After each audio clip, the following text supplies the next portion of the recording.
Lord have mercy.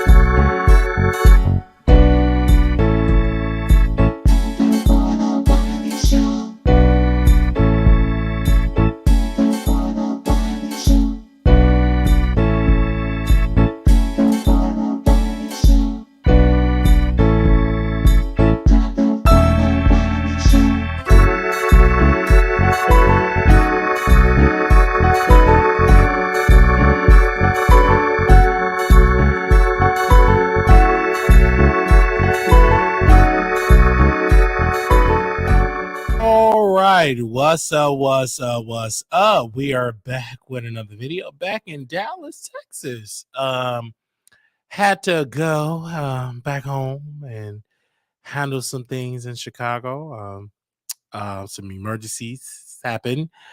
And nevertheless, we are here back in Dallas. I never did a quick trip and back, but nevertheless, there's nothing I could do. You know, when you get bad news, nothing you can do but just pray and move on with your life. I went there and I'm like, ain't nothing I can do in this, but I had to get back. Didn't even have my laptop. We are back here. Another episode. Thank y'all so very much that are here. And such a great show. All right.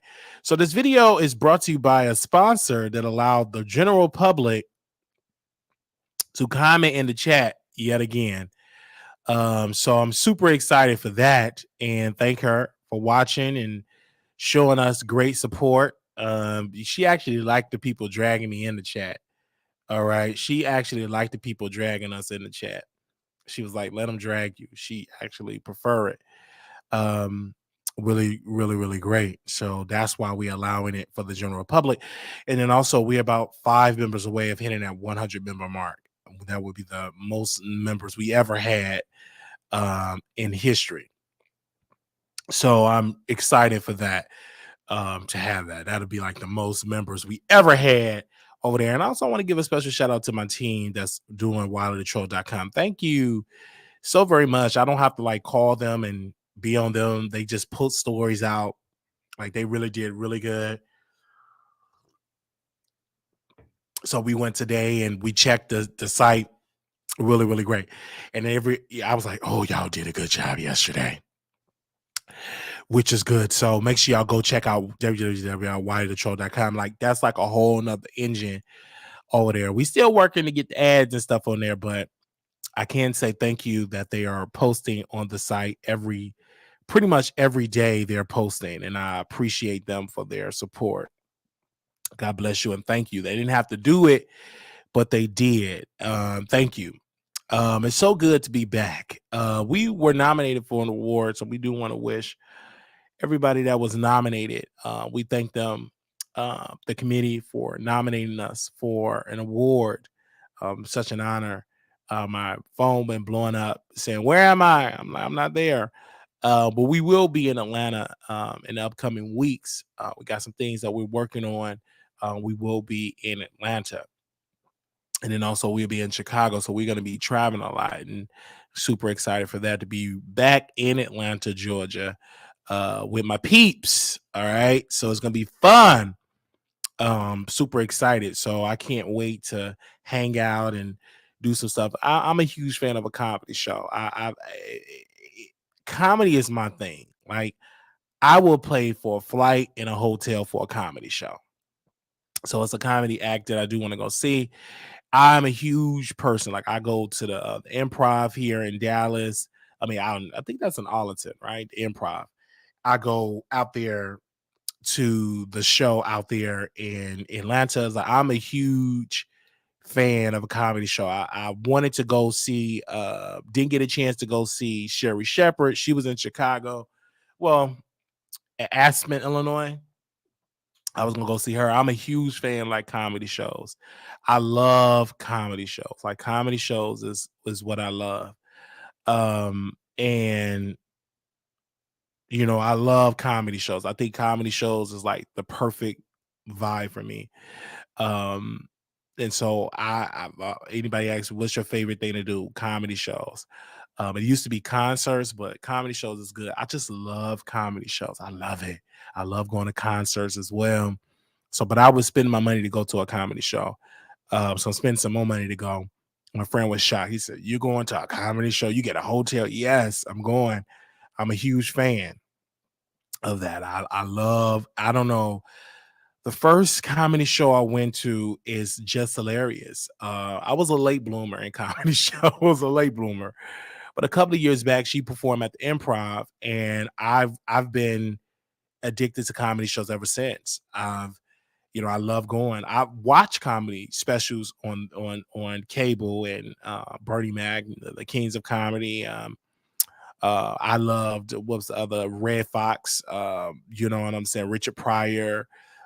So many the comedy greats, and of course Monique when she performed at the prison.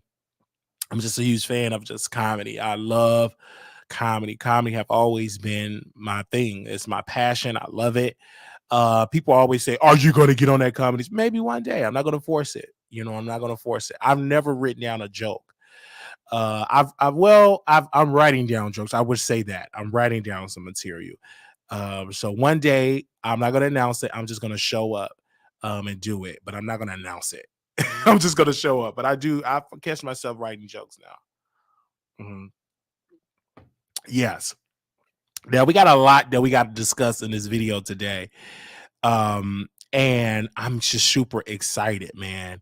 I do want to thank my producers. They sent me over a juicy story. Nobody really talking about it. They sent it over across my desk. I can't wait to dive into it. I love it. Also, to when we get into these topics, I want to say this before we dive into these topics. Um,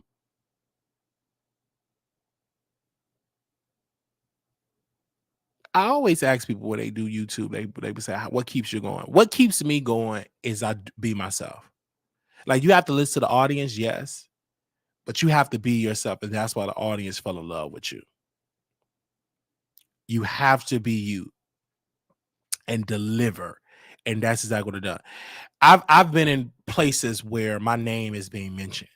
How I'm difficult to work with. These not people, not power players. These are other content creators. These ain't people. They can't get you in a room or not. These are just other folks. And I said, he talk all this mess, but they talk mess. I don't understand.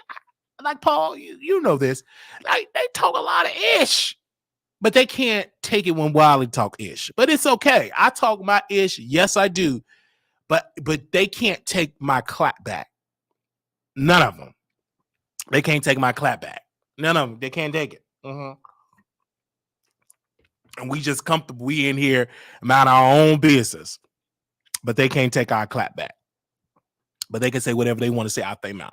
Now, let's get into these topics. Hey, everybody, when I come on in here, hey, we got 200 people watching. Y'all miss me.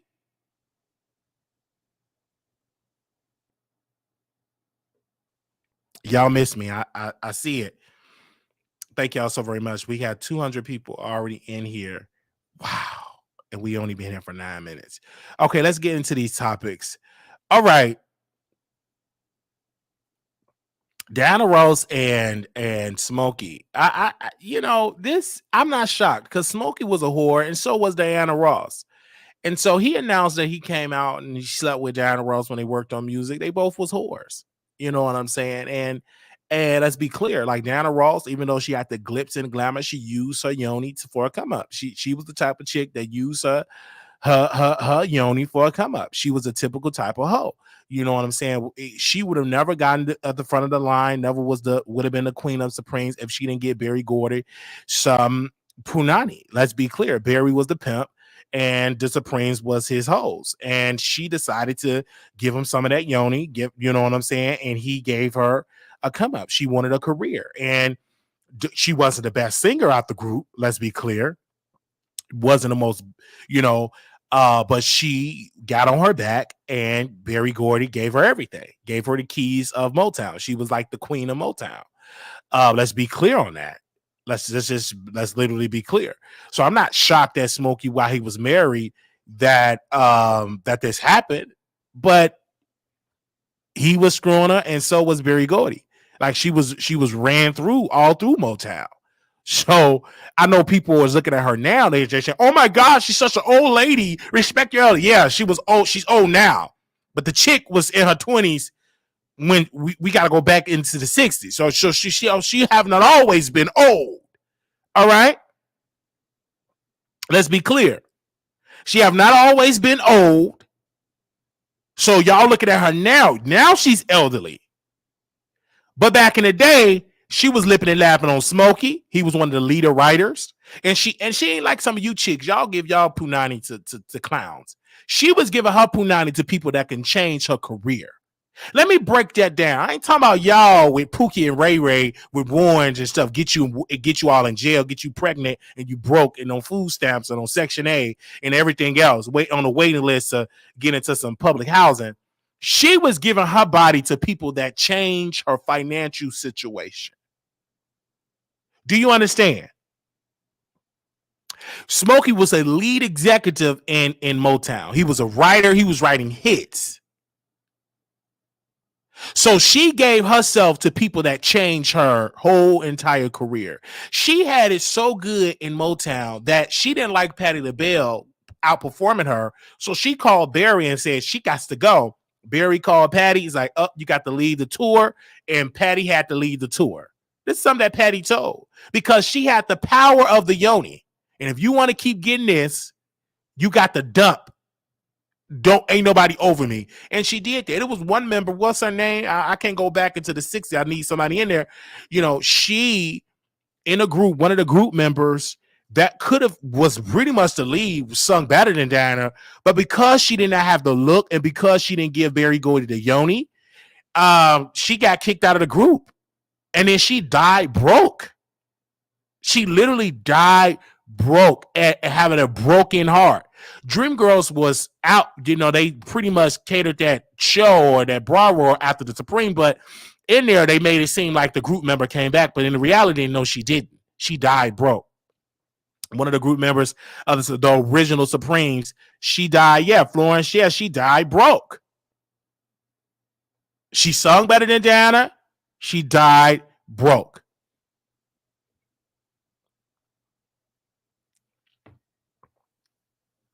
Not before Mary, not Mary Wilson, the other one, the one that died in the 70s. It was a Florence, the one that died. I think she died in the 70s. That original, not Mary. Mary died later on, not Mary Wilson. I'm talking about the one that were particularly the lead, but she got surpassed by Diana because Diana was screwing. I don't know, child. It was Florence. Yes, thank you. She was screwing some people, and then people get mad. She pretty much all her kids got different daddies. Pretty much most of them. So Diana got around. So she can't be telling the younger artists, "Don't sleep your way to the top," because she slept her way to the top. Yeah, she slept her way to the top. And it's they did. They were getting screwed. Like Diana got the good contract. She got paid good royalties because she gave her Yonia. Most of the people on Motown, they were broke. Berry Gordy screwed them out of money, even though they had hits. But the money was funny over there in Motown. And I got to be careful. I have to say alleged because Berry Gordy he still be watching. He still like to sue, but he screwed a lot of people over. Period. A lot of people, they can't talk because they're scared. A lot of them gone. But let's be clear. A lot of artists that worked with Berry Gordy, though they had hits, they were broke. They were getting screwed out of their royalties. They was getting screwed of not having their masters.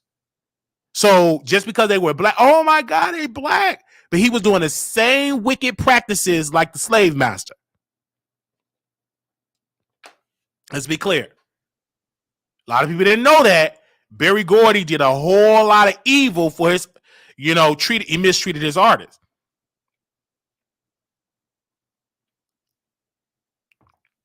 Do you understand that? You could just Google it. We could do a whole documentary of the artists that he screwed over.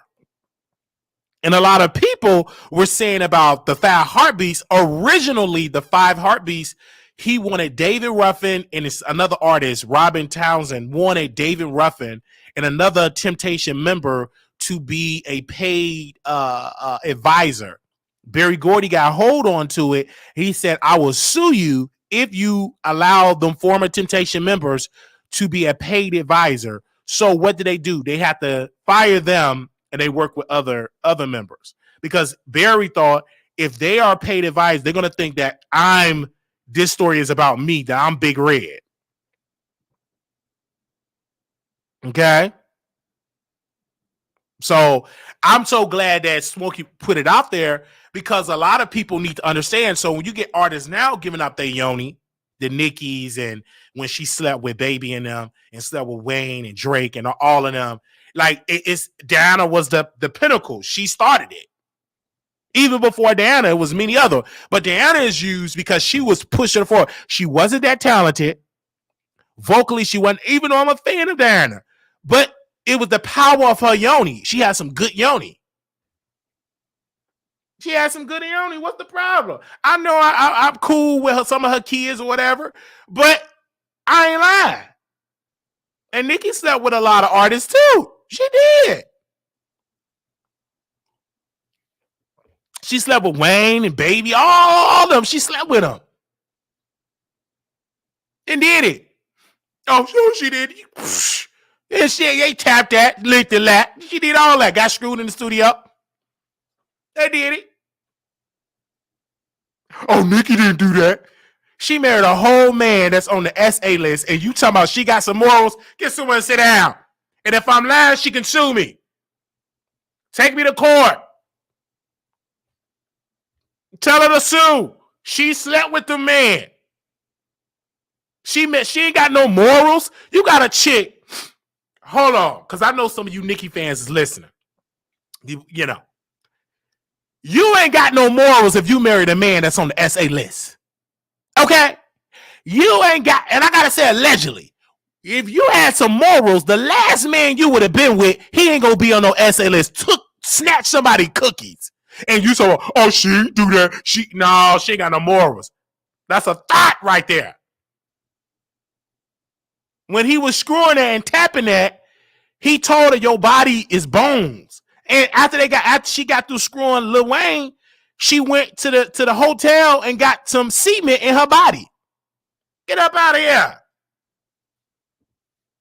See, that's what Nosy should have stuck on. She got onto the joint. No. She gave her yoni up to Wayne, and Wayne was slapping it, and it was number bones, because he used to, he on drugs. He used a person with a body and stuff like that, and that would make her go to the hotel and get some work done to her body. Period. And I know y'all gonna send it to her, and y'all gonna tell me to go and sue. She need to sue and all that. Let her. I'm not nosy. She got to prove that that's defamation. Oh, Your Honor, he said I slept with Wayne. Everybody said that. All right. The same thing with Diana. I thought she's just an old one. She probably delivered now, but she living all that success because she gave her yoni up. She gave her yoni up. She could write a book on how to get it in the business. She slept and licked the lap to get that. Other artists were telling they couldn't say much because they're going to say, oh, they bitter, they jealous. But in reality, she slept. Mary tried to tell y'all to buy down. Florence tried to tell y'all. Didn't want to believe it. Now Smokey, years later, when these people dead, oh, yeah. Ooh, baby, baby. When we was working on the record, when I was married to my first wife, we slept together. It was real love. It was good. Now, why, Smokey, you trash? Because why you didn't say this when Florence and when Mary Wilson was alive? But now you want to admit to it when they gone and dead? Get someone to sit down. Get someone to sit down, bruh. You pathetic.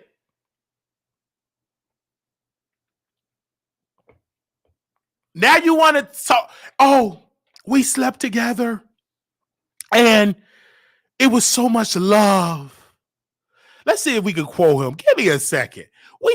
We slept together. And you know his new wife is trash.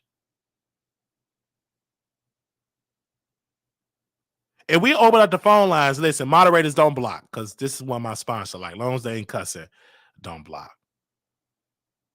Long as they ain't cussing. During the wide range interview with the publication, Smokey Robinson responded to rumors that he and fellow Motown icon Diana Ross are the real parents of Michael Jackson. They said, I'm the baby daddy. He said, oh my gosh, I never heard that. Oh man, that's pretty good. That's funny. That's funny. And while they might not be Jackson parents, the duo did have an affair for a whole year, all while Robinson was still married to his ex-wife, Claretta. I was married at the time. We were working together. It just happened, he explained. But it was beautiful. It was beautiful. She was a beautiful lady, and I love her right till this day, right to today.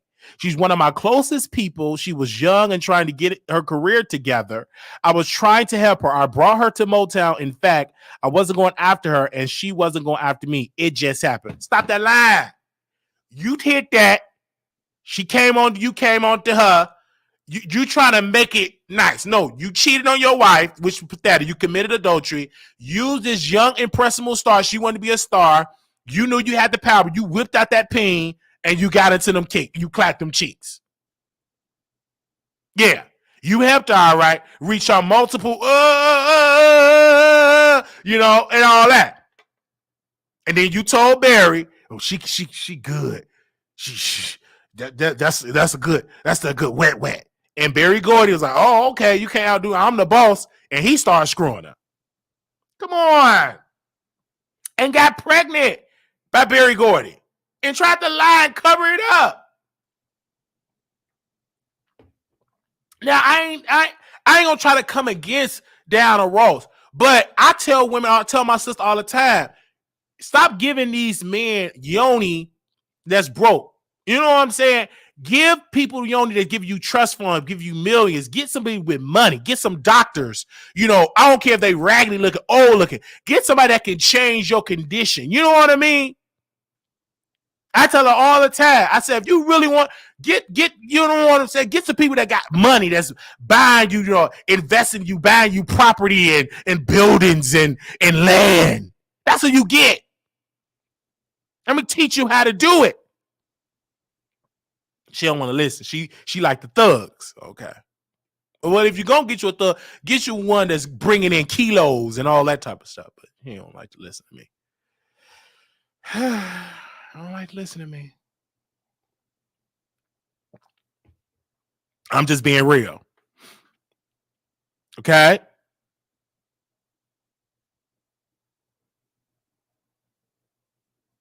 No, her husband did not know. I wonder how Diana feels about the reveal. She told the public for years her firstborn wasn't Barry Gordy's child. I wonder if her husband knew from the beginning he wasn't the father.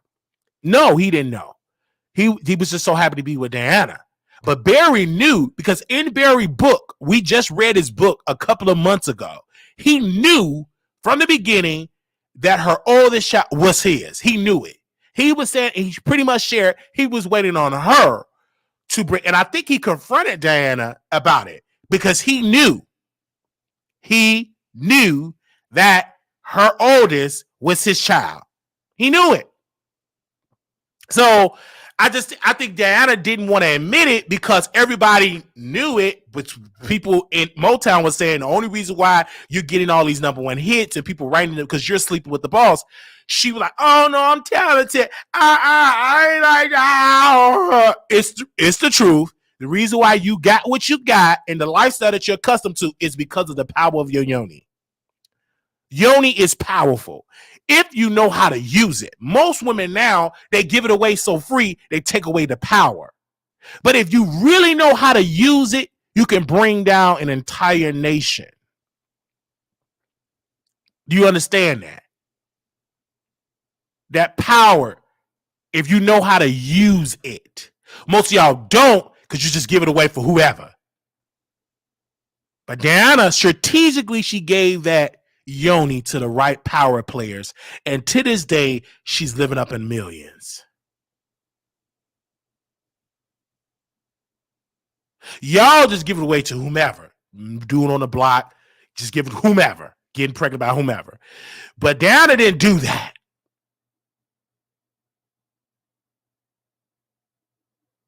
Didn't do it. Diana, she took that yoni and she gave it to people that changed her entire life. When Barry was going to sell Motown, he gave certain percentage that Diana got something out of the deal. Let me tell you how good her yoni. He still remember the goodness of her yoni, that he gave Diana Ross some type of ownership, a percentage of the deal. She got a slice of the pie. Because at the fact, Diana went to Barry and told Barry, don't sell Motown. Barry had to sell it because they was going broke. He had no choice but to sell it. It was going broke. It wasn't working. It was going broke. And Smokey Robinson said, "Do you need some more hits?" He said, ain't any hits in the world. We got to sell. So he made a deal with them, whoever he sold it to, and Diana got something from the deal. That's how powerful her yoni was.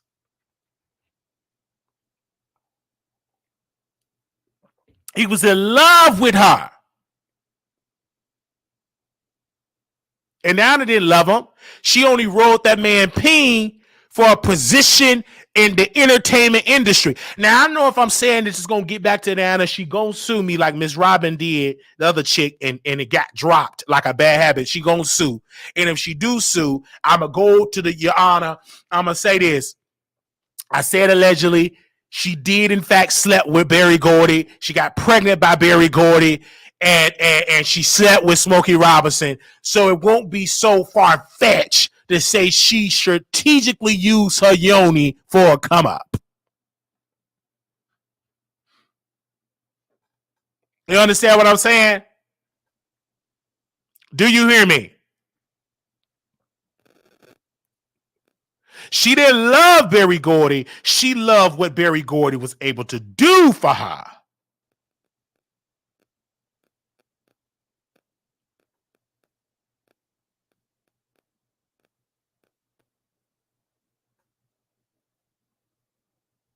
Do you understand?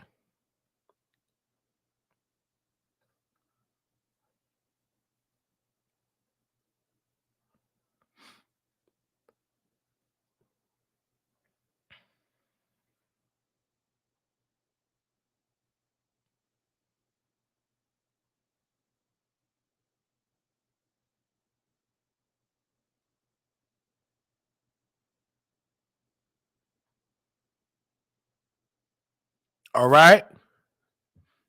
And I know they ain't gonna like this, but that was Diana.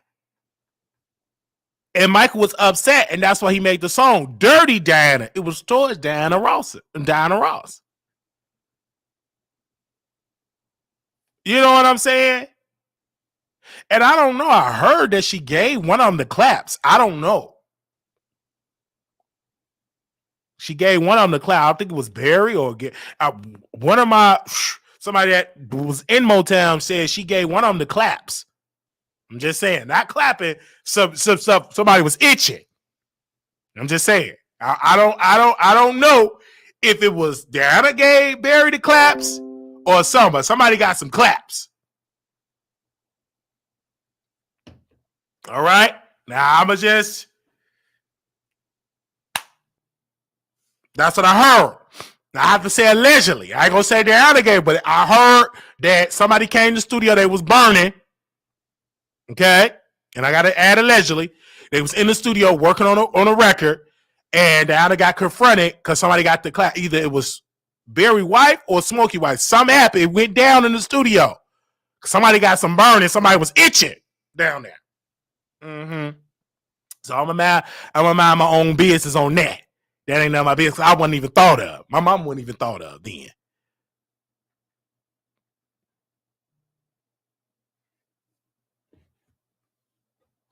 I'm just saying. So, I don't know why I said that. I can't. Somebody really close. I had a family member that worked in Motown. I had a family member that worked in Motown. That's all I can say. And they said they witnessed it. So, all that going on, you itching. It ain't too far fetched. You giving it the unit. This person unit, they ain't clean like the muss bumps. And this particular family member worked in Motown, and she always had this Motown, and she had. So that's just how that happened. I'm a mind my business, but it was presented to me. All right.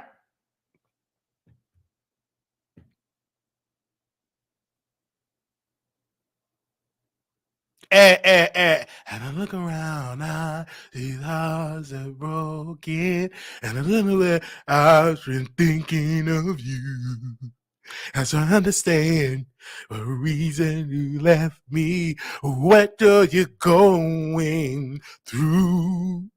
Ooh, ooh, she slept with Marvin Gaye. That's why she was singing Missing You. She missed that pain. Y'all think she was singing to Marvin Gaye because she was sad because he died, yes? But she was singing because she missed that pain. Ooh, ooh. She had the whole song. She missed that pain. Yeah, that pain. She slept with Marvin Gaye. Yeah, she slept with Marvin Gaye, and then she came with the song Missing You. She missed that pain. She was sad that he was gone because she wasn't going to be able to ride that pain.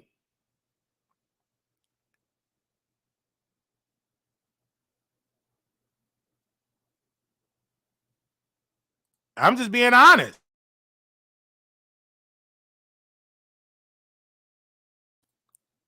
I'm just saying, I have to say allegedly. And then come on, CL, they were singing Missing You, and you could tell they were involved. They looked at each other, and other told the story. She was singing it with Smokey Robinson. They have been together. The face, they were screwing. You can tell.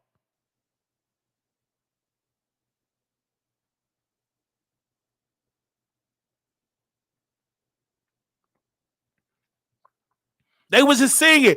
Ooh, ooh. They was looking. You might as well. They was ready to screw on skate. And I guarantee you, he hit that.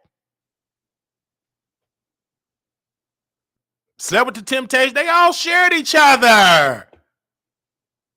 Get up out of here. David Westbrook was going through all the Supremes. Doing coke, getting them high, and screwing them.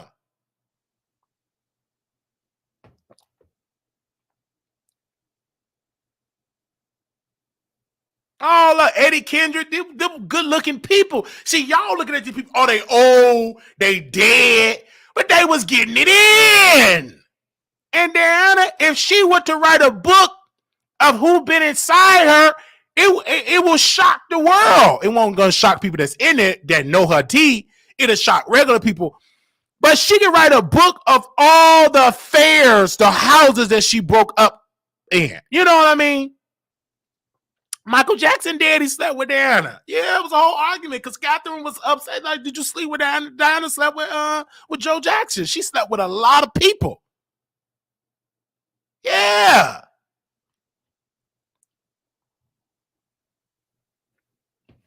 Can't get mad at that.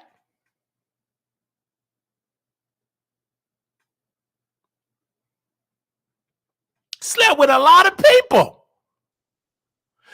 And you can just research it. It already smoke. If she slept with Smokey, you already know she slept with the Temptations. She slept with Berry Gordy. Do you understand? You already know she gave Marvin Gaye some of that.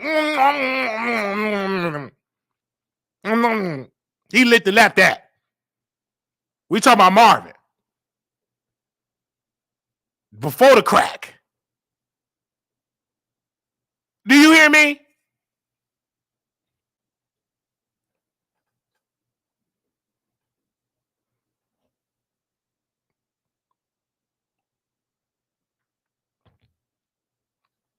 Yeah, they all slept together.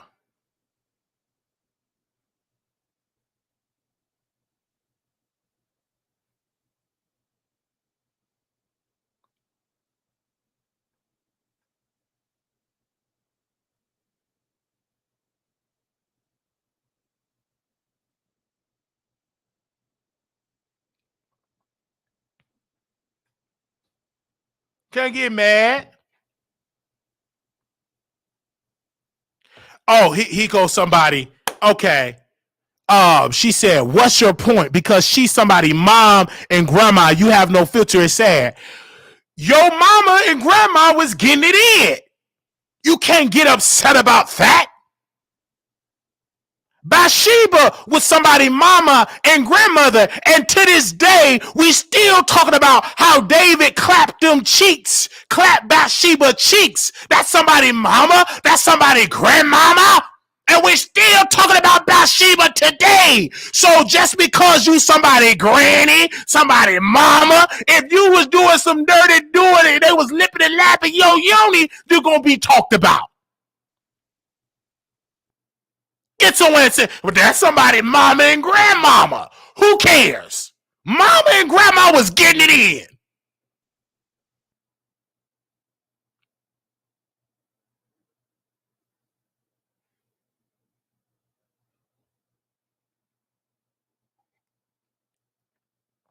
You can't get mad.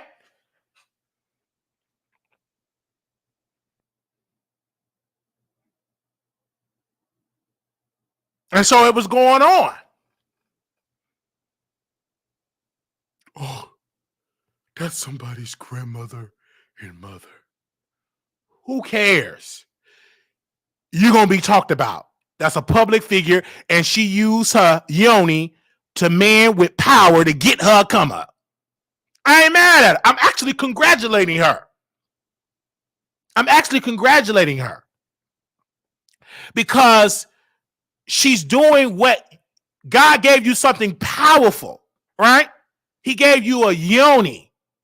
And that's a powerful tool if you know how to use it. Have you women are not utilizing it the right way. Y'all give it to Pookie and Ray Ray and them, get stuck with babies, and then now you want to be, you on Kendra G.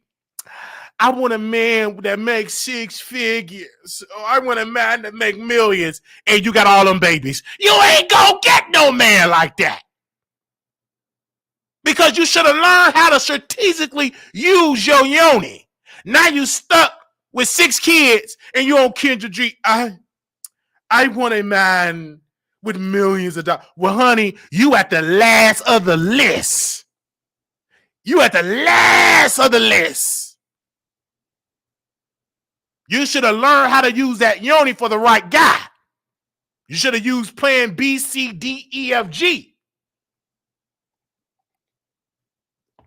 Now you on Kendra, you want a high class man, and you low class, gay yo yoni to everybody on the block. Now you want to be high class. Sit down.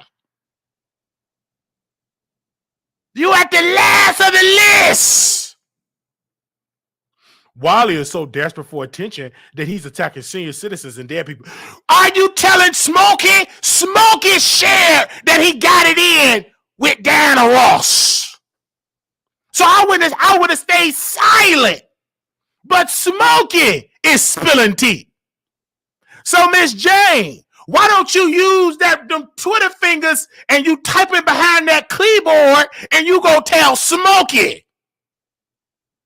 Smokey got up and said that he tapped Diana Ross and he said it was love. That's what Smokey said. So if you upset with Brother Wiley said, you need to use that and go talk about Smokey. Do you hear me? Smokey, he smoked that yoni and it was good, according to Smokey. That's what he said. He was light-skinned with hazel eyes, good looking, hits. And he got it in with Diana. But you ain't talking to Smokey. You coming to Wiley.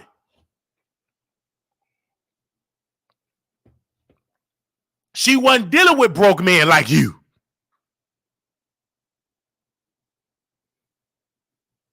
So we talk about what Smokey said. See, the problem with some of you women, y'all think, oh, you was a whore when you was in your 20s, and you want to pretend like you so holy. I'm holy. I love the Lord. Yes, you love the Lord now, but you was a whore in your 20s and early 30s. You were getting it in. So you hold it now with that church hat. But I remember in your 20s, you was getting it in. And you don't like it. Oh, I'm holy.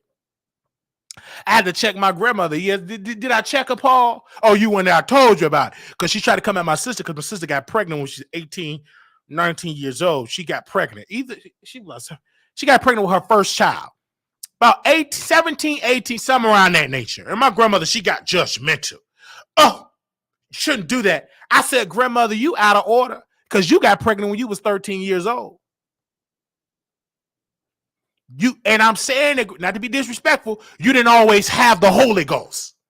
At 13, you got pregnant with Bishop Cartwright at 13 years old, and you had to flee to Chicago. And your parents adopted Bishop Cartwright and Freddie and Louise. You got pregnant at 13. Actually, if we look at it, my sister had a little bit more common sense than you because she waited till she got a little bit older.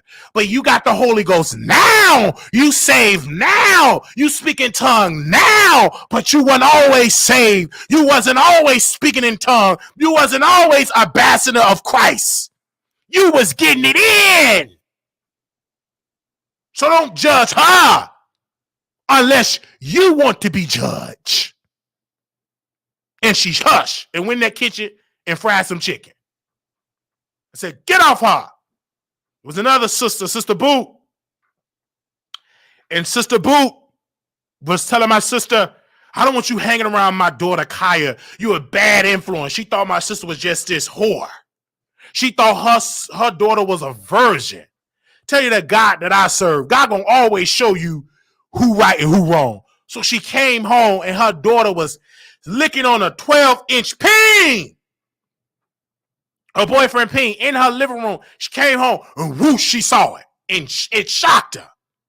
She was lipping lapping. My sister was nowhere on the scene. So that's just a prayer that your daughter ain't this version that you thought she was. They was coming at my sister hard.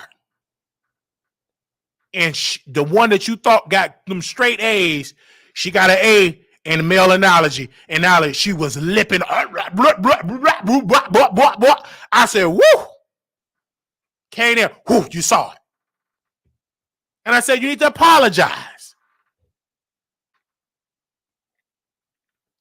Don't be putting your kids on that pedestal. All my daughter's a virgin. She don't do that. You don't know what these kids doing. And if you got the Holy Ghost, God gonna always show you what they're doing. And showed her right then and there that her daughter ain't this virgin as you thought she was. She was getting it in and didn't finish college. She left college, didn't even finish. They was putting these people on these pedestals. They just thought me and Tamara was wild. We were wild. We was honest hoes. We was wild and honest about it. But we wasn't the only hoes. Yes, we were wild. Yes, we had people in and out of our granny house. Yes, my sister was getting them downstairs. I was getting them upstairs, all in the backyard. We were wild. And we were wild, and I just got tired of being secret wild. We were wild, yes. But we weren't the only wild ones. Everybody in this church was but wild. Sister Hatch left the church and got in with a man, slept with the man, and said, I got to leave the church. She was backsliding because she got her a man. He was a thug, too. So, and just as quiet, but she loved peeing. Did everybody sit down? We were honest hoes. We were very honest. Did I have a lot of people in my granny house? I said, yes, I did. I paid the rent and I had to get it in. Shoot. They were coming up, because my grandmother's house is nice. It wasn't nice, but the back door, they come through the back door, leave them out the back door, and just getting them in. You know what I'm saying? Hey, we did what we did. No, me and my sister wasn't sharing no thing. Absolutely no. She was doing her thing. I was doing my thing. We wasn't sharing no pig. No. She was getting it in with her people. I was getting it in with my people. You know what I'm saying? So I never could judge my sister because I was doing my own thing. So I never could judge her. I didn't like it when people were double teaming her because she got pregnant. And I had to put my foot down with my granny. I did. I said, you got pregnant when you were 13. See, I wasn't like my sister to sleep. I'll be up at church, listen to the tea, because the tea be spilled during testimony. If you really want to find out about a person, they will spill the tea in their testimony, what God delivered them from. And I remember that. What God delivered them from. And they would talk about, you had one lady that was a prostitute, was in lesbianism, had a bald spot that was on the corner selling herself on the west side of Chicago. They would tell all their business in testimony service. But then they get into that self-righteous spirit and forget about the things that they did. And let's be clear. I would have slept with Diana Ross back in the day. I would have slept with Smokey too. That's Smokey Robinson. Of course I would have slept with him. Smokey Robinson, that's Smokey. Smokey. I would have slept with a Smokey. I would have slept with Diana. I would have eat up all that. Okay? I would have. Sure, I'm a good writer. You think I want to be tearing it up? Absolutely. With talent, I can write hits. I'd have been writing them hits and tearing up that yoni. Man, please, what you say? Ain't nothing new under the sun. Only difference now, they was more secretive in they mess. Now you can go to IG, you can go to Snapchat, you can go to Twitter. Because they was doing that back in the 60s and the 50s and 40s and 30s. And they got to understand, they was dealing with a lot of Jim Crow, but they was having a lot of sex back in the day. Okay, you had no choice. You couldn't really travel. Only thing you could do to get some type of pleasure in this society was to come inside your girl. I'm just saying. You couldn't really ride the front of the bus. You couldn't really look at Dr. King. We love good old Doc. I love him. Yes, he did a good deed. He was a cheater. He cheated on his wife. Yes, he was a cheater. He cheated on his wife. There is recordings of Dr. King. The only reason why we haven't heard it because his wife, she fought it to seal it, but they still got the evidence. He cheated on his wife. And what the FBI wanted to do with his wife, they wanted his wife to have a breakdown and spill the tea to destroy the civil rights movement. But because his wife didn't do that and understood that even though my husband is a cheater, what he's doing for the movement is greater than my personal feelings. She had to sacrifice a lot. He was a womanizer. You got to understand that man can talk good. Good looking, big, juicy lips. They was doing it. Jesse J. all of them was cheaters. They was rarely at home. Who you think they was screwing? They still a man, smoking and drinking. Of course. And I don't know how true it is, but in the docuseries, they said Dr. King did something with another man, with another woman. They would go. It's always recorded. They were all cheaters.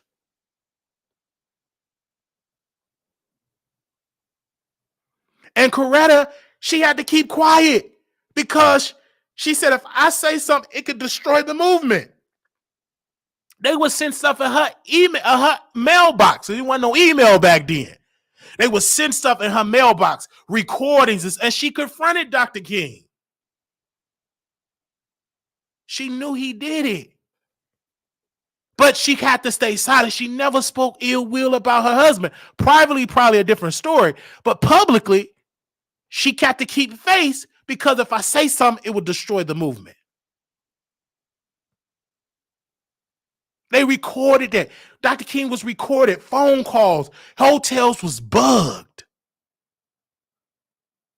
They bugged everything, they recorded everything. And they wanted his wife, to do the dirty work. And she refused it. Then once he died, when they was getting ready for that holiday, they wanted to release the recordings, and Coretta said, no, this is illegal, and she had to get lawyers to fight it. And they sealed it. But technically, ain't nothing really sealed, because if you get a rogue agent or a president that don't like Dr. King, only thing they could do is sign an executive order and unseal it all. And one day you will hear that. One day all that's going to be unsealed. You're going to get you one of them presidents that don't like all that Dr. King talk. They're going to unseal that, and all them recordings going to come out. But Coretta, she fought it. All it takes is one raw agent, one president that don't like all that, Ron DeSantis. They say, hey, wait a minute, let's unseal it. You know, let's be real. They bugged everything. It's the truth. They did it. They had a whole of phone calls. They had road agents. They had everything. But they couldn't contain the movement. It was so bad. They couldn't contain it. Nana Ross was getting it in. You think they don't know all this stuff? She was being watched. Anybody that had influence were being bugged.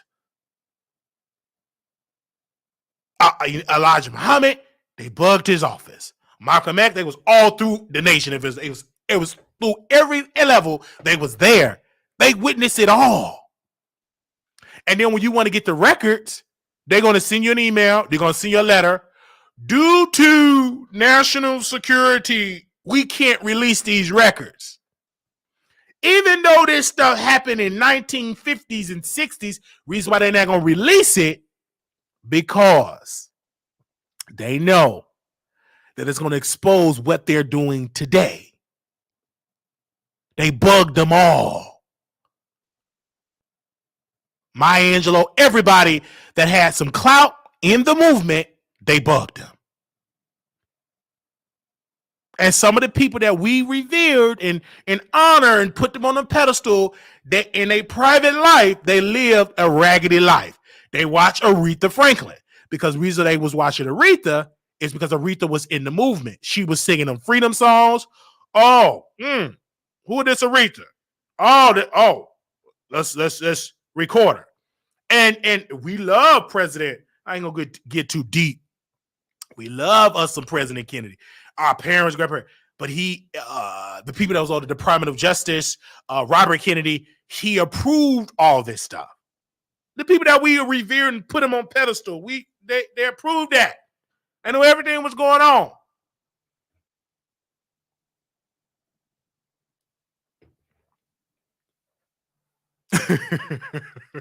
So back to Diana. So it's just the truth. It's just the truth. I know we love Doctor. We love the good old Doc. But I ain't upset with Dr. King because, number one, reason why I'm not upset, I'm a man. He got power. He know how to do them good speeches. You're going to get Yoni thrown at you. And he had swagger. Dr. King was educated, traveling this country. He had swagger. Women love a man with swagger and you look good. You're going to get it thrown at you. I get things thrown at me now. I can imagine once I get to 300,000, 300 million type of. Understand what I'm saying? I can imagine. So if I'm Dr. King or Smokey, all this talent, you're going to get it thrown. It's hard to say no. It's difficult to say no. I can't say no to Diana Ross. She get butt naked. And I ain't saying no to that. I'm going to hit that. It's hard. That's why I tell people, you got to be a strong person to be in this business and famous. And I told one sister this. We was on Clubhouse. I ain't going to say her name, but she was dating a celebrity in a relationship. And I said something. and she DM me on Clubhouse. I said, I'm gonna say a general statement, and I don't want to hurt nobody's feelings. But if you are in together with a celebrity and he got fans, you're gonna have to share them. I'm gonna break that down. When you have a man, especially today, a man, period, he got a lot of fans, there's a strong possibility you're going to have to share him with the public and share him in the bedroom. Now, you can leave him, that's right. But some women with class and knowledge, not class, but understand, listen, I know I got to share you. Just come on home. Don't get nobody pregnant. You got to share them. Pastors the same way. Do you understand what I'm saying? You will have to share them. You will have to have the type of prayer life, and you, in some cases, you will have to flee fornication. It's in the word. Flee means you have to run. You're going to be tempted so that you just got to run out your house, and everybody ain't going to run. They're going to run right into it because you're still a man. You are still a man. And now women, they would say, well, I'm going to date a guy that ain't really attractive, and I'm going to date him. That can work. And I understand that, but you could date a guy that is decent, and if he has some clout, he'll be just much as treacherous than a guy that look good. So I understand women, they say, well, I don't date a too fine of a man. I get that because your chances of them cheating is kind of slimmer. But that don't mean that he won't cheat, because there have been a lot of guys that was boot ugly and still cheating on their girls. Do you understand? So I understand some women say they don't want a man that is too attractive because of the attention that person will get. I understand that. I get that. Oh, yes, I understand that. I get that. But it's still a strong possibility that person is going to cheat. All right? There's not too many men that won't cheat. And if you got a man that don't cheat, don't broadcast it. Pray and thank the Lord. But it's not too many in this God's green earth that do not cheat. You had some powerful spiritual leaders in this holy book. They were so spiritual, but they got tempted by the power of the yoni and all that anointing. You better come on. If you really research this book and read it, these are some powerful leaders. Powerful leaders in the church. They went down because of that ping. And this was before Twitter, Instagram, TikTok, cell phones, post office, computers. You understand what I'm saying?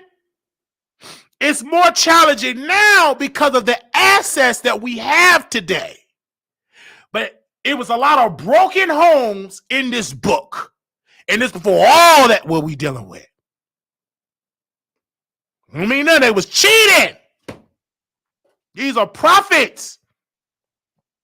Kings. It was one king, he saw somebody dancing. And one king looked at Bathsheba when she was naked.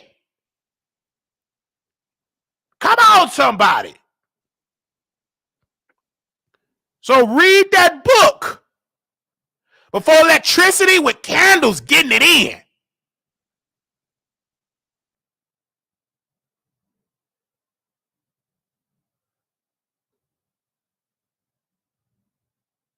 I'm just saying.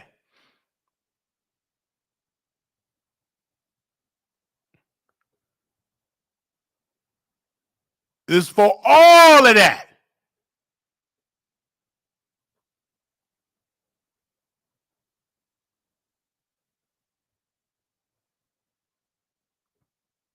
And I'm just being real.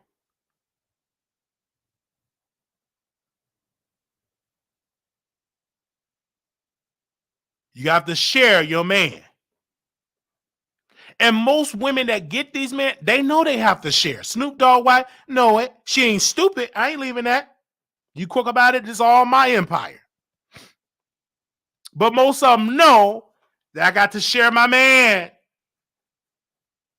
Most of them know it. And they understand that. That's why you truly blessed if you got you a faithful man. In this Bible, it said, men gonna come lovers of themselves. So you blessed if you got you a man that love you and want you and don't want your brothers or your son. Do you understand? So you bless. And I tell women all the time, if you have that, don't share all your husband business. One major mistake a lot of women does, they tell their girlfriends how good their man is in the bed. Never do that, because you're giving them a permission to sleep with your man. Never do it. And I'm just being real with you on that. Be careful sharing that to your friend. Because the same friend you share with will ride your man's face. Do you hear me? I'm just keeping it real.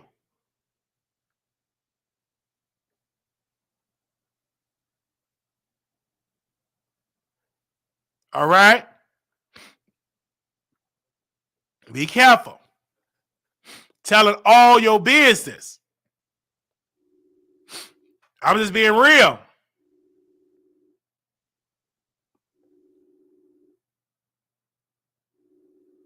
And it's so disrespectful with Smokey Robinson telling the business about how he still love. Ain't he married? Ain't he married? Or he still married? I'm just saying.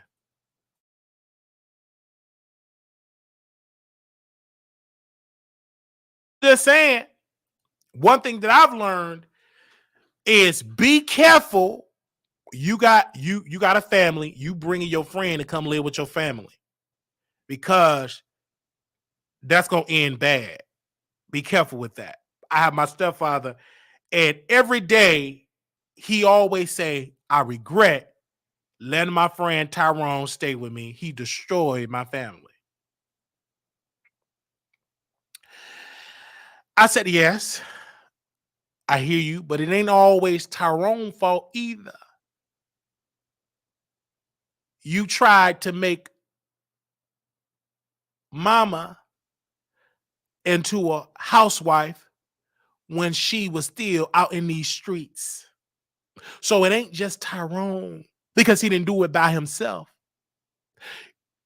You, and I'm saying about my own mama, because she's still a woman, right?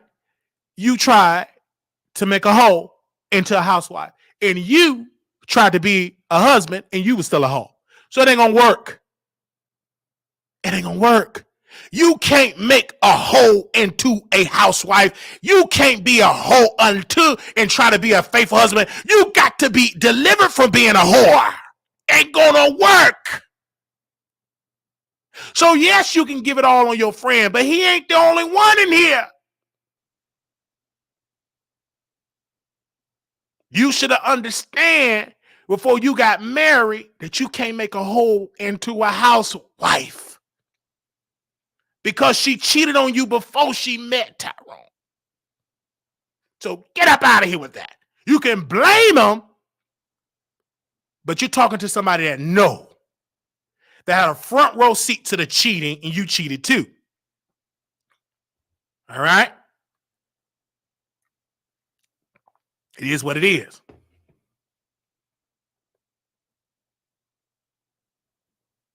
So you try to make her into a housewife. She wasn't ready. She ain't delivered for being a whore. Yeah, there's my mama, but so what? It's plenty mamas that's whores. Oh, you shouldn't say that about your mother. Honey, your mother will give you an example of what kind of wife you want to marry or what kind of wife you don't want to marry. Period. you will see how your wife would, what kind of wife you want to marry, what kind of wife you don't want to marry. Yes, mama got some sweet way. Yeah, she's sweet when she's sober. So understand that. You tried to make her into a wife, didn't work. You yourself was a whore, didn't work. It just didn't work. You'd have came out better, y'all just being girlfriend and boyfriend, just screwing around. But you trying to have this family, it ain't gonna work. Father two whores, hoes. Ain't gonna work. How did I get here? It was adultery, fornication. Y'all was hoeing around.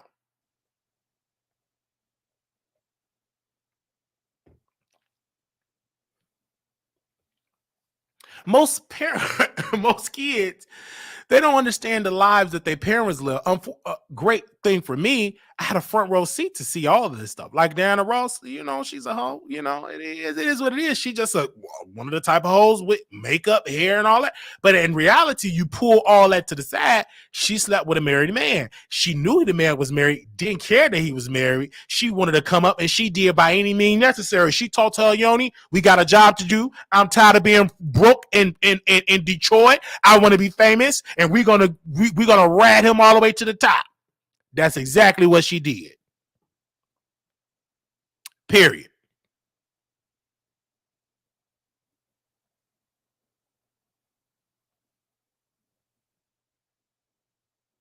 Oh, don't talk about mom. Hush, honey. You can't tell me not to talk about. Sit down. I ain't hearing that.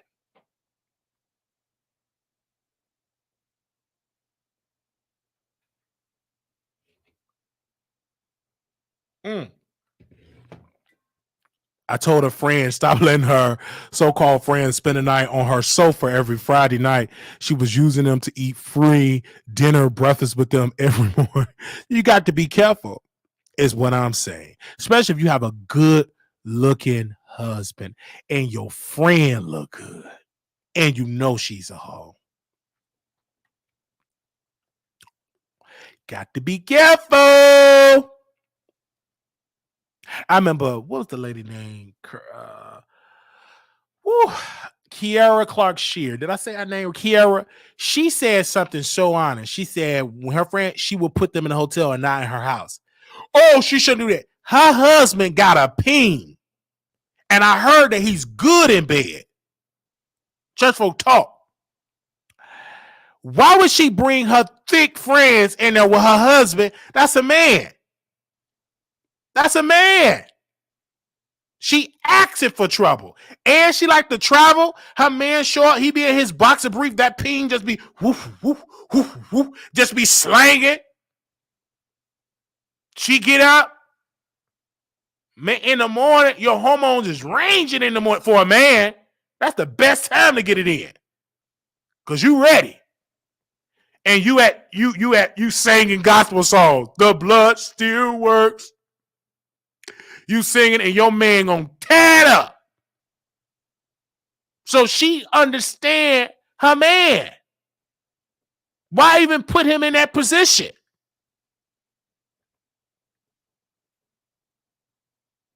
That man with them lips coming in there, he gonna tear it up.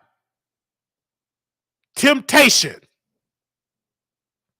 It's hard to say no. Good looking, thick.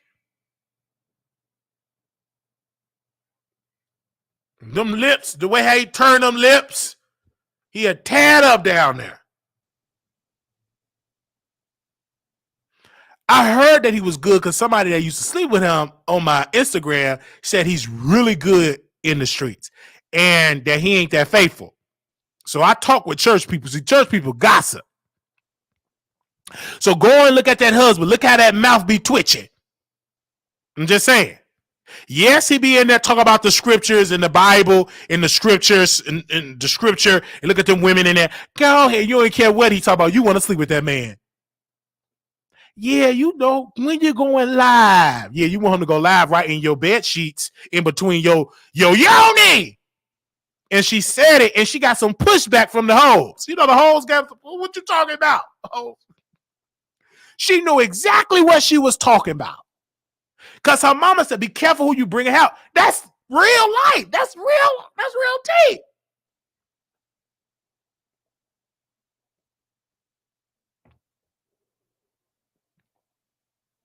And everybody in your house. I remember one time, what's the lady name? Monique friend, the one that got the podcast with Sherry Shepherd. She wanted to sleep with Monique's husband. She tried to sleep with Monique's husband.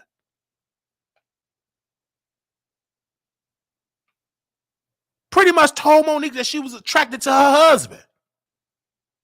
He fat. Ain't he fine? Okay. Kim Whitley wanted to sleep with Monique's husband.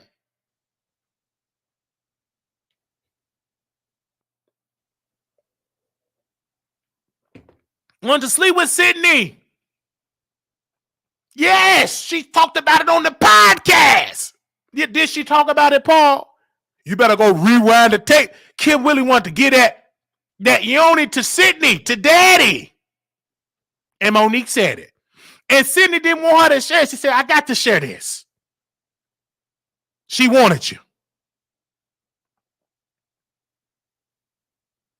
All right? So,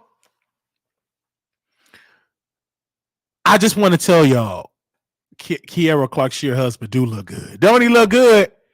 Did you Google him? Who Googled him? One of y'all Googled him and say he look good. He's a good looking guy. He's young. He's in a fraternity, Alpha Kappa, whatever fraternity he is. He got a ping. He ain't dumb.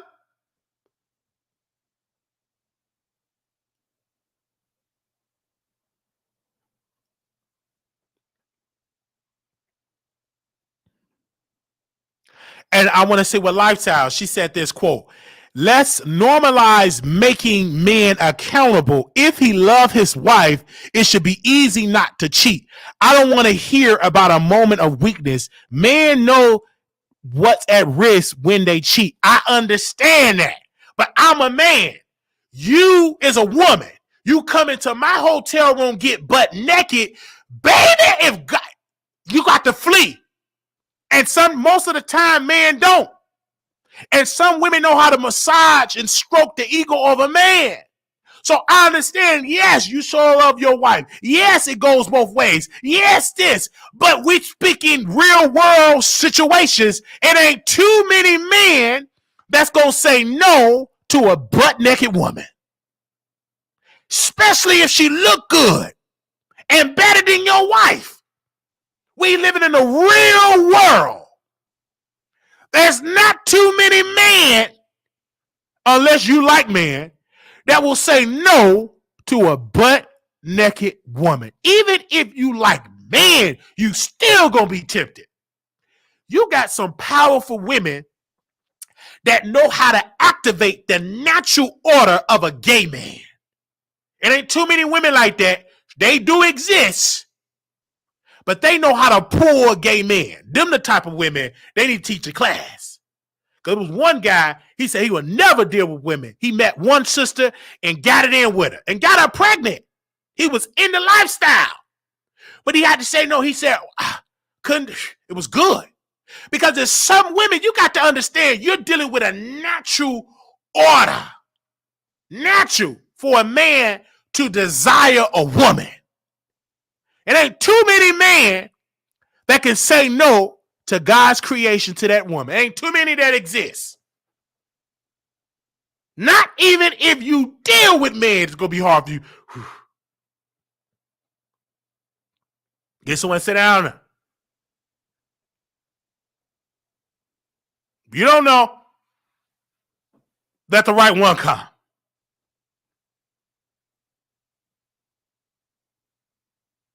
I just don't understand. You dealing with a real woman.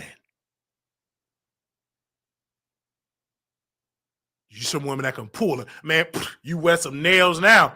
I'm going to rag that face and you'll do it. So can't get mad. You probably just can't pull it because yours is whack and smell bad. You ain't the right one. So I'm just you just mad because yours stench down there. You ain't got that Delilah spirit. Everybody ran through you loose as a goose. Anybody worry about you? But every woman ain't like that. Some women are just bad like that. They ain't getting no surgery, just as natural. I'm just saying. I'm just keeping it real. I know y'all don't like this type of teacher. Somebody sent me a cash app and said, Wiley, you better not cheat. It's hard. It's really, really, really hard. So that's why I tell brothers, don't get yourself in that situation. You travel, get in, get out. Don't let everybody know where you staying at. Bringing women to your hotel. Let's have a meeting at 10, 11, 12, 1, 2 o'clock with liquor. You look good. You asking for trouble. Come on. Get up out of there. Joy said, I can tell my gay best friend is attracted to me. Yes, he's still a man. Get it through your thick skull. And if you try, he'll hit that. And probably would be more better than your quote unquote straight man.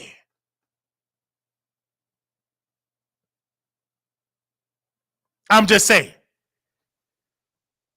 I'm the type of brother, had a female friend. She was getting married. We was there in the fitting. And she said, want to come in here and help me? I said, I can't do that. Why? I'm a woman. You'll get. I said, no, I'm not. Mm-mm. You look too good. I said, let's get one of them female workers to go in there. I'm going to get turned on. I can't do that. And she started laughing. She thought I was joking. I couldn't do it. You look too good. I ain't coming there seeing you naked, your breasts all out. No, I ain't strong enough for that. Get up out of there with that. Get one of them female. They was like, hey, he's so funny. He should be a comedian. That's real.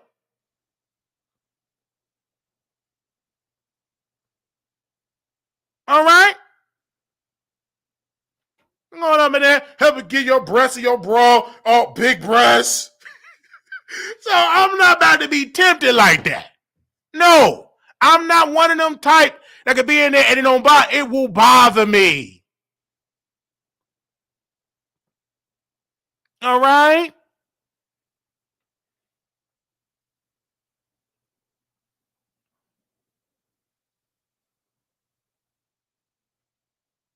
I'm just being real. I'm not about to do that. Well, let's get in the bed. I'm not getting in the bed and cuddle with you. No. Joy said, I used to get naked in front of him. He felt uncomfortable. Come on. You was a man at the end of the day. A man with a peen. Stop listening to that society mess. Oh, you this, you that, you bad, you this, you this. The Bible don't talk about nothing like that. It say a man and a woman is in there. And temptation is real. Y'all listen to that society mess. And that's where you're going to get hurt. I can't understand. He said he was bad. He said he was pan. He said he was they. Get up out of there. Let's get this simple. You got a pee. You got a yoni. All right? He's still a man. I'm just telling you the truth. Y'all listen to that society mess, you're going to get hurt. You a woman, that's a man. Period.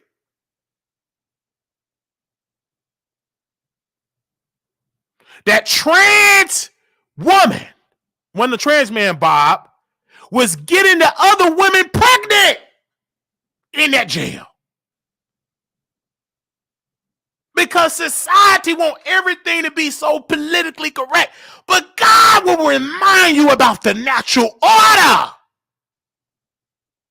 No matter how you put all that together, they was confused. Well, she said he was a trans. How could this be? Put the camera on me because that man got a peen and they got a puss, and that's why a child was conceived.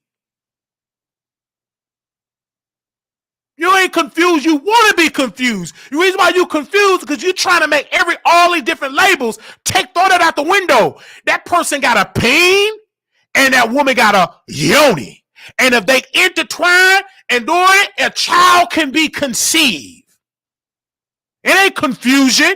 You making it confused because you're trying to put a man with a peen that got on a wig in a women's prison. Of course some baby's going to be developed. You got all them degrees. You need to go back to basic 101. You keep putting me in a woman prison because I got on a wig. Baby, it's going to be some little Wileys walking through there. You thought you weren't into women. You go to that woman prison. Watch what happened. The natural order will be activated. I have on a wig.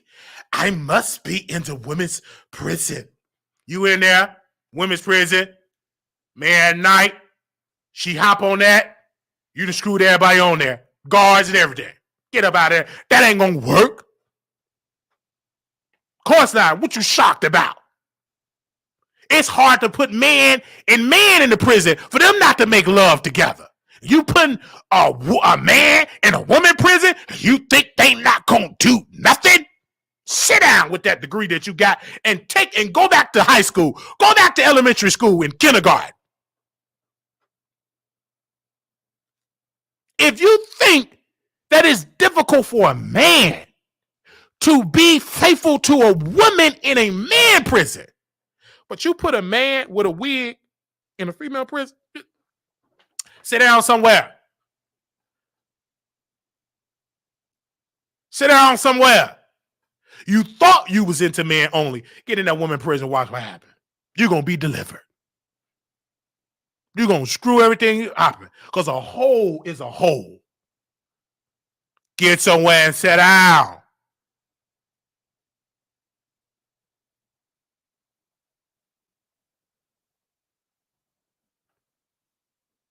That man, he, whatever it was, had a ping and it was activated. And that seed worked. It didn't work. Oh, we can't produce because you were trans. It worked. Got them people pregnant. And they tried to keep it undercover. Oh, we can't. Oh. They didn't want to say nothing because y'all did that. Oh, they must. Okay, put them in that woman prison. What's going to happen? They're going to get it in, and that's what happened. They're going to pull that wig off. And baby, them babies gonna be. You talking about children gonna be born in that prison.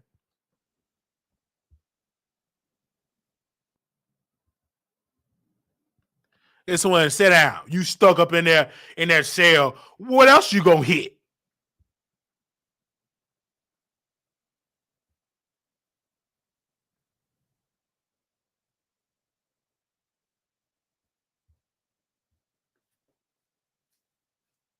So they did it. You got your down a roast in prison. You gonna hit that. 2 female inmates got pregnant. They got pregnant.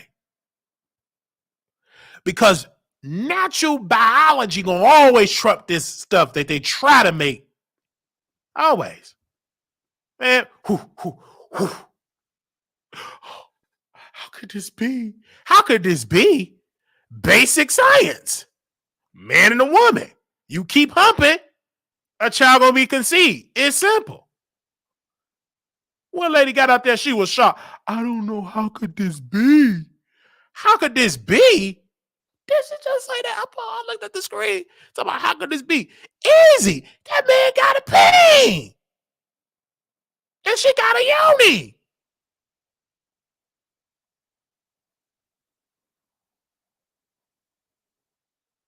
And it don't pertain to everybody.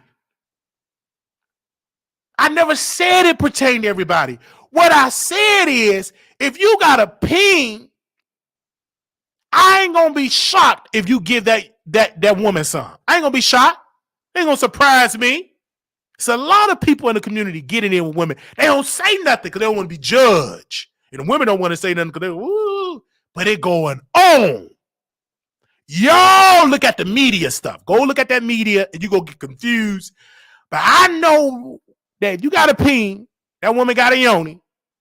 Y'all keep messing around, something gonna happen. You're delusional if you think otherwise. That's going on. And a lot of them don't say nothing because they don't want to be judged. But they're doing it. They're getting it in. That's why a lot of brothers don't like Brother Wiley. Because in their mind, he's still a man. So no, you ain't going to Vegas.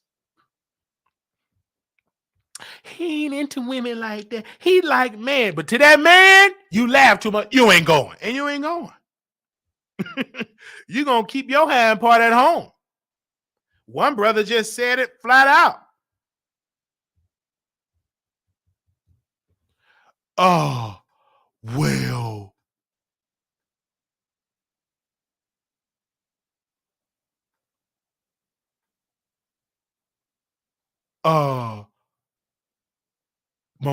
My girl want to come,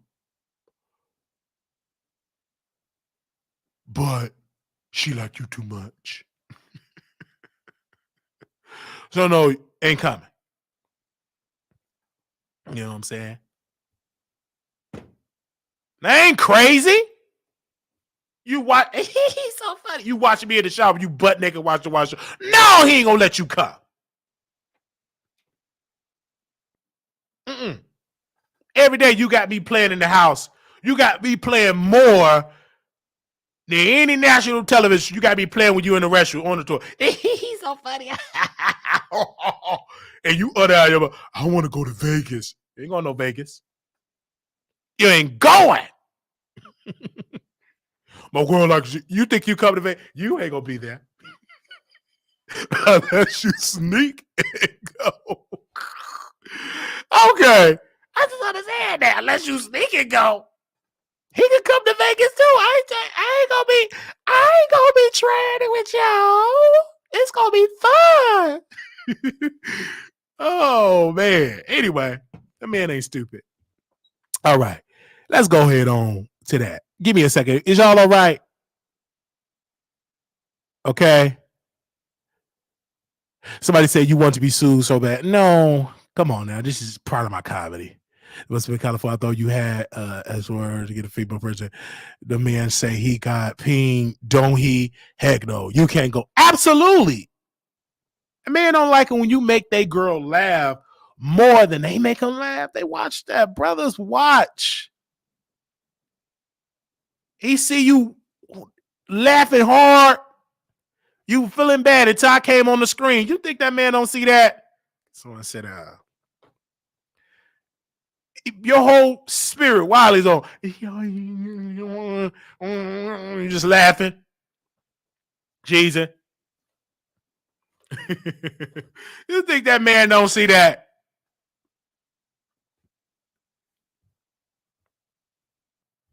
I'm just saying. Let's move on.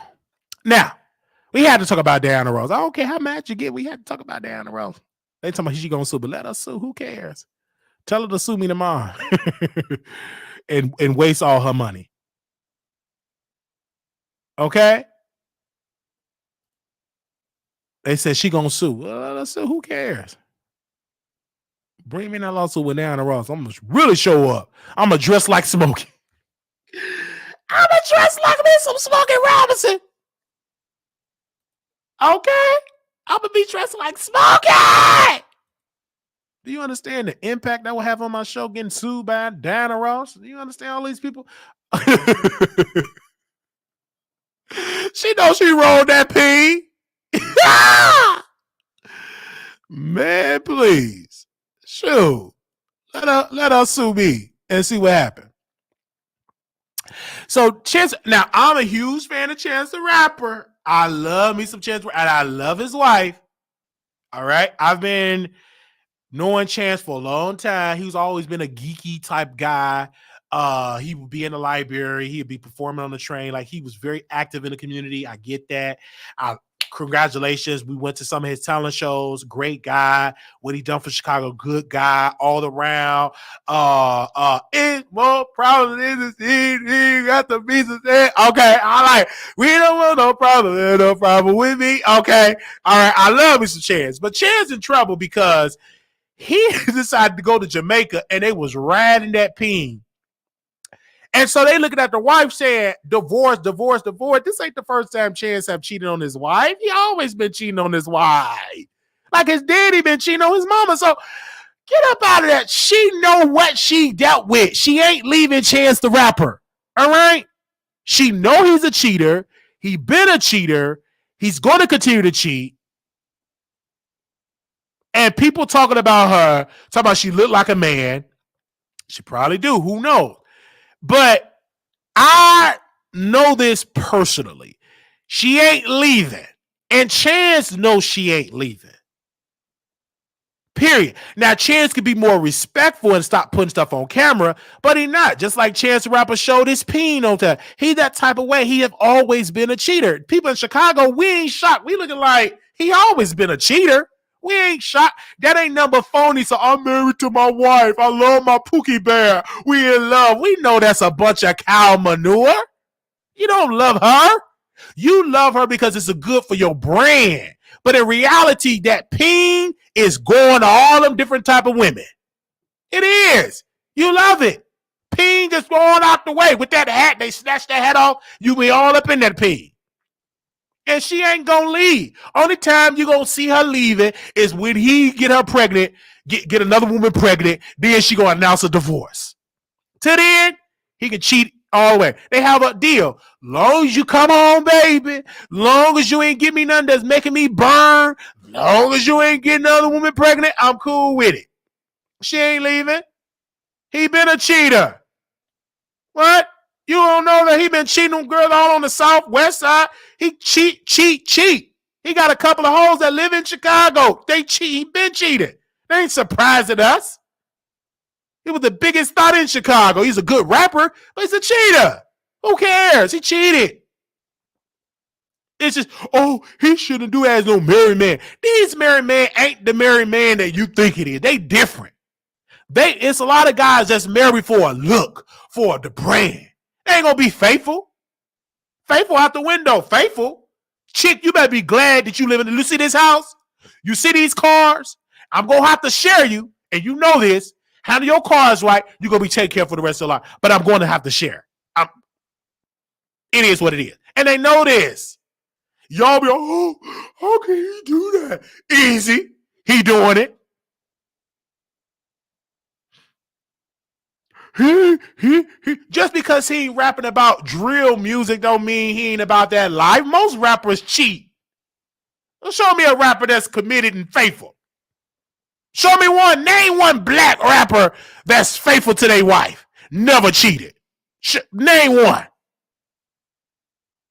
I thought he was a wholesome man. Uh-huh.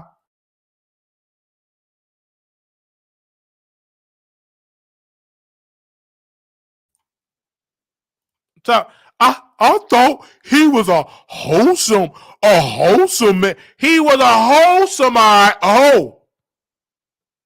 With some. But he wasn't wholesome. They cheated. Ice Cube, all of them were cheaters. None of them was faithful. Snoop definitely was a cheater. LL Cool J was getting in with multiple women. Talk about Ice Cube. Ice Cube cheated too. Get up out of here. You just don't hear about their mess because they keep it good. They take care of their hoes. They they all cheaters. Get up out of here with that.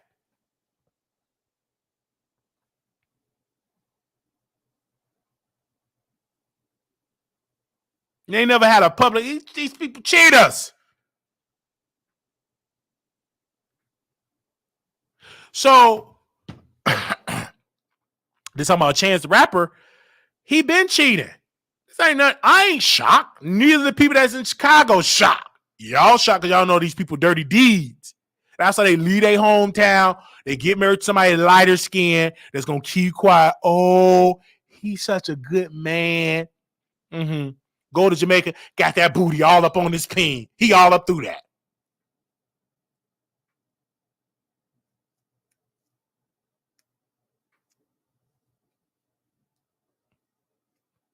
All up through that. And you see she ain't announced no divorce. He all up through that.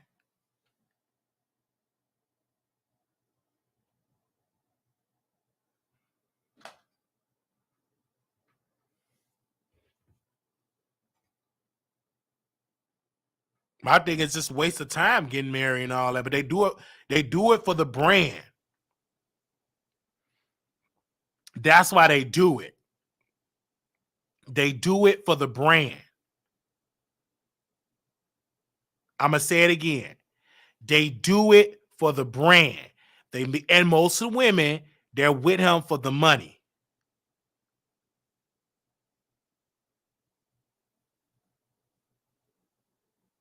Understand what I'm saying?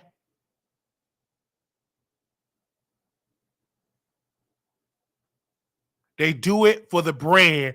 They marry it for the money. I got to keep it real with that. I know a lot of people don't like it, but it's the truth.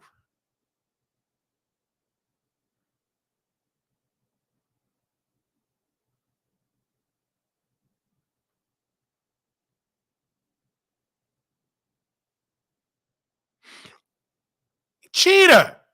Oh, Chance a rapper. Like R. Kelly. We've been knew this about, we didn't care about what R. Kelly did. We didn't care. He made good music. We didn't care that he was praying and all that. And then a lot of guys couldn't call R. Kelly out because they was doing the same thing that R. Kelly was and still doing it. Only reason R. Kelly in prison and sick is because he got broke. We didn't care.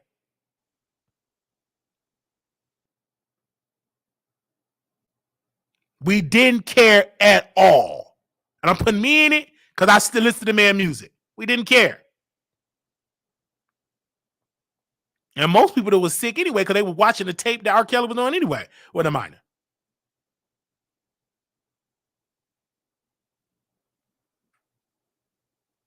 So when it came to Chance, he doing this. Just ask people in Chicago, people that he grew up with. They would tell you he have always been a thought. I ain't surprised. That ain't nothing but imagery stuff. He do the little talent shows. When he did the talent show, look at the hoes that he had with him when he was doing all that at the hair wash the library. Look at the people that was in the audience. Come on, bruh. He's for the streets. The same thing with Dwayne Wade. He's a cheater. And Gabrielle know it. I ain't surprised. So I don't feel bad for her because she know the cards that's being dealt. She want the lifestyle, and sometimes you have to sacrifice. You know you got to share your man. Now, if she's safe, tell him to wrap it up. Most women ain't gonna do it. You know what I'm saying? But I heard, wrap it up. You're gonna share your man. It's just that simple. All right.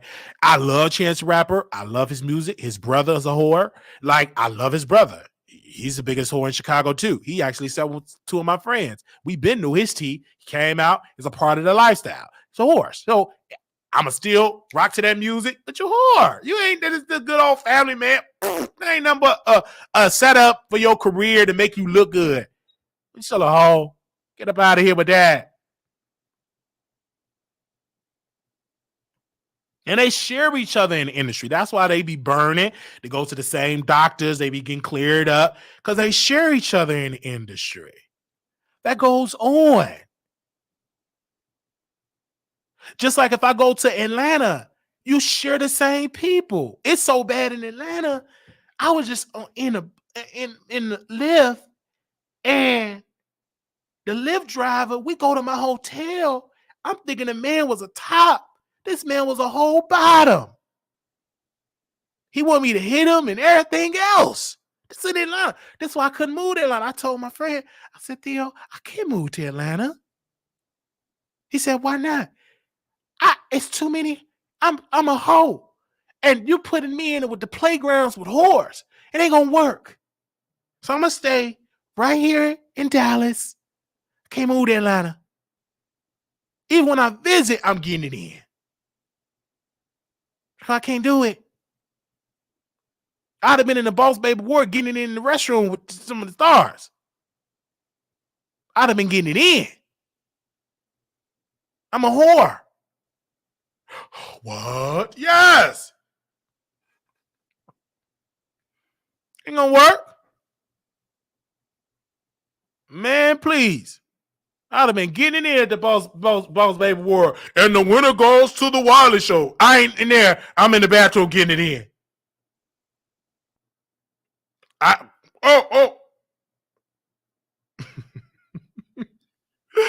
supposed to be getting my award. I'm getting it in the bathroom. I ain't dumb. I went to a Monique comedy show. I get it in, leave a club with somebody, and they meet me at my hotel. And we got it in. Every time I go to Atlanta, I get it in. Every time. Every time I'm in Atlanta. Every time. And when you have clout, people love sleeping with people with clout. You coming in with a show. You got subscribers. You got clout. And yes, I use my show to get the yoni. Absolutely. I have clout. And you got to know how to, utilize the clout. I've done it. I ain't gonna lie. And every time I go, I gotta get tested regularly. You know what I'm saying? I gotta keep the prep and everything. I don't let everybody go down on me because these. But yeah, I would tell you, I get it in with the people in Atlanta. I actually have. Yes, every time I go there, I get it in. You understand what I'm saying? And I don't have to be on Jack. You just have an Instagram. You don't need a Jack anymore. Jack is played out. If you have an Instagram, you good to go. Go to the club. Hey, what up, Wiley? Oh, let's hug. You give a hug. You can just feel that energy. I'm going to whisper some in your ear. Beautiful. I want you to come on my show. Oh, you want me to come on your show? Once I give you a hug, I'm making my move then. I don't care if you got a man there. He can join too. Get that hug. I'm going to whisper some in your ear.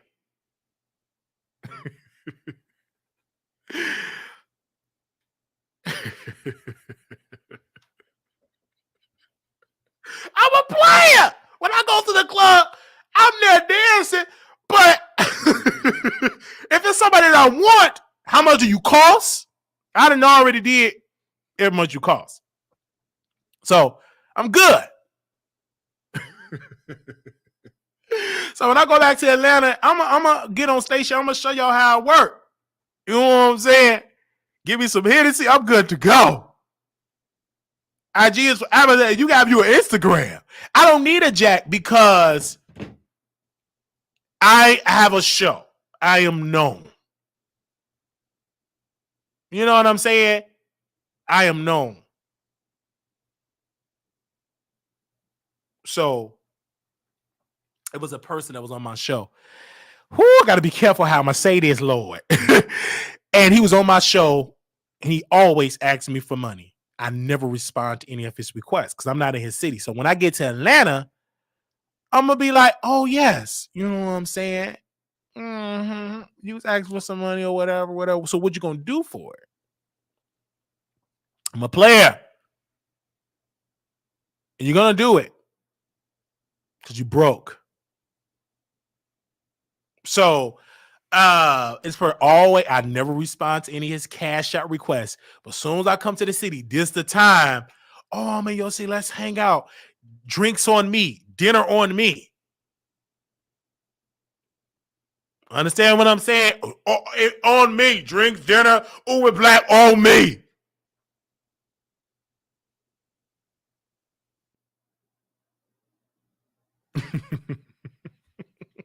Ain't hard.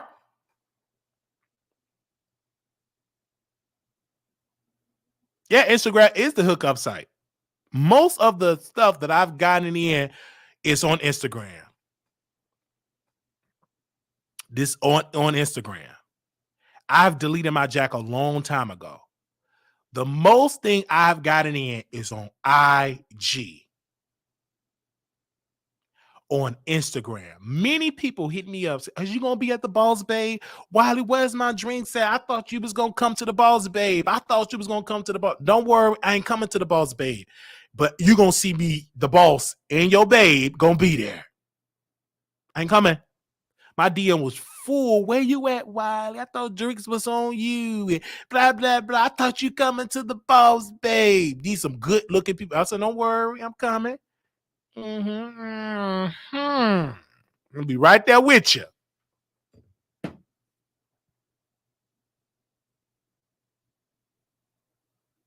Okay. So I never, I come, I don't want everybody there. I come different. No.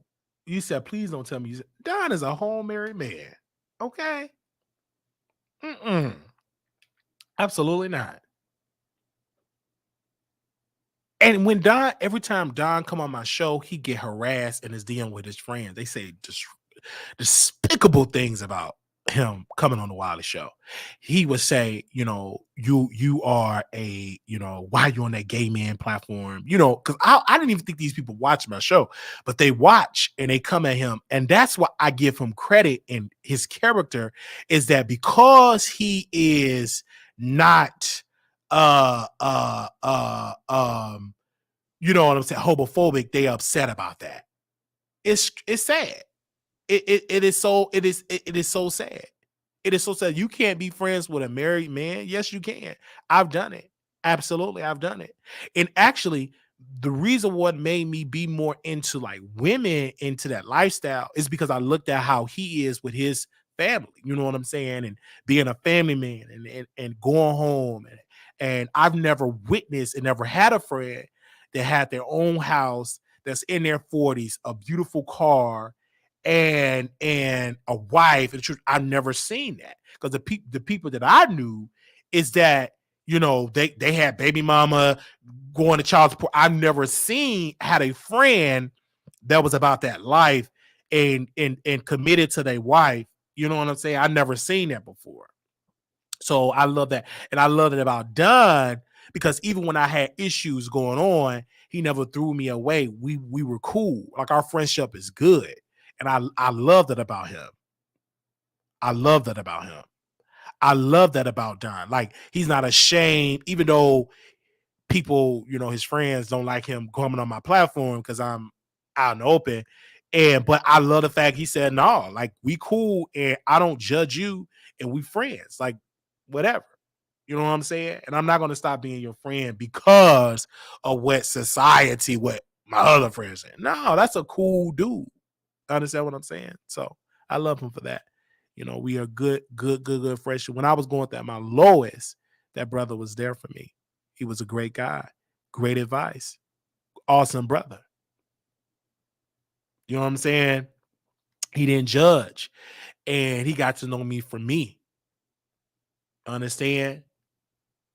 Absolutely. And I love the fact with that brother also is that he know about the money. He know about how to get money. He know about real estate, things that I need in life. He teaching me how to negotiate things and how to leverage things. He's a great guy, awesome guy. Many people in my inner circle met him and they're getting into real estate. My own mother got on the phone with him. Now all she talk about is real estate. An awesome guy, a great guy for that. And I met him through one of my friends that I wanted to be with and sleep with. We never slept together. And because she saw I was trying to get into real estate, she said, I know somebody that's in real estate. And poof, And that's how he came through. And that's almost been about 6, 7 years that we've been knowing each other ever since I've been in Dallas. Absolutely. So great videos that we done together, like on YouTube. He actually helped some of my subscribers and great advice. He's an all around good dude. And his testimony being raised in a crack epidemic with parents on crack cocaine, he broke that generational curse by being a father, not being a deadbeat, raising his daughters, because he not nothing but daughters. Being a good team player with his wife. That's awesome. You know what I'm saying? Hello? Oh yeah, I'm still doing my could you come? I'm still doing my show. I was still doing my show. I didn't even know you was coming like this early.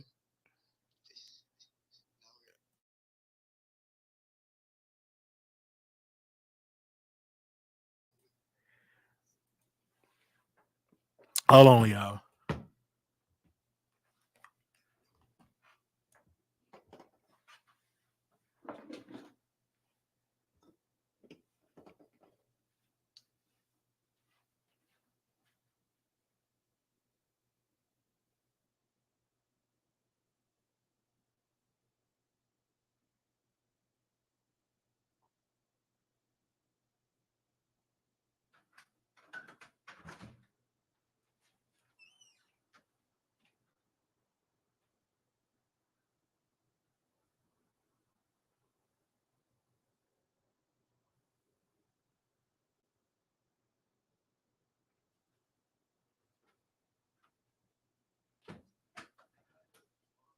Oh, okay.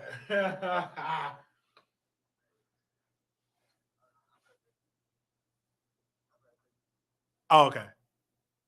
All right. So yes. Oh, let me see what y'all saying. Who is that?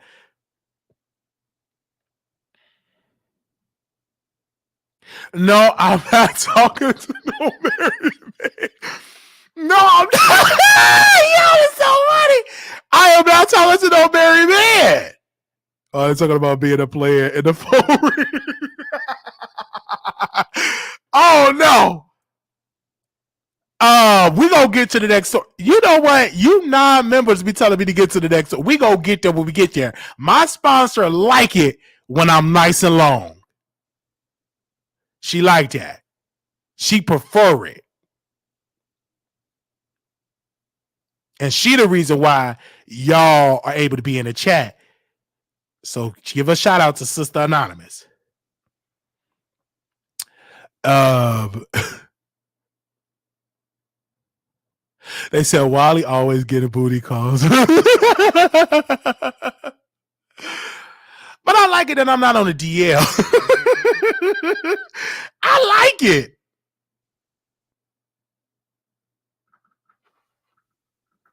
I like it. You know what I'm saying? Oh man.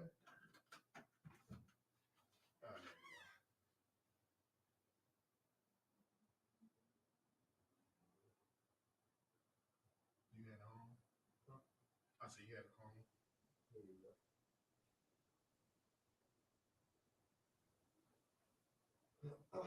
Appreciate it. All right, thanks, man.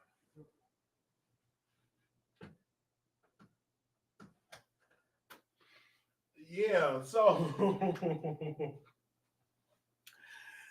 oh man. Oh, you want something? Yeah, I'm still doing my show, man. Still doing my show. I'm still doing my show. Okay. You can sit over there. Don't say nothing, cause child, you already know. Last somebody said something, and poof. All right. So he for the end of I am not about to end the live. I promise y'all I'm not. I'm not about to end the live. They said do straight men like run? I don't know what that is. They said why do we know? Y'all naming names. Wiley said, don't sit over here by this camera there. Don't sit over by the camera. Okay. All right. Hey, Aaliyah. Shout out to Sister Anonymous. Okay.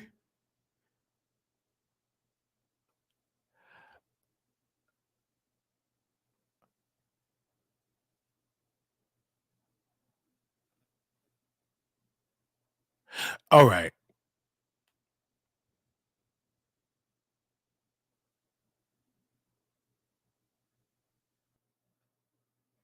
Y'all are something else. Wally said, sit there, eat your food and don't say anything. This is like, now you know you're Anyway, okay, I see you. All right. All right. So they said Wally said have the booty ready.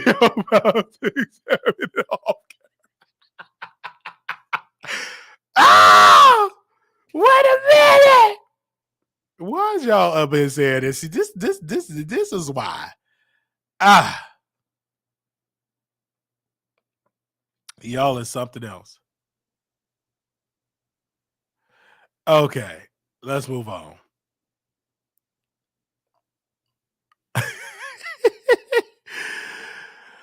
Woo. Okay.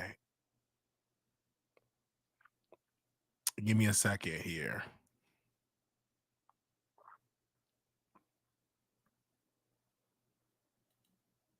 I want to talk about this, Jonathan. This Bad Boys is a lot, it's a lot, but my friend said something. I want to make sure I bring him. Give me a second while I bring it up of what he said. This is what Chef D said, because they said he shouldn't be on the show. And I said, Chef D, you deserve to be on the show. You've been cooking all this food for them. Yeah, he deleted the video. He deleted the video. I said, you cook all that food for them. You deserve to be on the show. He make good money. He's a good cook. And pretty much what he said, y'all talking about him being on the show, but you're not on the show. So I think it's great, you know what I'm saying, that he's on the show. Anthony, the same thing. Jonathan, the same thing. I love covering the show. Now, I did tell Chef D and all of these people that I am going to cover the show. The reason why Armand didn't want to do it, he didn't want to pay the people. Chef D have an amount of $1,000. Jonathan want $2,500. Anthony want $2,000. Carry On wants $2,000. Orlando Brown want $5,000. $5,000 for a 30-minute, $10,000 for an hour. And you must come with a $5,000 deposit. So pretty much all the cast want to be paid. All right. That's why Armand said he don't want to cover it, because in order to bring him on there, all of them want to be paid. He got the money to pay it, but he said he don't want to do it. And he was hurt. He cried because they didn't bring him on the show to host Bad Boys, to host the reunion. So he said Dosh Network, and I said they ain't gonna do it because they have a certain look. You messed up with Jason Lee. Jason Lee told Mr. the owner. Kyle reached out, left him on red. Kyle actually said I reached out to the guy from Zeus and he didn't respond. So, and then if he want to interview the cast, then he'll do it. I told him, I said, the only how he would do it, if I pay y'all to come on, I get clicks view, then he would interview with y'all. That's the only reason why. Mm-hmm. And the only person I will pay to come on my show is Orlando. I would give him the money. Orlando Brown. Because that's a guarantee of that video going viral. It's a guarantee. If I have to put my money on it, a guarantee, because he got the name recognition. My audience know who he is. We can talk about his whole entire career. He's going to say something off the wall, but I don't think Jonathan will go viral. I don't think Anthony will go viral for me. If I had to pay one person, I probably would put my money on Orlando Brown. but I would want to do it in person. Anthony in person. I told Anthony, if I pay you, it got to be in person. Jonathan have to be in person. He's in Dallas. You know what I'm saying? It have to be an in-person interview. I can't do virtual. Orlando, the same. They have to be in person.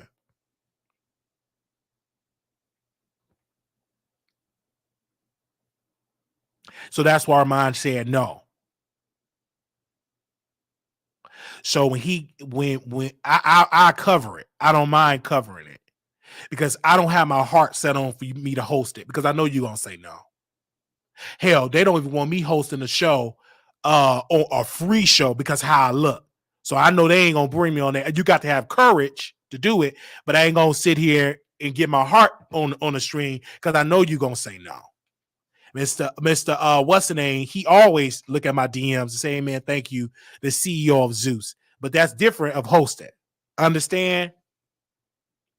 Like Orlando would be worth it, I would say, because that's something I could put on my resume that I interviewed A-list child star. Understand what I'm saying?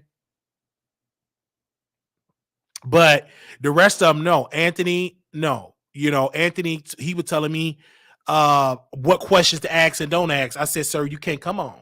Because I got to ask you the questions. The questions you telling me I can't ask, is no need for me to interview you. If I'm paying you, you can't tell me what not to talk about. Chef D, can I give some tea that they don't know about? You can't tell me what not to talk about. I'm giving you money. I got to be able to ask everything. I got to be able to dig in and ask you everything. Because half of my people don't know who you are. So I have to I got to ask you these questions.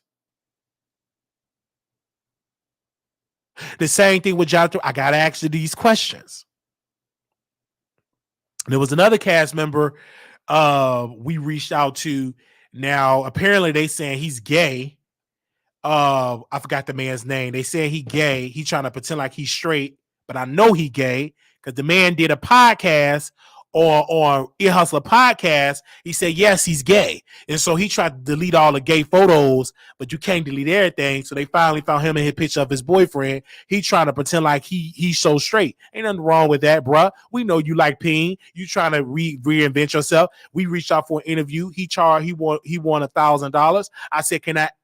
He said, but you can't ask me nothing about no gay stuff. Mo City. I said, well, we can't do no interview.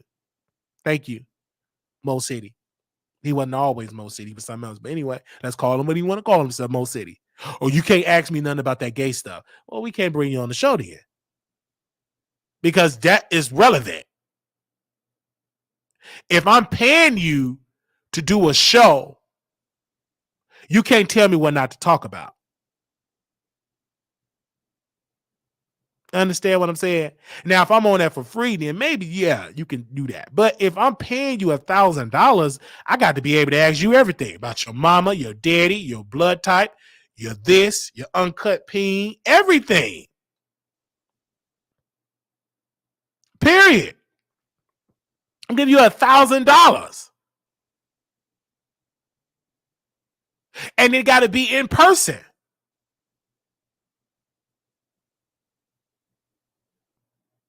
Ain't no virtual for no 1,000. No, you want that 1,000? We doing an in-person interview. I'm just saying.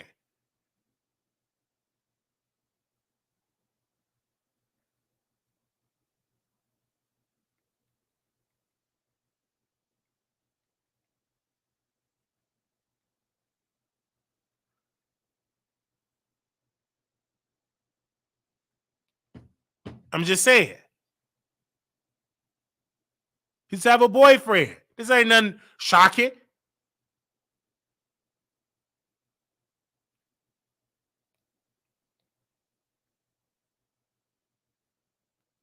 And that's why they're not doing any interviews. They all want to be paid. Tokyo Tony did an interview. The lady paid Tokyo Tony. Then she wanted more money.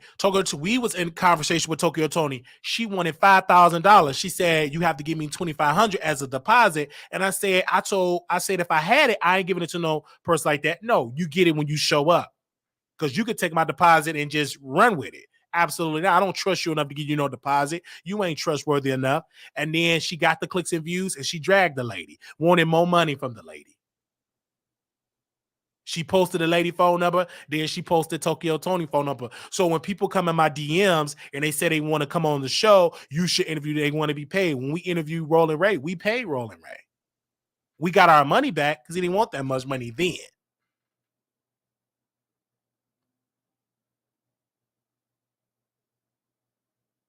You understand what I'm saying? So these people want to be paid, Jonathan. All I want to be paid. I can't blame them because they making good money with Zeus. So they want to be paid. So if y'all want me to interview these people, hit the Cash App. Y'all be in my DM. Wiley, you should interview the cast. Okay, you should interview the cast. And they wanted me to interview. What's the other guy they wanted me to interview, Paul? They wanted me to interview the guy that was on Jason Lee's show. Give me a second. Let's bring up his DM. They wanted me to interview him. And we reached out to him. Okay. Mm-hmm. Rerun, aka Amari. Yeah, Rerun. So viewer, and this is what he said yesterday at 5:20 a.m. I'm out of the country until May 26th.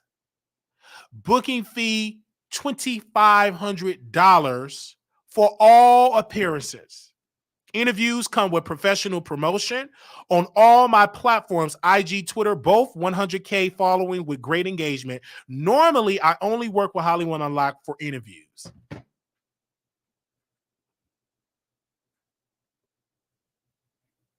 $2,500. And the person that wanted me to reach out to this person for interview, we screenshot it. I said, "Do you got something to the 2,500?" No response. So when y'all tell me to reach out to these people, we reach out to them. And when you don't get a response, I tell them all the time, say you would pay, you would get a response. They're not going to respond when it's for free. Yes. No, they call him Rerun. Andre Manho. He go by Rerun, aka Andre. Yeah. Jason paid for interviews. He paid for interviews. Y'all didn't know that. Ooh, we telling y'all now. These people pay. So you be feeling bad and sad. No, even Armand go through the same thing. He want to interview people. It ain't that they don't want to come on your platform. Put a number to that. Pay him. And he don't want to do that. And he will get the money back. But he don't want to pay. But if you want to sit with these people, pay. Now, I understand his argument. I say the same thing. Y'all go to Instagram Live, give them a free show, but then we want to do interview, y'all want payment. The same thing with the other guy that was on the show, Cash. He was dating Island Boy. To this day, Cash still want $500 for an interview.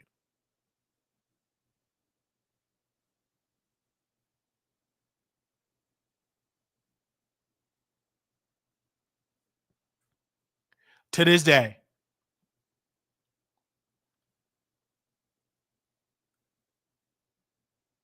Because he make a bulk of his money on OnlyFans.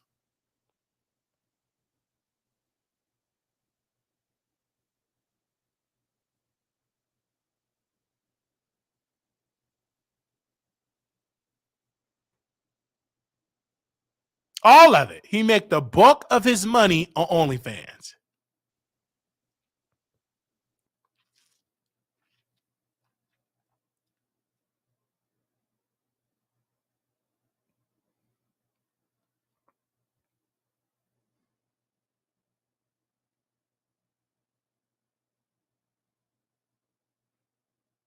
I interview that person. Don't waste your breath.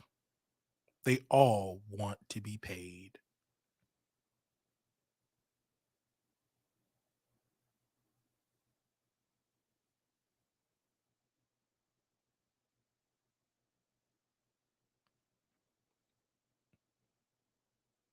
Yeah, she have OnlyFans. And Dante, the fashion guru that got the tattoo on his stomach, the one that said he want to sue Wiley, Dante the body, Dante Johnson, the fitness trainer. He changed his own image. Dante the body on Instagram. He came on our show because we knew he was gay. He didn't like it. He said he's gonna sue us. He got a whole OnlyFans taking a dildo up his butt. He got a taking a whole dildo up his butt. Dante the body got a whole OnlyFans. He working the women and they just all over him. He don't want y'all. He use y'all for y'all money. He's into men. Okay, all taking a whole dildo up his butt. Got OnlyFans. He been had an OnlyFans.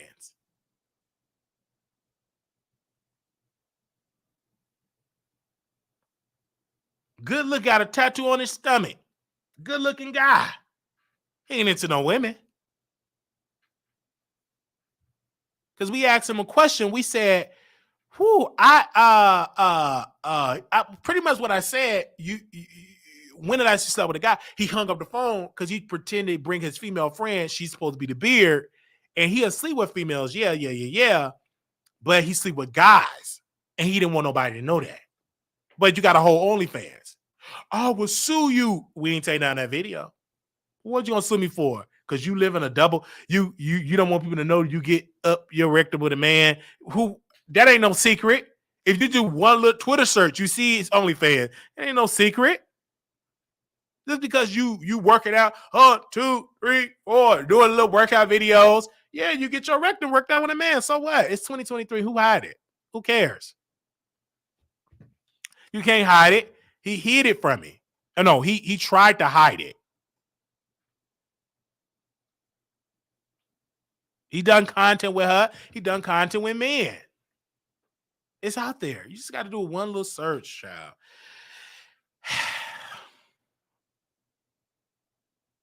It's out there. So.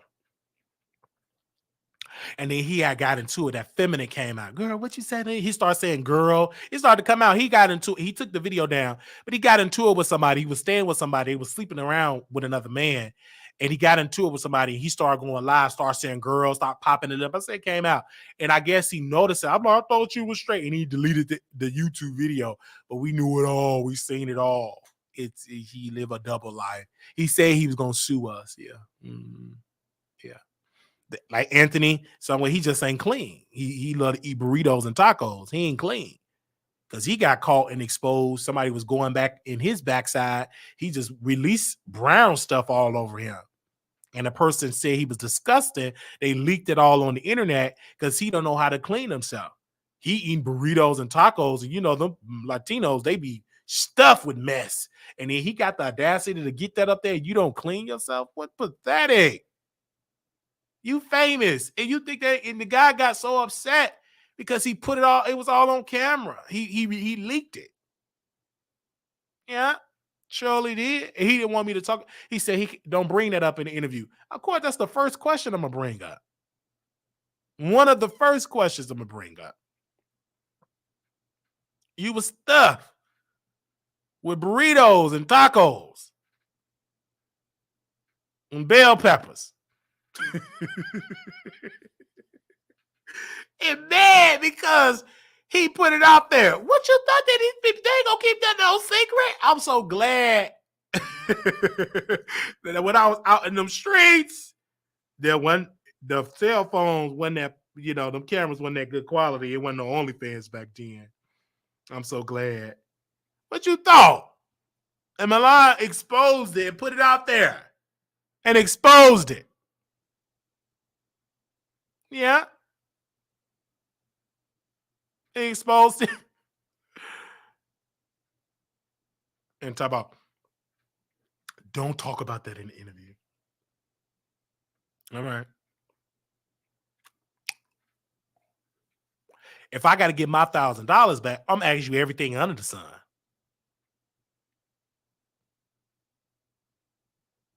Of course I gotta ask Anthony, why are you telling these folks you own that club? You don't own the club. You are a promoter of the club. That white man owned that club. You don't own that club. It's a little search of the owner of the place, and that white man name come up. Not no Anthony. You are the promoter. You don't own the club. That white man own it. You're just loud and them folks talking about you're a club owner. No, you ain't. You a promoter. You ain't no club owner.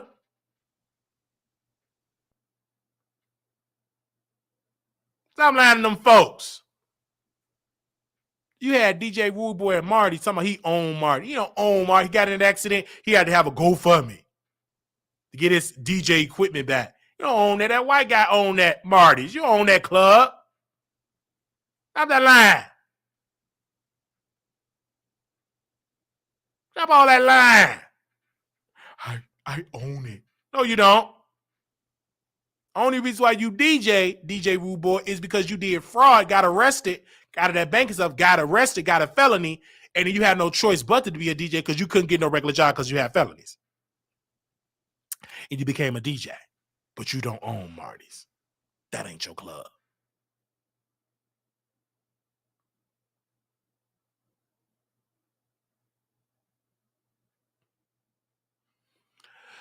All right, so Anthony got mad. He's talking about he the club owner. No, you ain't. You don't own that club. You ain't on that license. You don't own that. Now you don't own that. Stop that lying to them people. You can lie to them people that want a free section, but you don't own the club. You are the promoter. You can be replaced any time of the day because you don't own it. All right, you want to own a club, but you don't own it. Mm-hmm. And you pathetic. You let people just whoop on you. You did a fuck coin. I ain't mad at you because you ain't like some of these free people on Chase Reality get whooped for free. You get your whooped and you get a coin. It make you look sad. They would just beating your tail. Whoo, whoo. You get knocked across your face. You look weak. Oh, they just knocking you out. They wearing you out. And that's why Milan didn't come back. Because Milan, he didn't want to get whooped on camera. Jonathan whooped his friend so bad. He got so embarrassed. He said he ain't coming back to Zeus. He told Zeus either he or I, and they chose Jonathan. And the reason why they didn't have no reunion is because Milan didn't want to do it because they was going to bring Jonathan on the reunion, and Milan said no. And they replaced it. And then Milan thought he was going to start a new network. It didn't work. And then he went over to Ray J. They ain't prepared because Mr. Owner of Zeus called, what's the guy name from B2K? He called him, and he right over there on Zeus.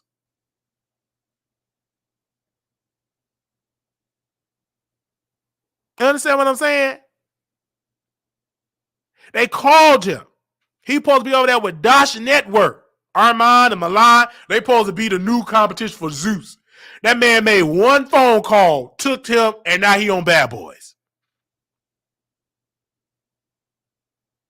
They did all that talking, running a Ponzi scheme to get people to audition because they ain't got the funding to do Tasha Network. They ain't got the funding.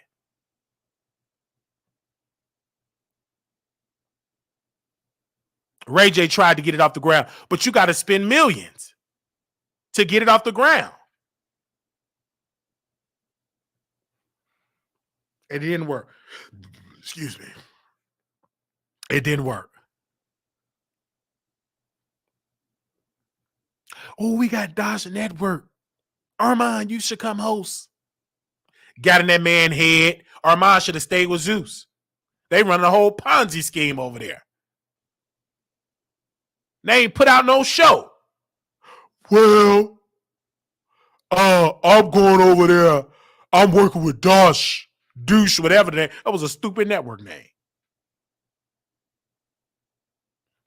He over there. Oh, thank y'all. So deposit your check. They ain't deposit nothing. that network ain't off the ground. I would have stayed right over there with Zeus. Ain't not a show came out. They don't even talk about it no more. They did all that talking. Armand over there. Thank y'all so much. He over there crying. Thank y'all so much for receiving me. Got all in his head. Network didn't go nowhere. Got Armand talking about, I ain't gonna cover Zeus. You stupid.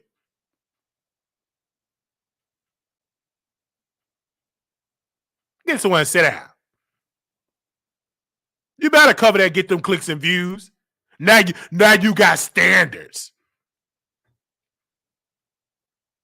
And you only saying no because nobody giving a commission or competition to do it. I'm not going to cover it. Like we gonna not cover it. Sit down. Because I'm tired of them saying no. But you still bootlicking for Nikki. She ain't bring you on her show. You still bootlicking for Cardi. She ain't come on your show. So sit down with them standards. I'm not covering it. I've been covering it and they won't let me host. You was acting like a prostitute for fame and you got mad because they used you up.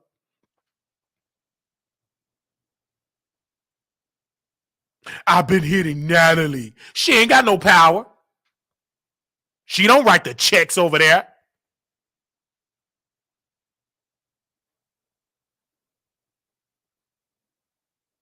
She's not the owner. I was reaching out to her. They gave him the boot. Get up out of here. We don't want you. And Jason got it. And I kept trying to tell. Y'all didn't want to hear me. Jason is a gatekeeper in the business. Whether y'all want to, he got some keys and he just kicking Armand to the side. He ain't welcome. Gave him the boot. Yes, he did. Jason gave him the boot. Jason told, a person told me that, I ain't gonna say no names because I don't want them to block me. But the person said, Jason said, don't hire him or we won't talk about your show. And they didn't hire him. Armand was shut down by Jason Lee. Yes, Jason said it. Don't hire. He blackballed Armand.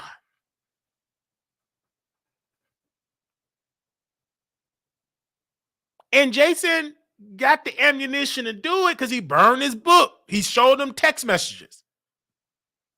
So he gave Jason the ammunition to take him out. And Armand trying to have an ally, Milan Crystal. That ain't working. He ain't nothing but a clout chaser. He's somewhere selling his body in L.A. Yes, he sell his, but he was doing it in Chicago. He's always been an escort. The reason why he got the clout that he got is to deal with the wrinkled white man. That's why. He used to clean their teeth, and now he sell that body to a wrinkled white man. They give him money. That's the only reason why he's able to thrive is because he's an escort. He ain't talented. He just looked good, and the wrinkled white man got the money. That's how he was able to make it in L.A. He left Chicago. He met a guy in L.A., a wrinkled guy, moved with him and supplied him and stuff like that. He ain't nothing but an escort. He can't fight. He talk like he can't fight. All he do talk mess. Never made it in ballroom. He's a scammer and an escort. If the money was right, he'd be right here dating Wiley. He ain't gonna turn down no bag. It is what it is. He was an escort. He up there talking about, Armand, come on. He had the power to help Armand. He didn't help him. But now when he got the boot from Zeus, now you want to help Armand? Get someone to sit down. Now you want to welcome him? Brother, when you was in Zeus, you stayed silent. You didn't help him. But you tried to get under Jason's skin. And Jason showed both of y'all don't have the power to take me out. You tried. But when you had the power at the seat at the table, you stayed silent. But now you need Armand. Oh, come on, bro. I just want y'all to know, Ray J, Armand is next big thing up. He just got used. They brought him over there to bingo. His Dookie Network. I call it Dookie Network. They come there. Yeah, we gonna have to deposit that check. How they gonna deposit something? They network ain't off the ground. I said, look at this mess. And they still ain't off the ground. Went over to bingo. They thought that show was gonna go viral. They canceled it. It didn't go nowhere. And I told the producers on the bingo, the white folks, white. What's a white? white. I told them, I said, you know why that show ain't gonna get off the ground? It's because it ain't enough violence. You want that show to get off the ground? I need to see chairs. I need to see people getting backflip. I need to see some blood, swollen eyes. It ain't going nowhere. You can't try to rewrap what made bingo successful. It's the drama. Get up out of here with that. I said, you should have told Armand to get drunk and get high. Then that would have been a show. Let them storm over his words and cuss, and they rip off that Gucci. Then that's a show that would have went viral. Nobody talked about it on YouTube because it was trash. It didn't go viral. Y'all try, they to try to be all calm. No, bring some drama. If you want to compete with the gays, it got to be a couple of fights.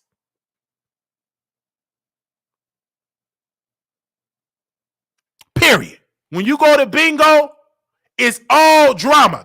The people that I watch, Maniac, did I say his name right? Maniac, Jason Lee, when he's over there, drama.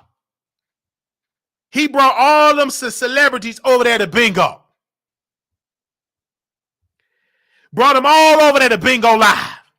They might as well turn to bingo because that's what everybody call it. The most popular people on bingo is drama. All of it drama.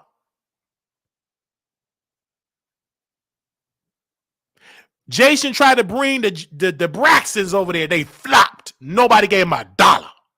They left because they wasn't drama base. Care nothing about you being a celebrity. Drag somebody. So they went nowhere. Maniac was dragging him along earlier. It's drama based. And we gonna sleep with Maniac. We know his prices. Yes, we did, Paul. Did we come up with it? I'm working a couple of triples just to sleep with him. So I can brag about it on YouTube. And that could be a storyline on bingo. He already told me his prices. Wiley would pay for it? Absolutely, I would. Think I won't? You must don't know Wiley. I've done it multiple times, paid for it.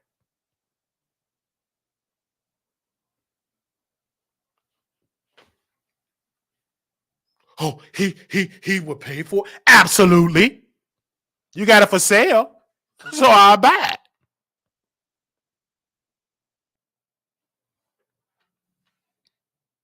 I had a lustful dream about Maniac. Yes, I did. And I asked him how much he cost. And he gave me his price. I ain't gonna tell you how much it costs. That's between me and him. And I want it to be recorded. Them lips, I want that on my body. I don't care if he got that stuff. We protect it. Who cares? Man, get that prep. And if I do get that stuff, you get a free apartment. I ain't trying. You get a free apartment. Look at all the services you get. Disability, free apartment. Man, please. I can go viral. I get up here and cry, talk about my experience. Y'all will donate more. I get to be a free apartment. I don't care if he what stuff. That don't bother me. Man, please. I give me a free apartment. Government subsidized loans. I don't know what he got, but I know I don't have it. You just protect it. Use PrEP, protect yourself. Anyway, man, you get your free apartment. Man, please. Get you a free apartment paid by the government.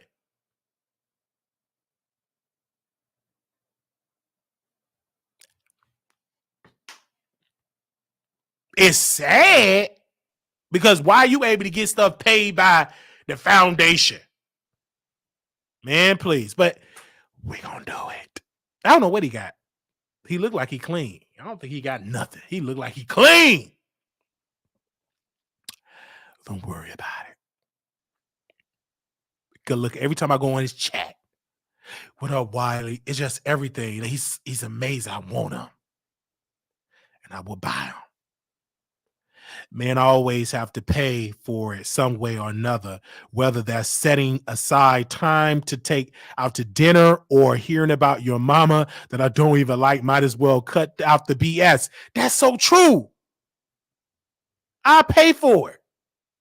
And I have paid for it. It was a guy I really wanted to have, and I knew I couldn't have him. So this particular time, I got paid. I got a check from work, and I got I think the check, I did a couple of doubles. It was about $1,500. Actually, it was about $2,000. Took out $1,000. And he came over, and I said, I have this, let's do it. And he did it. And we kept a relationship really good. Really, really, really good. And every time I'm in Atlanta, he will always remember me, and we would do it. But I stopped doing it with him because he played out. I had him enough. I want something else. I want his friend now. So once I had you enough, I played with you enough, I want somebody else.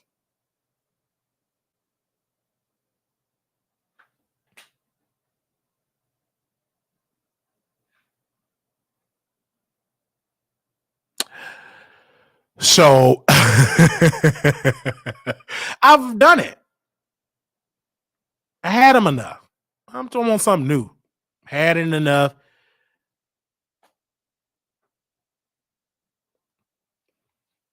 So somebody else I want. I got my eye on them. I'm in their DMs. We didn't did the research. And once they told me how much they cost, I said, oh, man. Oh. Once they told me how much they cost, good to go.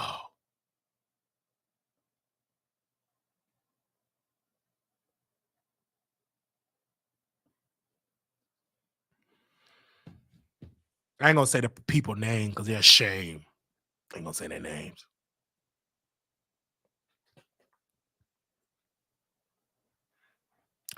I ain't gonna say their names over here. Tomorrow night, I'll name drop and post pictures and stuff. I'll name drop on the members only tomorrow night.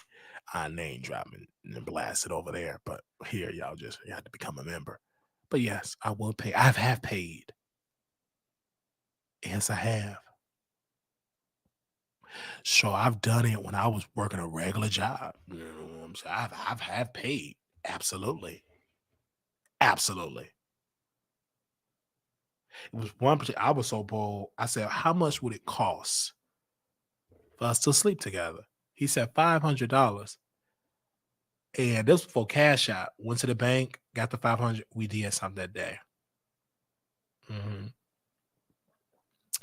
And now this person's on OnlyFans and all that. And I've been told him, I said, you need to get, at that time, it was just adult entertainment. It wasn't on OnlyFans. And now he's big on OnlyFans. Yeah. He's big on OnlyFans now. But yes, you still want the piece sexy. Yes, absolutely. Yeah. So I've done it. You want Paul, Sally, and all that, you know what I'm saying? Just, so that's just how that goes. Most of them ain't gonna charge 30,000. You would get that like Arquez, he's really pricey. because he get like white dudes with money. Um, Arquez, like Andre, he get pretty guys with money or women with money. Like, you know what I'm saying? They're really pricey because they travel out of the country. They sugar daddies. You really gotta be. It's another dude that follow me on Instagram, and I really want him, but I'm too broke. He lives in LA. And I told him, I said, once I get hit, you're gonna be the first one that I'm gonna get. He think I'm playing. Because he gets good money with his sugar daddy. And I want him bad. So I will get him once this show pop or I hit the lottery or something. I will get him. If you don't really think this is literally every man wanted to thought, think again. Simply, there's some that act on it, but everyone is thinking. Absolutely. It is what it is. It's hard to turn down money or opportunities. If you can, that's you, but it's hard.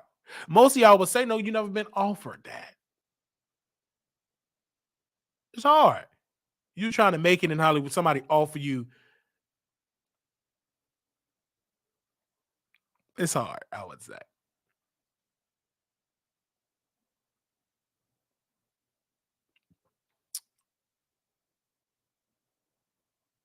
It's this one female that I want. She worked with Tasha K. I can't stand Tasha. And I told her, I said, when I make it, I'm going to take you from Tasha K and give you quadruple what you make. She's going to do it. And she be seeing it. She ain't gonna lie. I'm going to steal you from Tasha.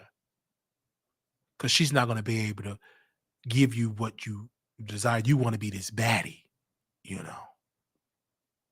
And Tasha ain't got enough for you yet. So when I get it, you'll be the first one I buy. They said, not you about to take our donation and trick it on OnlyFans. Man, it's going to happen.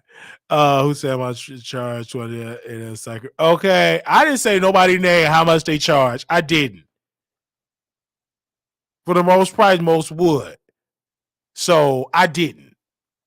And y'all don't even give enough to be tricking on. Just being honest. Y'all don't. Y'all don't give enough for all that. Really don't. But when I make it, oh yes, let me get it in. So I don't know why we got on to that topic. They say I ain't crush him. Yes, you is, Nate. And you like to play hard to get. That's a good trait to have. That's a good trait to have. I like Nate because he play hard to get. I like that.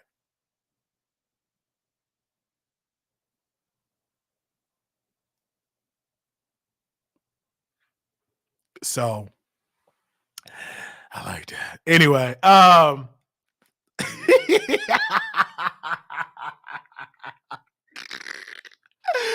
let's go to another topic. I want to make sure we talked about everything. Let me make sure. Hold on, y'all. Let me make sure we talked about everything before we get to our last topic. Y'all like the long shows? Do y'all like the long shows? Y'all miss me.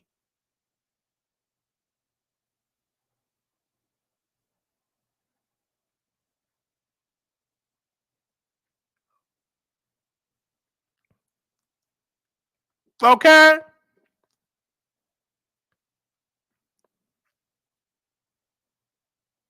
Shout out to the Boss Babe Awards. They said we didn't win. We knew we weren't going to win. Why you think I didn't show up? Think I'm about to show up? Let me say this really quick. Get them off the screen really quickly. Do you really think you're going to get me to come to a place where I know I'm going to get screwed? This is why I love having people that love the Wiley Show. Because this person said, Wiley, you know you're not going to win. I said, I know. I ain't going. I'm not about to sit in no audience If I know I'm about to get screwed, baby, you screw. I ain't gonna be there. Absolutely not. So I think the person that told me that she told me this. This particular person told me this months ago. You ain't gonna win that. You ain't gonna win. I said, I know. I ain't going. You think I'm about to sit in a place? I said, I ain't going to that.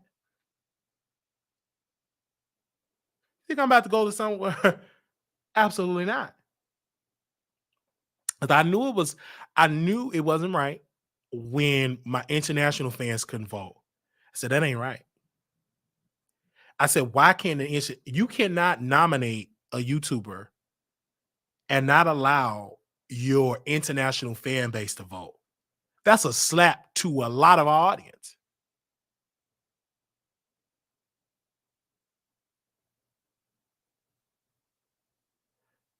My international fans could not vote. So that ain't right. I told him, y'all need to open this up worldwide. We're not just known in America. We have fans everywhere.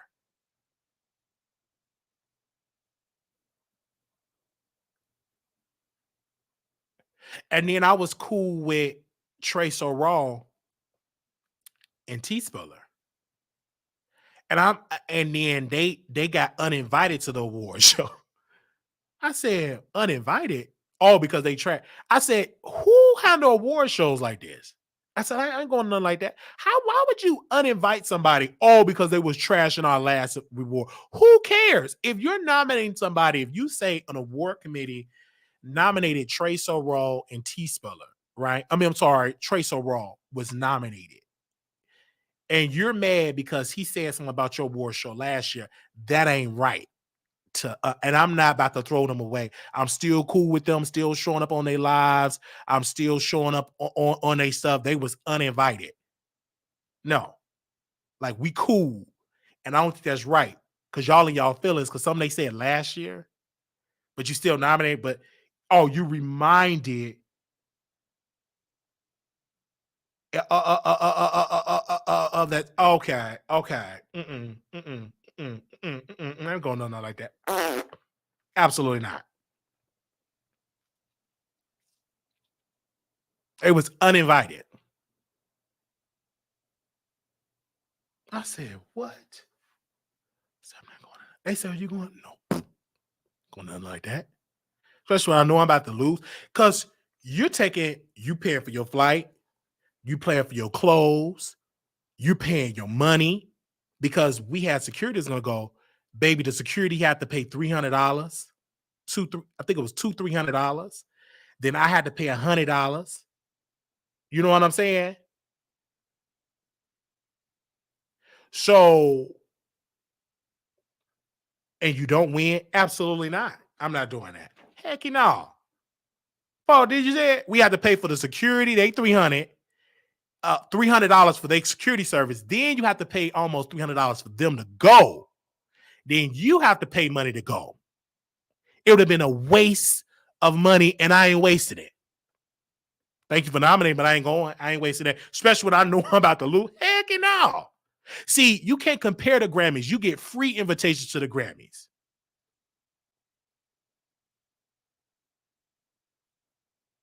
Period. That's free. This ain't free. You're paying this. And you have to pay. And I said, no. I ain't going. I ain't doing that. And then when the person told you ain't gonna win, I thank her for doing that. I said, definitely ain't going to that. Think I'm about to go and not win so I can get dragged? Absolutely. I'm staying right here with my producers and going live. I'm not doing that. Think I'm about to do that and I'll have to pay because they have to pay for the star to come. I'm not doing it. They wanted other people to go and they refuse to get nominated. I'm just the last of the person to get because the people that they wanted said no. I said, what? And I'm going to play game. Oh, y'all vote, blah, blah, blah. But the back of my head, when that person told me that, I said, I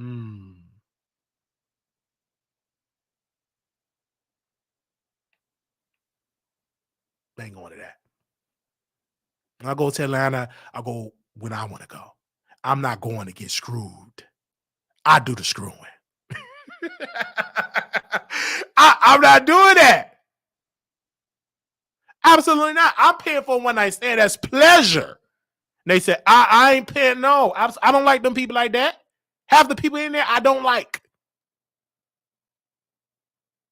And I'm not going to go there. I'm just not that type of person. And I've always been that way. So we going to Atlanta in a couple of weeks for other stuff. But not for that. It didn't make any sense. Paul, you know this. And the person we had didn't make sense. It didn't make any sense. It did for me, it didn't. So I knew it. I said it didn't make any sense. Because when the other person came on the show, let me see if he off work. So let me see if I can call him to get him on. Because they wanted Armand to be on there, and he said he not doing it. And then my name was mentioned. You treat me like a size. You think I'm get up out of here with that. Is you off work now? Oh, I'm about to drop your link. Okay. I'm gonna send it to your Instagram. All right. Give me a second. Hold on, y'all. All right, can y'all? Okay, y'all can still hear me. Let me send this person this. Give me a second, cause I know. Where is he? Okay, here we go. I was waiting on him to get off, and then we'll get to the Tasha K stuff last. So if you leave, you miss it.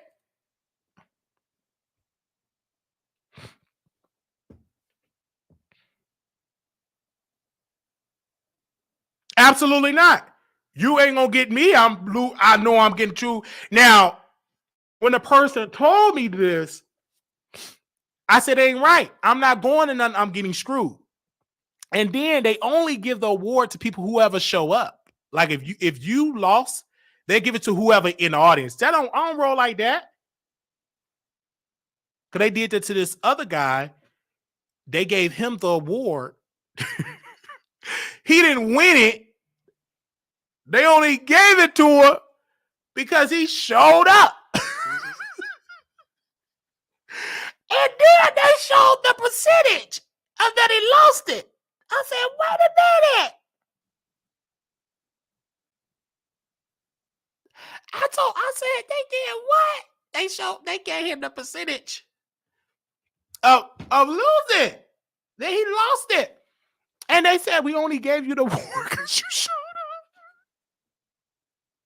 We only gave you the award because you showed up.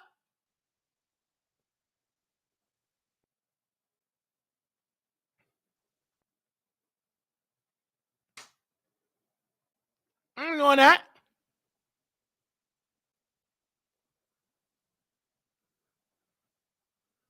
No. Because they said if you don't win, you can send a video. They changed. They said, whoever show up, that's who we giving it to. I ain't doing that. You ain't gonna see me in the audience like I ain't going. They said, was you attending? No. Go on to that. I said, is Armand Wiggins gonna be there? They said, no, I ain't showing up. I would have showed up if he would have showed up. My favorite celebrity would have showed up. If he would have hosted, I would have been there. He ain't there. I ain't showing up. Once I found out that he was nominated and didn't do it, I said, no.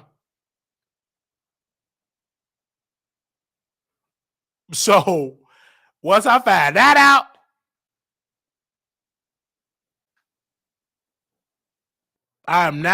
if I'm not your first choice, then I should never be your choice. Because people gonna tell Wiley, you don't know who know me. I know a lot of people. And they come right in my DMs.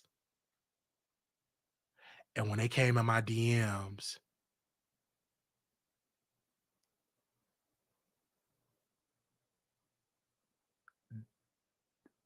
I hold it. And I said, coming to that. I told Paul, I said, Paul, I'm not doing it. I'm paying all the money. I'm paying for the security. I'm paying to go, the clothes, paying for the car service. I'm paying all this for, and this is nothing. You know what I'm saying? Um, so I'm not gonna do it. Mm-mm. It don't make any sense. I make more money sitting here talking. Now going to Monique was different. That's I'm a fan of Monique. And actually it made sense for me to go to Monique show because I'm internationally known. Like people were sending me stuff all over that I was there. I would go to it again. That makes sense. That's to help my brand, not to be bootlicking with the LGBT community because they don't support the Wiley show. They don't. They're not watchers of the Wild. It's a small majority of them. Some of them do, but the bread and the butter is mostly women. You understand what I'm saying? So of course I would go to a Monique show and I'd be in the audience for that. That made a lot of sense. And it paid off because I'm in the special. I'm in the audience and poof.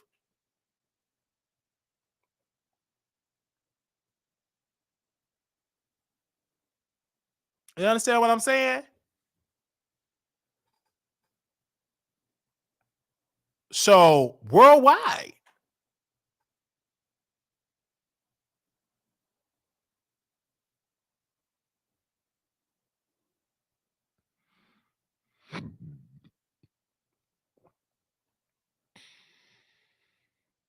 Mm-mm. You know, um, I remember Monique was offered to go on the Academy Awards to present an award. Monique turned it down. She turned it down because she said, "Are you going to pay for my makeup artist? Are you going to pay for my designer? You're going to pay for my team so I can get dolled up?" They said no, and Monique said, "I'm not coming."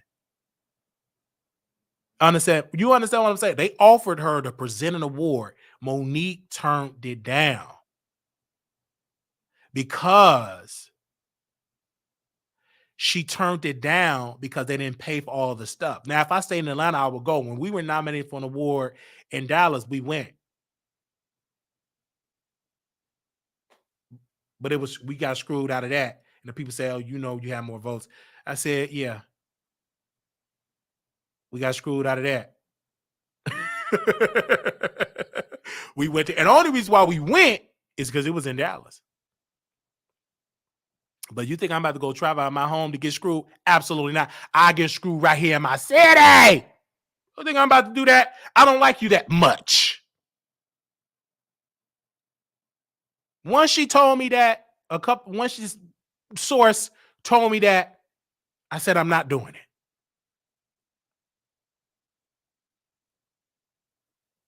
And we went to Monique thing, and we got to go back to Atlanta for some more stuff.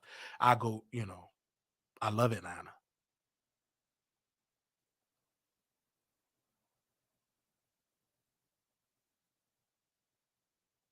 Yeah, that's different. That's pleasure. I go get screwed on Jack all the time. That's pleasure. And we could come back and use that as content. That's the difference. But I don't just screw just for Jack. I go there for shows. And if it just so happen I'm on Jack getting some, that's different.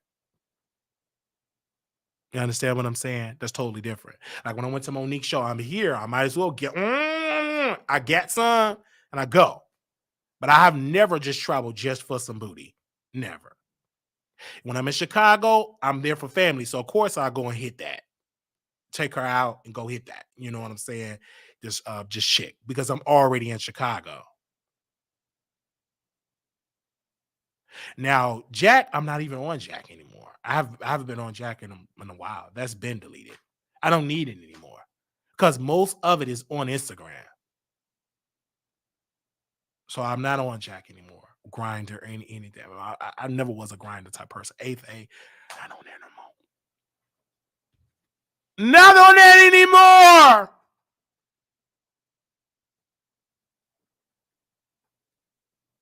I ain't on it. I used to be on there, but it was no need. I get more of it on Jack. Like all the people that's on Jack, they're on Instagram. They're on OnlyFans. You understand what I'm saying?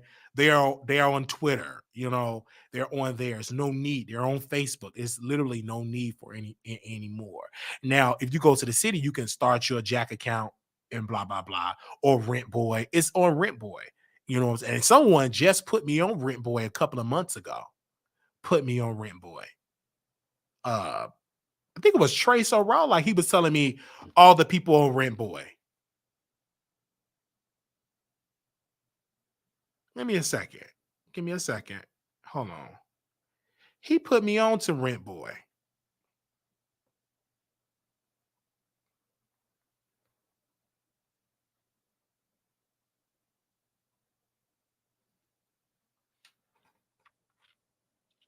Rent Boys went escorting. And some of your favorite people in the community is on Rent Boy. They on Rent Boy. I don't know if they probably sleep. I want to get somebody on the show. Hold on 1 second. If he ain't on in 10 minutes, then I'm going to my last story. Uh let me see. Yeah, Rent Boy is on there. And I wasn't surprised. Because back in the day, it used to be the Craigslist. That used to be real popular, but that's shut down. And Backpage. Now they have Rent Boy.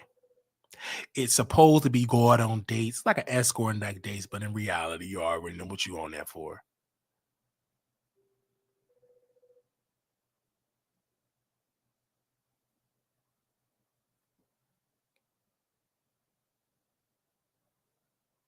Let me see.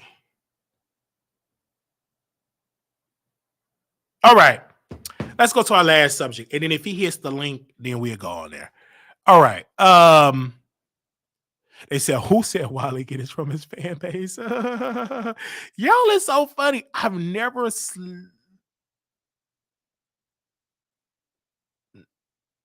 that ain't true. I did sleep with a fan. I can't even lie.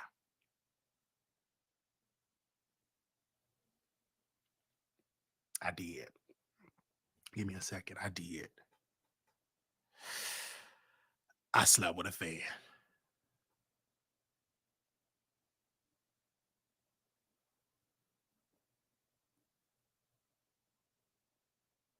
I did.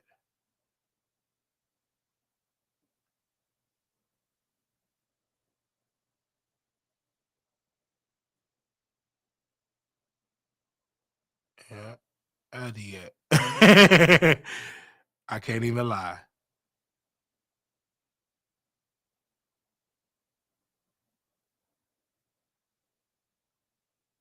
I'm making sure. Yeah, I did. All right. Let's move on. Now we go to our last subject here.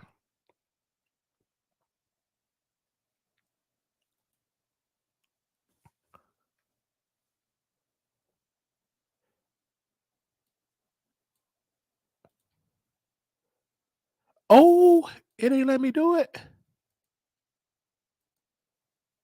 I want to make sure. Okay. Okay. So y'all know who this Steve Harvey, this is his wife. And Tasha K interviewed Jimmy Lee. Interviewed Jimmy Lee, he was a drug kingpin in Memphis, Tennessee. And it was an interview that went off. He was just dragging Steve Harvey, dragging his wife, saying that his wife is, saying that Marjorie is a gold digger, saying that, this woman did not serve time. She was a drug kingpin. Once he went to prison, she continued the drug empire with her new man. He also said that, Steve Harvey, when he came into the picture, that's when she started looking at Steve Harvey different. Started looking at him different, Jimmy different. He said, all I was in prison, she would come bring the kids. She would come talk to me and everything. But once that happened, hello. Why you got it just so difficult to join your stuff? Well, you don't just hit it and just join. No, it's making me go through my Google You account. gotta have your name. That's a new thing on StreamYard. When the last time you hit it? But the thing is, I got my Google account attached to my old number, and it asked me for a two. Oh, okay. So that's what it's saying on there.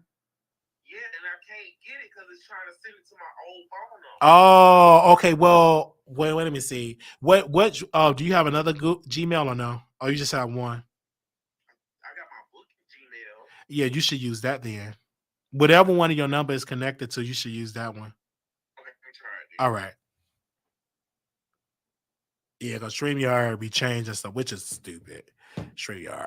Okay, we gonna get him on. Give me 1 second. So that's Steve Harvey, his wife. And so Tasha interviewed this drug kingpin only to drag Steve Harvey and his wife because Steve Harvey said he's a punk ass, that Jimmy is a punk ass. Now, hold that thought. Let me get them off the screen. I'm gonna wait till he hit that, and then we'll get into this subject. And I'll repeat all that over again. Give me a second. Oh, Granny Ward, we're talking about now free. Yes. Because like I would do the call in, but I don't know if y'all would be able to hear the call in. Give me a second. Let's see. Because it wasn't working the last time.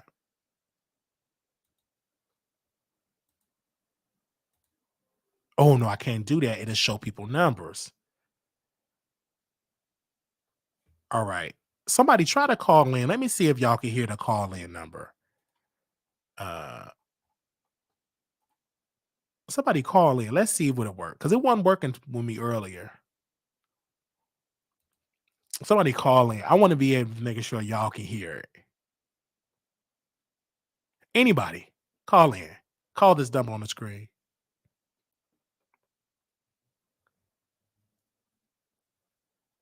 Call the number.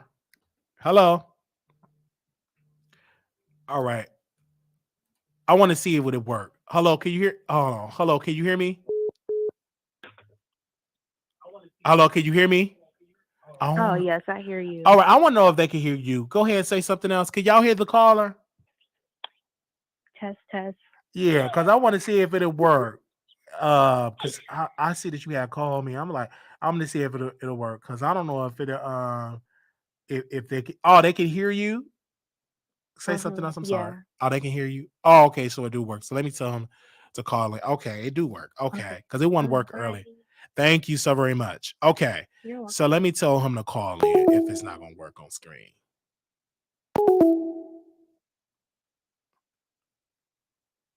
Give me a second.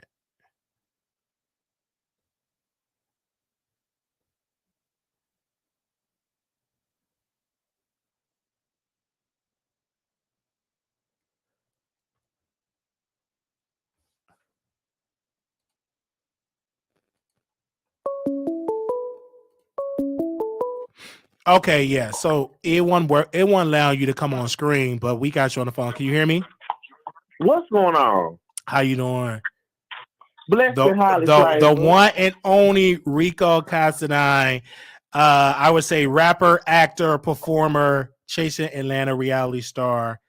Period. Point blank. You do a lot. Period. Producer, model, actor. Yes. Name it, I got a little piece in it. Yeah. So you were having some issues with Boss Babe Awards, and fuck Boss Babe. What? Okay. Can you tell us what was your issue with it, with Boss Babe? Oh, I can tell you, and if you would like, I think I still have the screenshots of everything they said. Okay, so long story short, I was letting them know, confirming that I was coming to this year's event. So when I let them know, they reached a person that worked for them, reached back and was very rude with me and was like, "Oh, since you didn't come last year, we can't just accept the fact that you're telling us that you're coming this year as you're coming." I was like, "Well, I'm coming." Well, we just need to make sure that you're coming. So you might just want to buy the ticket instead of getting the free ticket that we're giving to the honorees. You might just want to buy the ticket so we will know for a fact that you're coming. Because, you really didn't even win last year. We gave the award to you because we thought you were coming. So the girls, I hope the girls that won their award this year, I hope they won it, because they will give it to you if you don't show up. If you show up, they'll give it to you. Even if you didn't win it. Yeah. Someone told me when this was going on that Wiley, you're not going to win.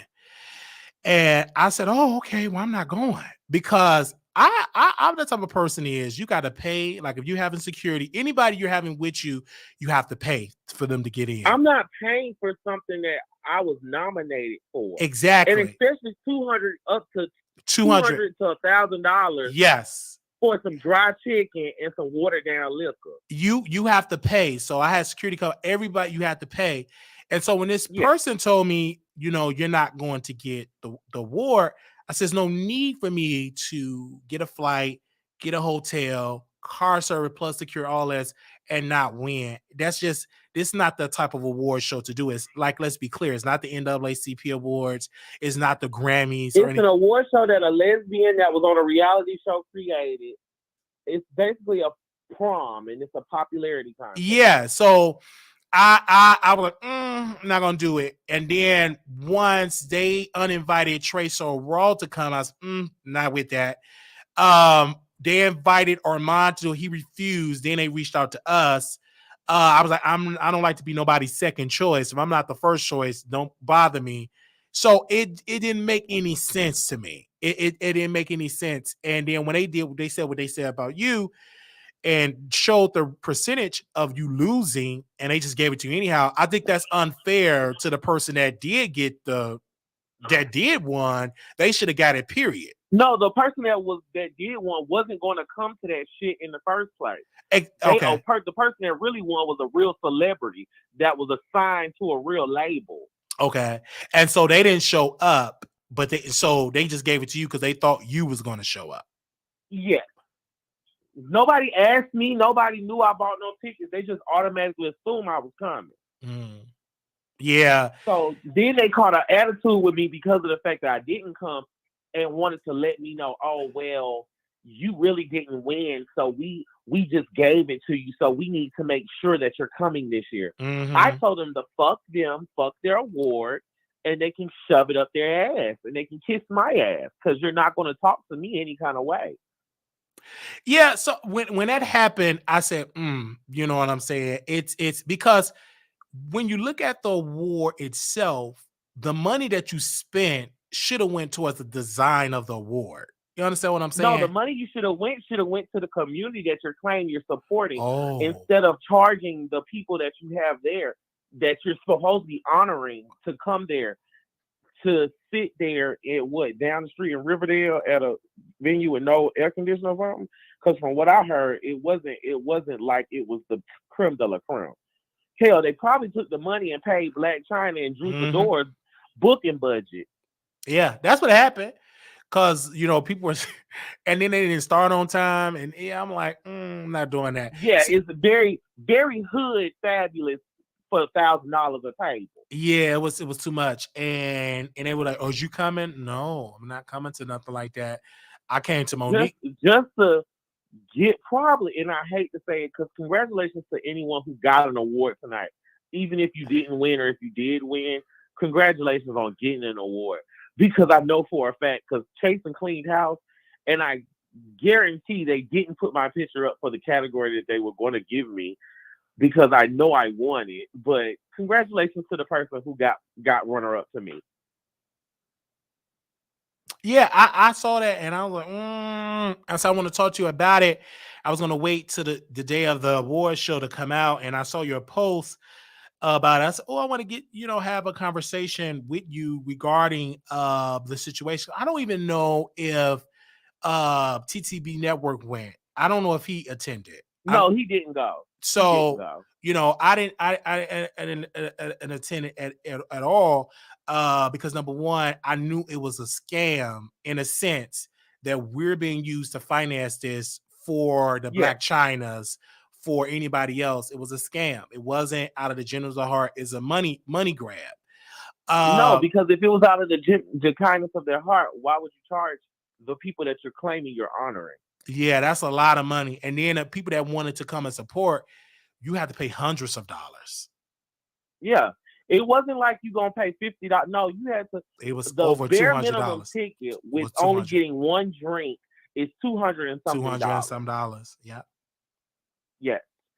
To get VIP is $800 or no, was it $400 something dollars? Like three and $400. And then to buy a table was $900. Yes. So yeah, that's what it was. And I said, I'm gonna keep quiet, but I am gonna talk about it today. And I will give a reason why, because you're spending a lot of money. You know what I'm saying? You didn't get paid to promote the award show. You don't get paid for any of that. They should at least bare minimum allow the nominee to get 3 free tickets or 4 free tickets. You know what I'm saying? Because you all individuals promoted the award show by our own individual platform. And another thing I didn't like about it is because people from internationally couldn't vote. That's like a slap to most of our fan bases. You know what I'm saying? Because a lot of us, I don't know about you, but I can speak for myself. We have a lot of people that view us from overseas. You know what I'm saying? Oh, yes, I do understand that. And I do have some of my people that were from a different country tell me that they weren't able to vote. So I'm like, that's a slap, because we're not just America. Like, we viewed all over, and it should have been for everybody. And then also, to keep it fair, they should have the percentages to show it. You know, when you vote for somebody, you can see who got 30%, who got 4%. You understand what I'm saying? To keep it so secretive, to make sure that it's not rigged. But if you're saying I mean, first of all, it is very much so rigged, because of course it is. They basically told on themselves when they inboxed me and told me that they just gave me the award because they thought I was coming. Yeah, which is probably what they did this year tonight. Of course, didn't come. Of course, like, they give it to people that showed up, which is dumb. It's slap in the face of them, because I'm like, you. It don't make any sense. It didn't make any sense at all, because when that receipt came out, I said they probably living by that same principle. If you show up, you'll be nominated. We originally was nominated for 2 awards and it just dropped down to 1. I don't know what happened. I guess it was a glitch. Who knows? But I just y'all don't remember who y'all giving nominations to. You know what I mean? My thing is this: I'm not desperate for attention to where I have to go to a fake award show to get fake awards given to me. So that's why I didn't give a fuck, and I told them they can keep their shit, because when they decided they wanted to email me an apology instead of going public with the apology, I told them that no, I do not want to go, because then they had the nerve enough to ask me again, well, do you want to still come? No, I don't want to fucking come. Yeah, like, you know what I'm saying? And when that came out, when you're explaining your story, I said, that ain't right. And right at all. I'm like you. I don't need to go for valid. That never was me. I don't need to be rub elbows, kiss people. I don't need to do any of it, because the same people you kiss, I can sleep with them all, give them a couple of coins. You can have them off your way. I don't need to be fake, and that ain't for me.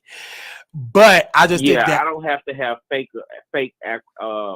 accomplishments. Yeah, you know what I'm saying? Because it wasn't done right. It was done to get the Black China.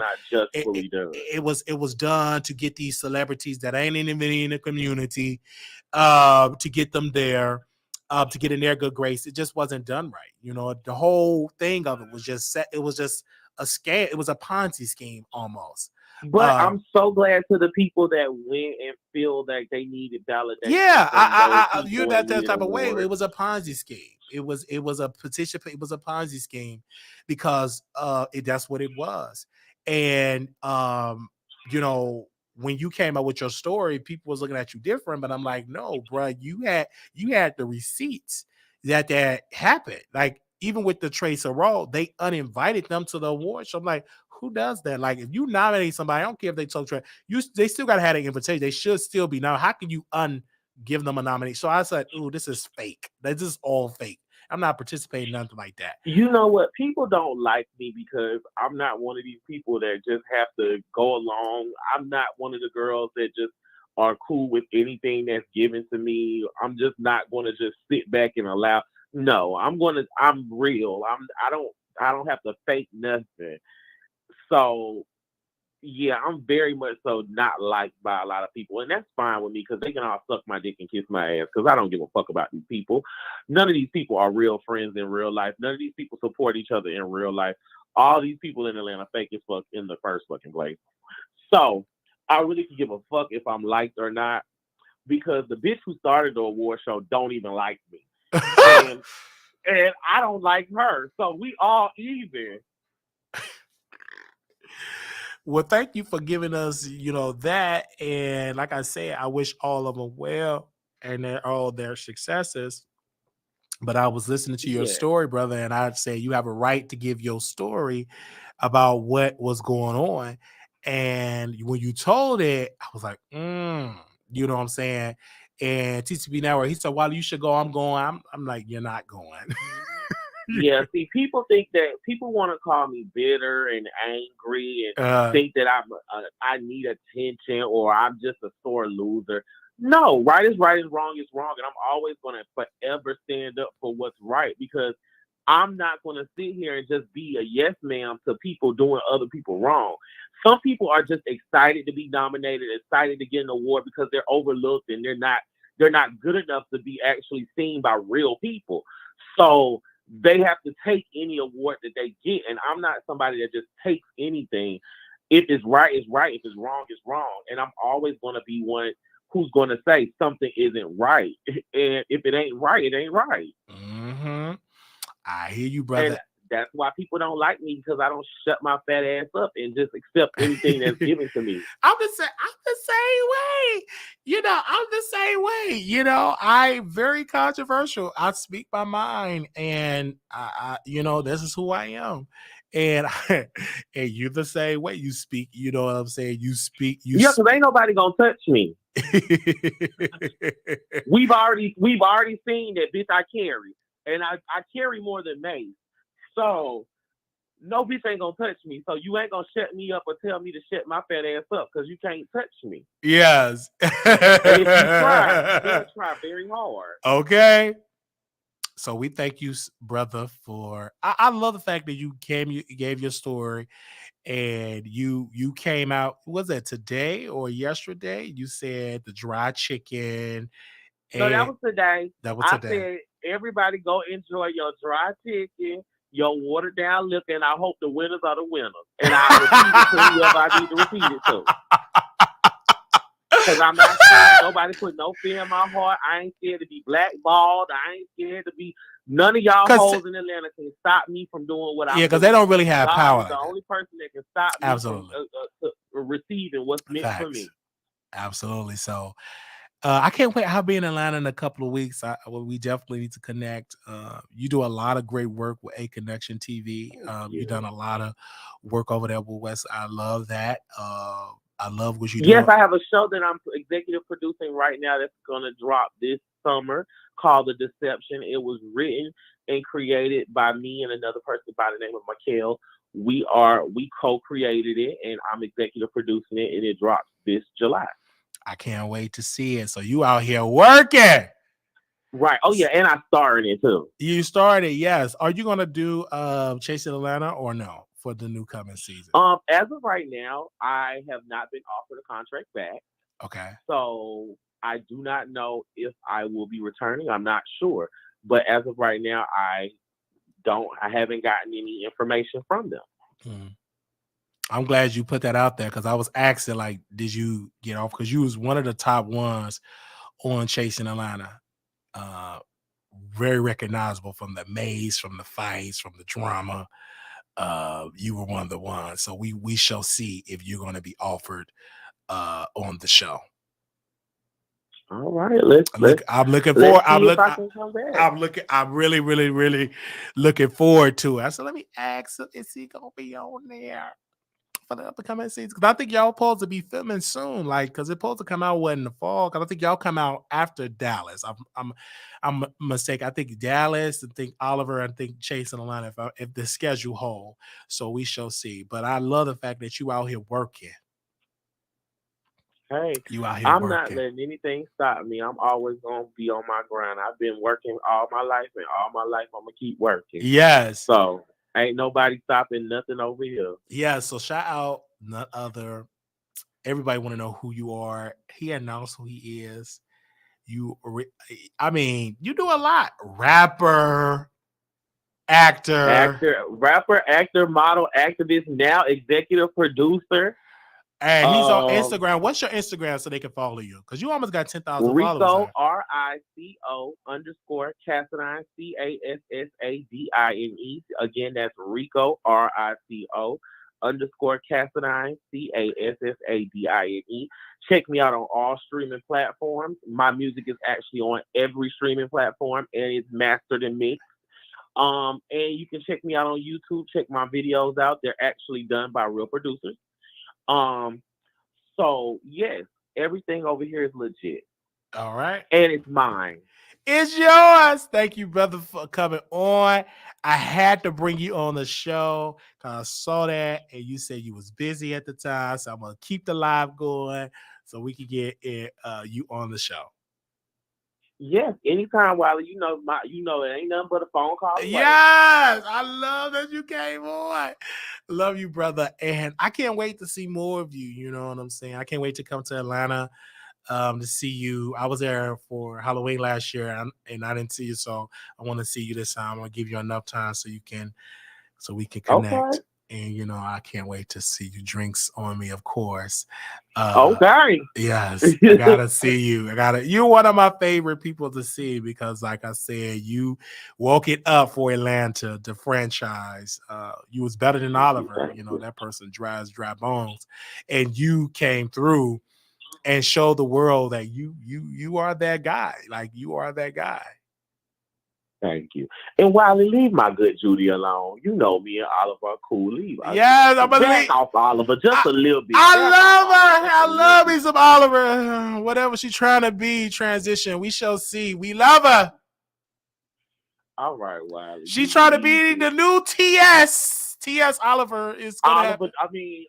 Wiley, don't get. I'm not in this. It's gonna happen. She doing it. She got to be the TS Oliver twist. Yeah, TS. No, Oliver is not transitioning. Oliver okay, it's on her. It's on her. It's on her. She haven't came to it. It's coming. It ain't gonna surprise me when she announced that she want to be a woman. It ain't gonna surprise me. I love her. I come see her and everything.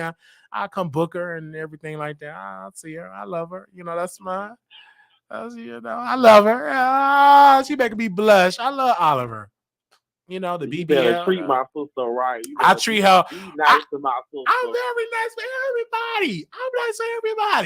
I'm nice with her. I love her. I think it's great. You said the BBL she got. Were you happy that she did the BBL? I seen it in person. It looked good in person. It looked good in person. I kind of want one now. Oh, okay. Yeah, you really using them checks. That thing is banging back there. Yeah, I feel you. Before you know it's gonna be the breast and everything else. The voice gonna change, the hormones. Stop, Wiley. I'm just saying. She said she want to be a woman. That's what she said when she was on the TS Medicine.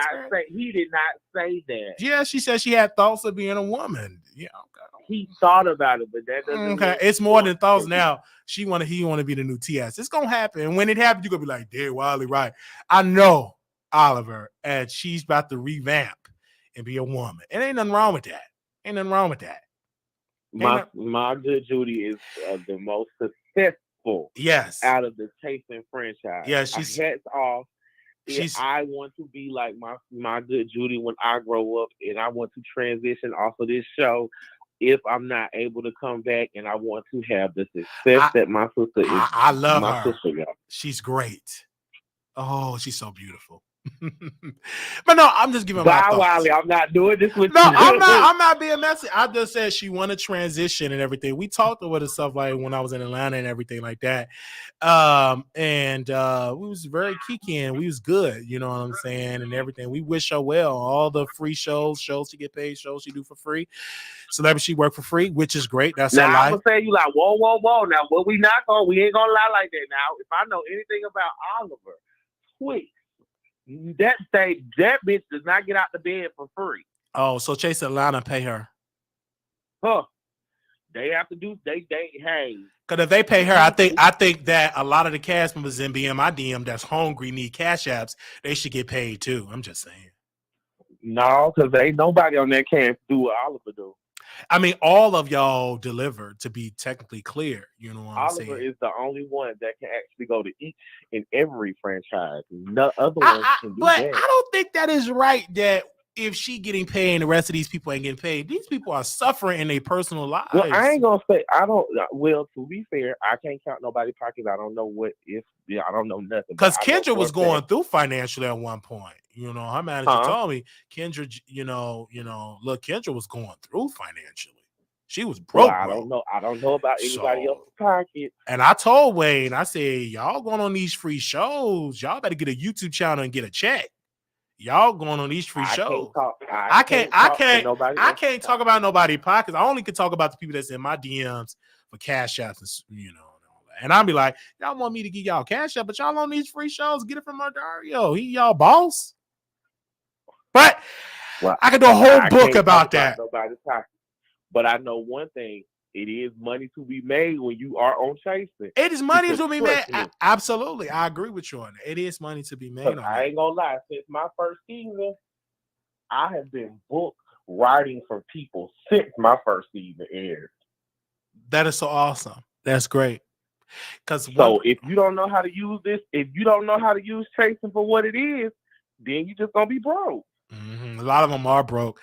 It's so sad. And one person said it so clear in Dallas. I ain't gonna put the person name in Nico. I ain't gonna put his name out there. But he said, I find it quite interesting, people that's on chasing for 5-6 years, but where's they mansions? Where's they Bugattis? Where's they new expensive cars? How are you gonna? First of all, that person who wondering, you got one, they got one. So he was saying that because they offer him to be on there. He said he will not do the show for free.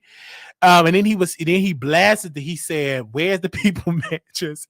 Where is they cars from seasons, like another season? It was like, no, they still working at both, at the Walmarts, at the, at the malls or whatever, etc. Well, the name of the show is Chasing Atlanta, not Housewives, not Real Love and Hip Hop.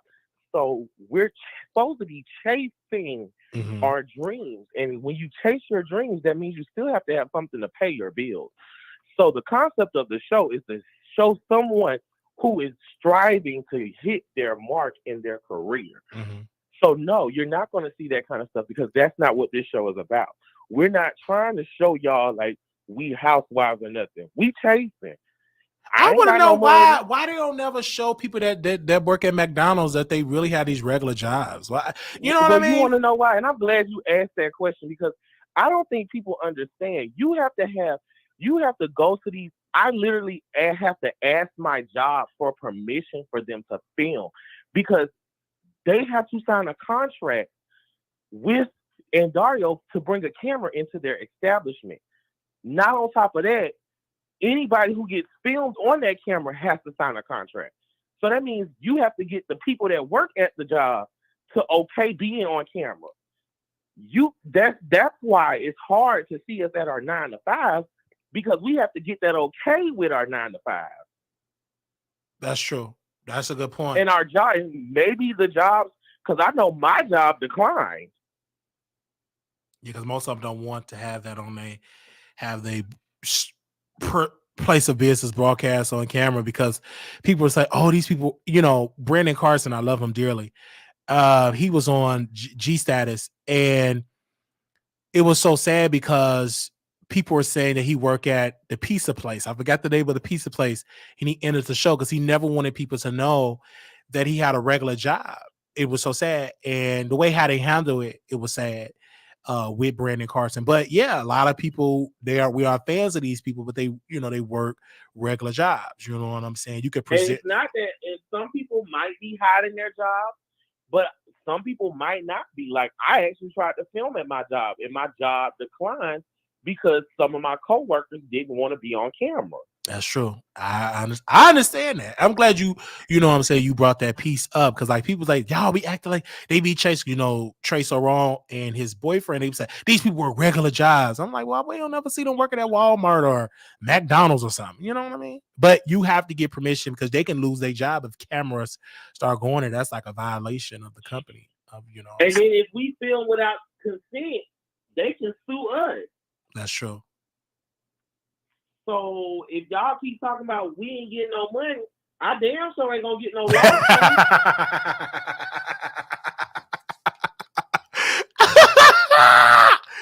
I really heard that, man. I really heard that.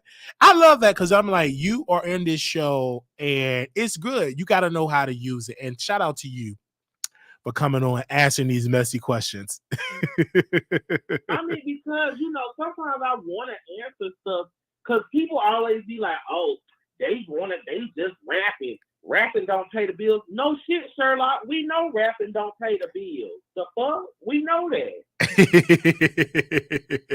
But just like Mona Scott got to get clearance to film any restaurant or anywhere that, anytime you see anything on these especially the web reality shows, even our music, it has to be cleared to be seen.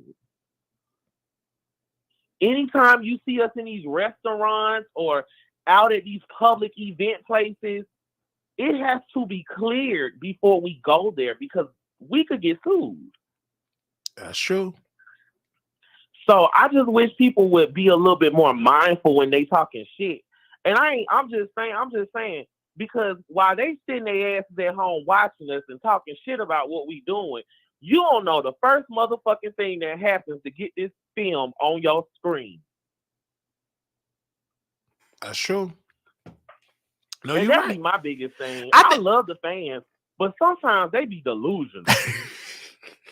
Like, I love the fans down, but some of the shit that they ask for, did I really think about that before y'all ask?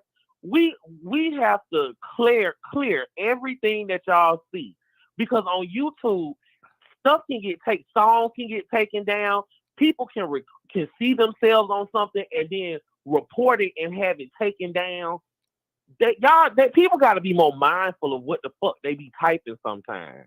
Well, sure. Because I remember Chasing Dallas, they couldn't go live because somebody took it down, and Trey Howard said Wiley did. I don't know why he said my name. I don't care.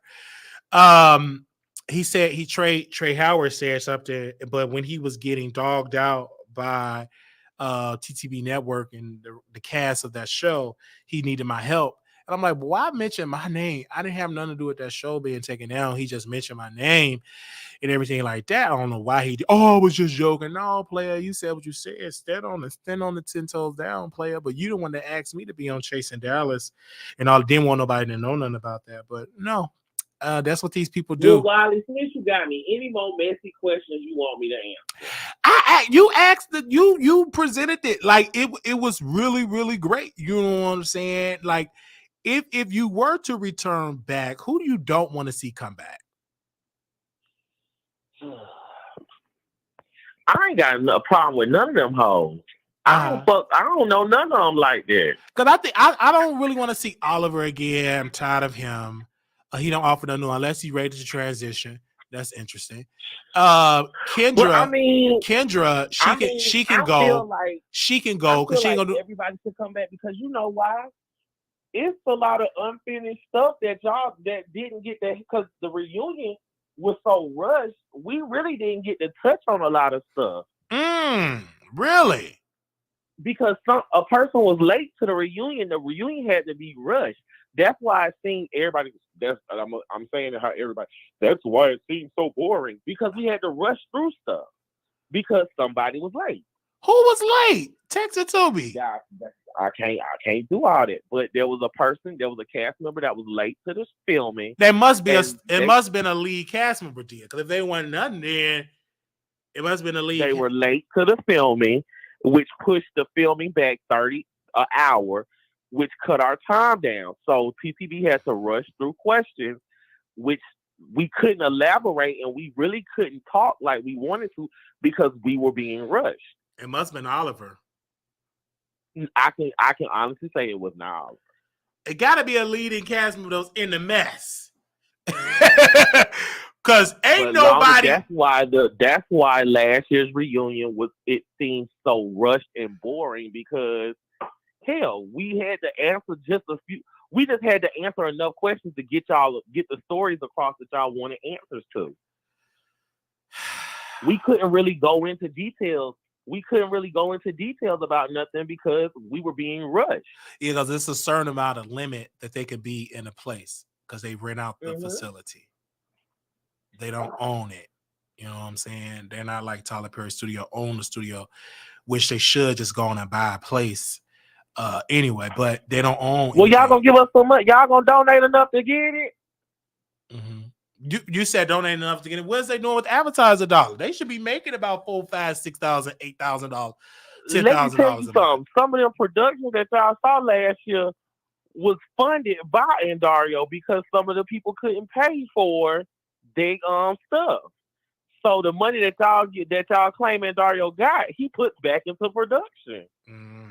Why do you think Chasing looks better than half of any of these reality shows? Yeah, because he have to put him and his man personal money in there. I get it. And so why you thinking that Dario getting paid and we not? All the money that Dario gets when it's time to film goes into filming. Like, why do you think our intros and I'm gonna just use Atlanta per se? Why do you think Atlanta looks like it can rival Love and Hip Hop Atlanta? I'll give you that.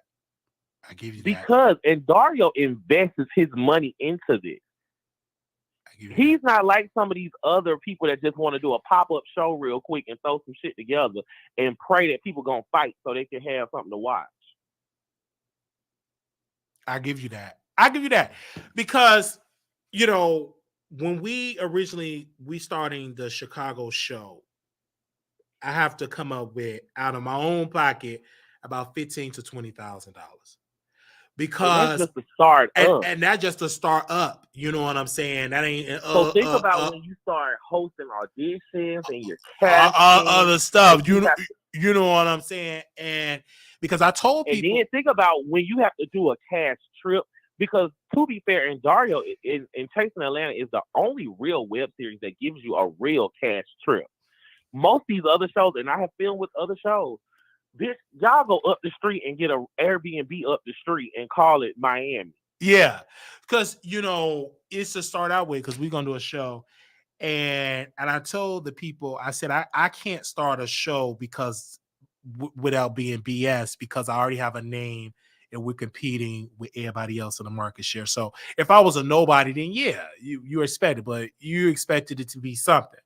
So you have to spend saving a lot of checks to be able to live because it's very expensive. You got to pay for the camera team. Especially when you want to look like something. Absolutely. And Wiley, I know you throw your kikis and your jokes, but you have to say, Chasing Atlanta looks better than any of these other web reality shows. I've always said they are the leader in the market share.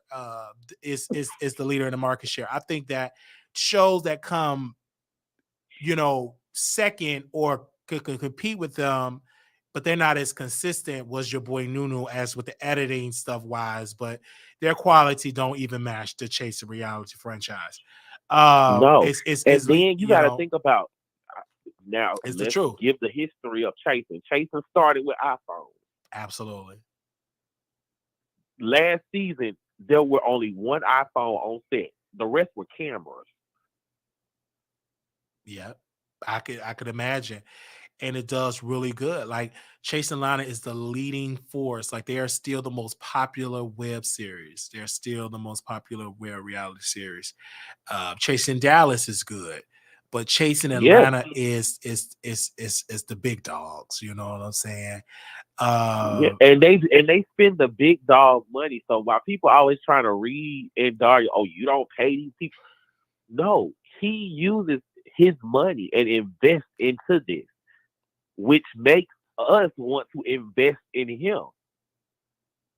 Yeah, I give him that. I think, I think the general public, because nobody, in order to change the game, will be able to compete with Chase Reality, is people coming in paying people. That's the only way you'll be able to compete, to really take a big market share of it, because nobody is being paid like Zeus. And do you understand? Let me explain to you why I will work for Dario and not hassle for no check. When Dario picked me for last season, yes, I had auditioned for season 4. And back in my day when I was, doing my little thing as a female impersonator, I tried to audition also.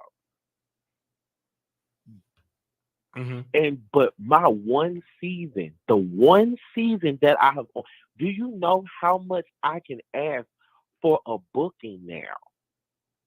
That's true. I can imagine. A nice piece. I went from, before Chasing Atlanta, I was doing bookings for like $200. And praying that they wouldn't say that was too much. Because bitch, I really wasn't nobody. I had only been on like 3 shows. And I was asking, like, I'll perform for $200. But do you know how much I can ask for now? Probably about 1,000. Huh? Probably more than that. Do you know how much I make after chasing? I picked up 3 clients as a writer. Do you know, for the last 3 months, I was getting paid $500 every week to sit in a studio for 2 hours to write with an artist. That's what's up. That's good. Like, I hear, and that's the part that I want to be broadcast more. I hear your side, and I also hear from cast members that are struggling in their rent, that are struggling to pay their bills. I hear both. Struggling, you ain't doing it right. I hear both side of the coin. I hear it. You know what I'm saying? Even with the whole Kendra situation, I hear it all. And I hear both sides. And the reason why I want to get into the game is to be able to get these top leading stars. You have to put a bag on the table to get them from there. I mean, it is what it is. Let me explain to you why you don't. No, I'm talking about for me. Right? If you make the money double after. Because the people that I want that not typically doing it is because they want to be paid. And I'm talking about. Oh, okay. So I get what you're saying. The people that have always to another level, right. The people that are always saying no, that are really good. They ain't gonna do it for free. Because like Dallas, the original cast that they wanted in Dallas, their Reese show, they all said no, and all of them want to be paid. And they said, well, we would do it unless. But you know what? But you know why I respect what Dario does? Because he gave a little big mouth fat bitch like me an opportunity for people to learn to love me. Yes. So I personally, at it all, I understand it. I get it, because like it's like, for me, the money that you have to save up, and thank God that I already have a YouTube channel where I don't have to start off, you know what I'm saying, from scratch. You know what I mean? Yeah. So that's a good piece. But it takes money for those good cameras. Like, we bought 2 of them. That's expensive. And then Dario cameras, the base price is $600. Yes. So probably like a bare minimum. Yeah, bare minimum, yes. And then so Dario, he know how to edit. So I don't know how to edit. So all the editing work, somebody, and the equipment and stuff that you gotta download and buy, and software you gotta buy and purchase. Yeah, so they had to pay for all that. And because you have to pay for all that, you know what I'm saying? And it's a lot. It's really, really a lot. And I ain't gonna lie, whether I come back or not, I appreciate it. And I don't believe. And that's good that you appreciate that, though. That's great. From the bottom of my heart, that Dario saw something in a Wiley, and I'm the hump. You know me. I'm not big headed. I don't brag about shit. I'm not no girl that gotta be like, well, I got money. And Dario found a bitch like me from College Park and put you on a major put me platform in front of the camera and gave me the opportunity to show people what my struggle was, what I was how I'm struggling, how I'm hustling, and how I'm using my talent to make a living. I love that. I love that because you're putting it out there, show the world that even though you didn't get paid, you were getting paid in other avenues. You understand what I'm saying? I get that. I understand that. And Ardaria does great. Dallas, not so much. It was a lot of people had a whole lot of negative things to say about Reese J, and a lot of them did return because they were broke and they couldn't. They said it didn't make any sense. A lot of them said that you have to pay your gas, you have to buy your own clothes. You know, you it was a lot. You know what I'm saying? You have to sacrifice. I'm not gonna lie though. Your paying job. Do you understand? Before I started filming with Chasing, thank God it was during COVID time. Because baby, them unemployment checks and them stimulus checks it was good. Came in. I was getting $900 a week, so I had enough money to where I could plan out stuff and buy clothes and all that good stuff and still be okay. But you know what I did though? Everything that I made, I spent last year, I tried to make it back this year off of everything I bought. So I'm not a label girl. I'm not a girl. I'm not one of them bitches. I mean, these bougie bitches that gotta wear Louis. Bitch, please. I ain't got no Louis Vuitton money. If I could walk up in there and drop that money, bitch, do you think Louis Vuitton would be some shit I would want? I'll motherfucking be trying to flip that shit. I'm from the street. That flashy shit ain't is cute and all, but bitch, I'm from the hood where niggas flip money. All right. So all that shit, I had to drop money to make money. So I dropped money on clothes. But do you know how much that shit has still? I've got shit I still ain't wore from last year that I'll hop and take a picture in. And that's a photo shoot for an album cover. Yeah. I just love that because your manager is Buzz Bugs. Yep. Yes, Buzz Gutter. And I've been following him when he got out of prison and he got dragged by Sony Gobain. Like, this is how far I go back with these people. So I love Buzz Gutter. I mean, and you know he got me with that same mentality. You gotta spend money to make money, but when you make the money, you gotta flip it and keep it. You gotta be able to. Yeah, I love him and his boyfriend. They're good guy, good people. So, and I don't know if Bugs will ever come on the show because I've always been messy, like because he was going at it with Sony Gobain. He no longer doing. I don't know if he's still living, to be honest, but they were going at it about his prison record, him being in prison. Yeah. They were going at it. That's how far I go back with you. So when I saw, I was pleasantly surprised to see him being your manager for your career. And I said, this is great. And like I said, you make some good music. You are a good person. You are a bottom. And a very good one at that. I've heard some good stories about you being a very good bottom. And you said, don't bash me being a bottom. I said, that's awesome. I love that you're so open about your life. I love it. And I just really, really love it. I really, really love it. I love you. Out of all the rappers that are there, you are doing it. I think you have more music out than Rico at this, the other Rico with a K, to be honest. And you know what? Because I think Rico with the K, I think he tried to do a lot instead of just doing it. I think he procrastinated. You know what's so funny? And Wiley, I want you to use this clip tomorrow, bro. Okay. I actually miss my friend Rico with a K. I hate that the show kind of fucked us up. But I actually miss my friend because Rico actually, for all the shit that, for him actually being a shit starter, because he is kind of like a low-key shit starter, but he's like one of them shit starters that can hide it real good. Everybody think he a swell person. For all the shit that kicked off with Rico, that's the one person on last year I wish, because you know, after the show, really the only people I had friendships with after the show was Cameron, Kendra Wayne, and Jay Moore.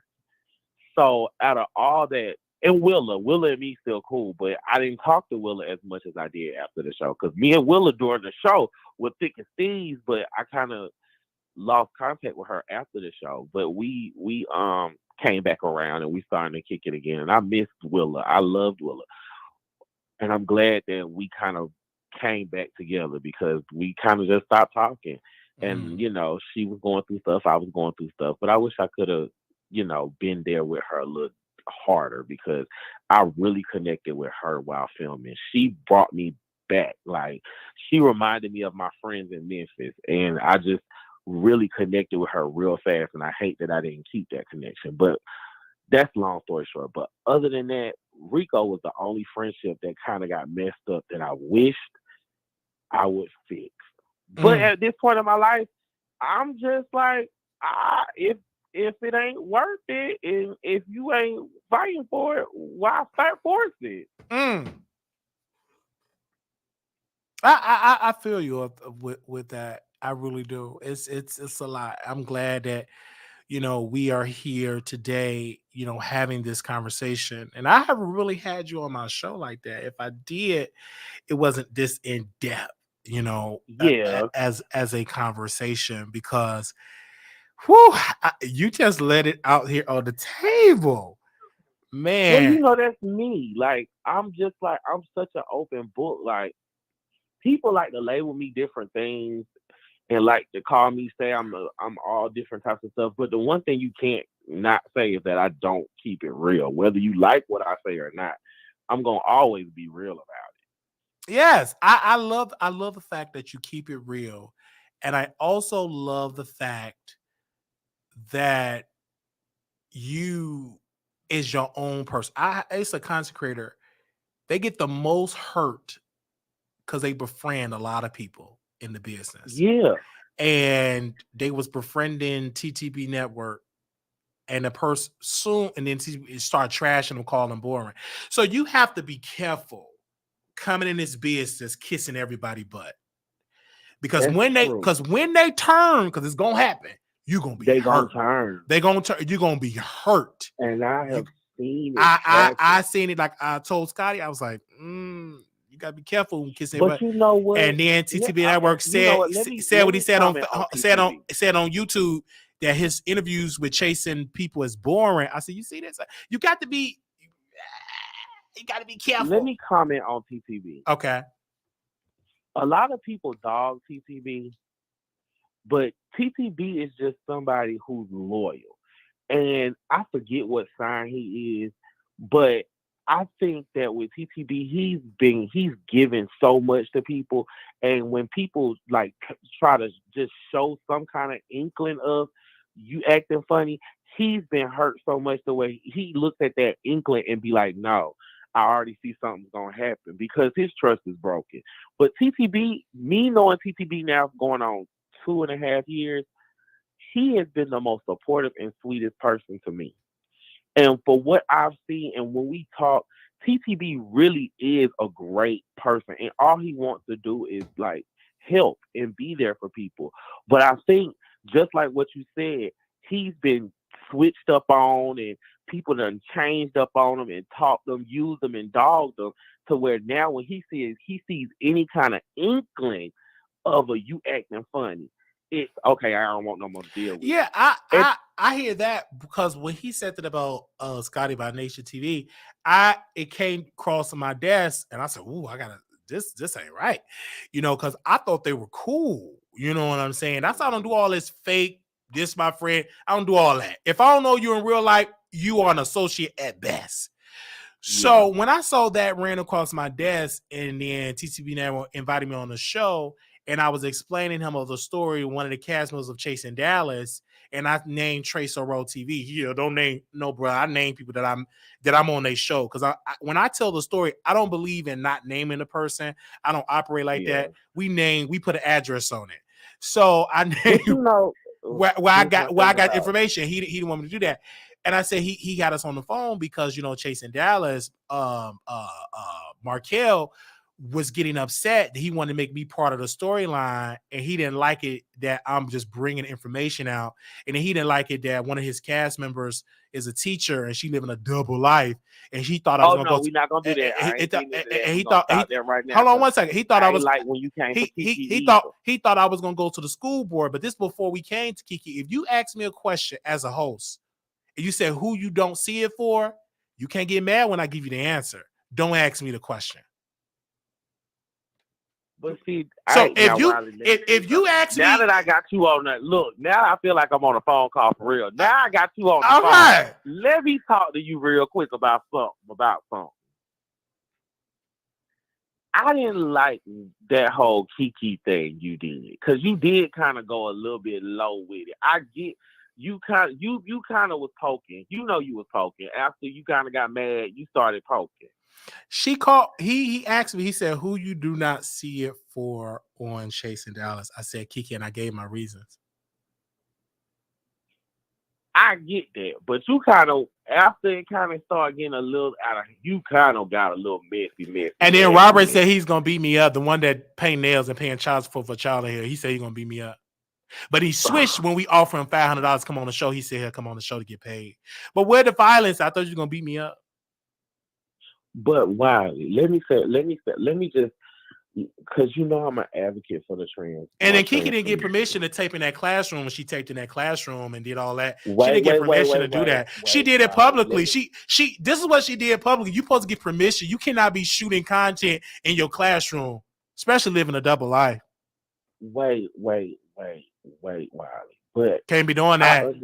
Especially when you threaten somebody that go to school board meetings and you live in a double life. I could do one little phone call.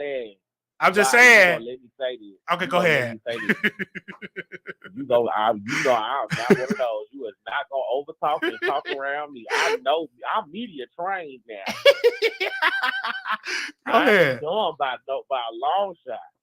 Go ahead. I'm sorry. Go ahead. But what I'm going to say, and then we're going to get off this topic. Okay.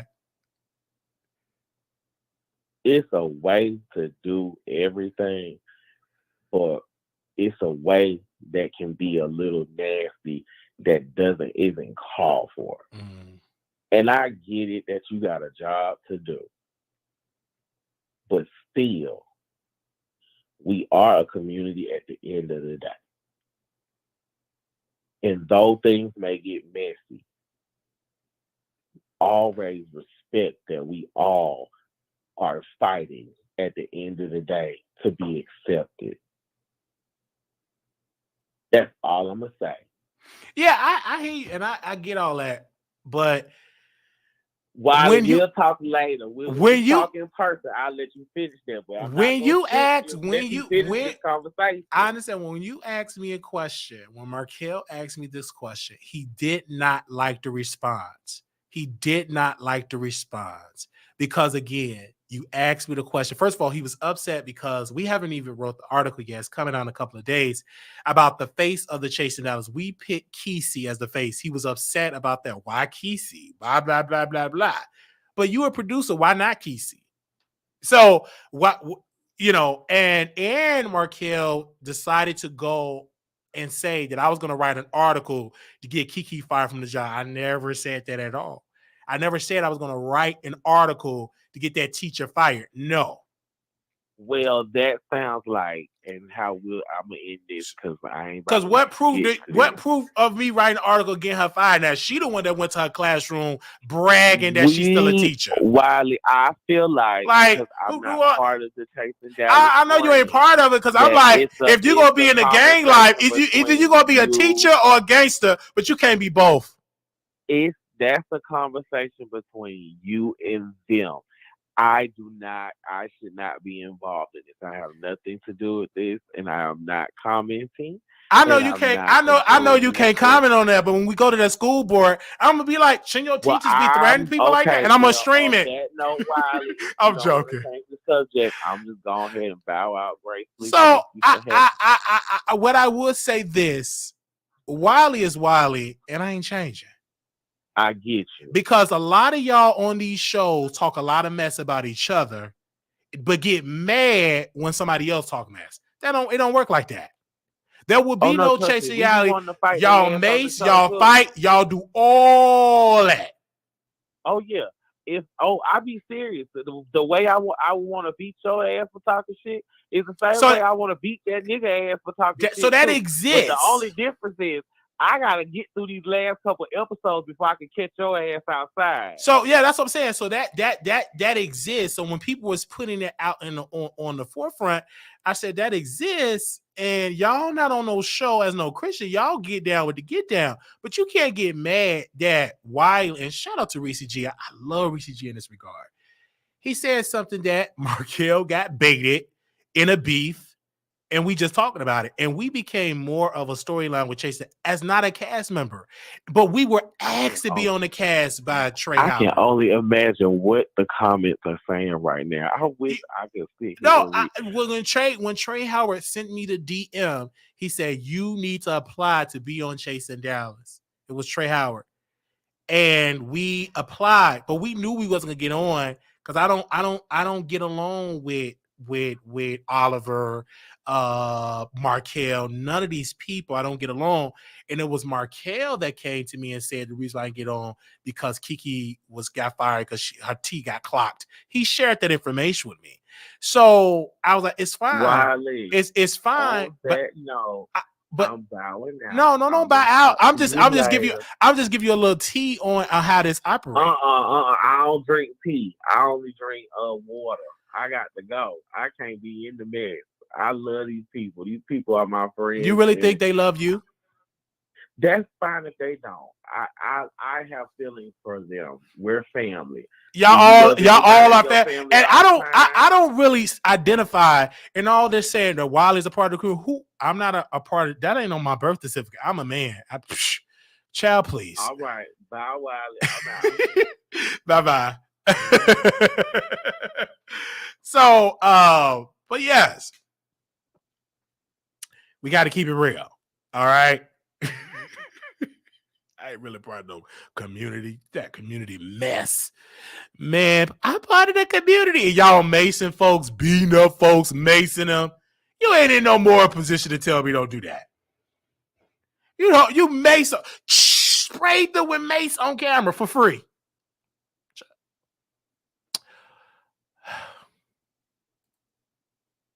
Not mace somebody for free. Yeah, somebody got mace. Let's go to our last subject here. Now, I love y'all. I love each one of y'all. Hey. He said, for free.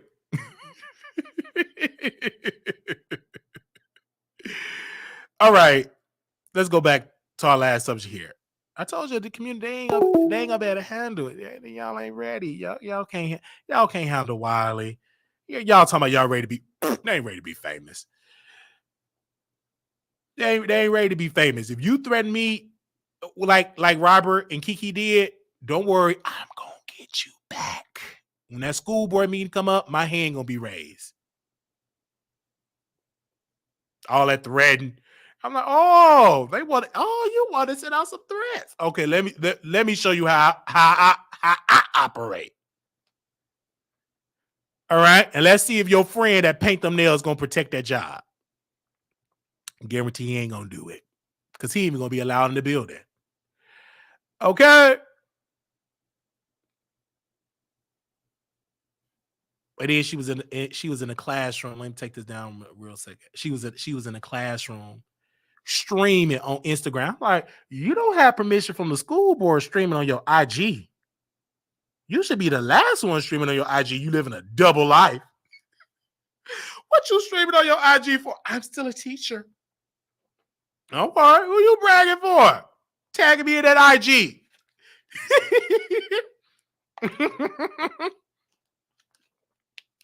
Anyway, I ain't a part of that cast. You want to make me a part of that storyline? Okay, I'm gonna give you a storyline. Okay? They can't handle my mouth. Well, it would be great for Ellie too, but my question is, can he throw them heads? Because most can't handle it. Most of it, they can't handle my mouth. They can't handle my mouth. And I'm not gonna be enough for free. Because of that, thank you, S. Scott. They want to throw them hands. And when I saw Kesey getting whooped and the blood was on the walls, he was hurt for free. Ain't no way. That beating that I saw that I witnessed of Kesey, I knew then that ain't for me. Because when I'm on Zeus, and if they have insurance, you can sue them for medical expenses. You know what I'm saying? You're getting paid. You get what I'm saying? Versus you're doing this for free. Do you hear me? All right, let's move on. All right. You come on the Wiley Show, you got to be able to come on for a show. All right. Everybody can't handle Wiley. I got to bow. Steve Harvey. Now, I love me some Steve, but Steve is a bad man. Steve's so bad. His wife, I think the second wife, this woman came in and stole her husband, stole Steve. Steve made it seem like the marriage was over. I already got divorced. No, this woman stole Steve, and Steve allowed it. So now Tasha K, can we bring Tasha K on the screen for a second? Bring her on the screen. So Tasha K decided to interview. Let's make sure we give him a shout out because we couldn't put his picture up here. I didn't put his picture up, so y'all bear with me. I know it's late. If you ain't here, you're gonna miss it. They put on here the lady heroine, aka Marjorie Harvey ex-husband and former kingpin Jimmy L. Townsend. So he pretty much dissed Marjorie. Like, he said the woman was a drug dealer, that she was a gold digger.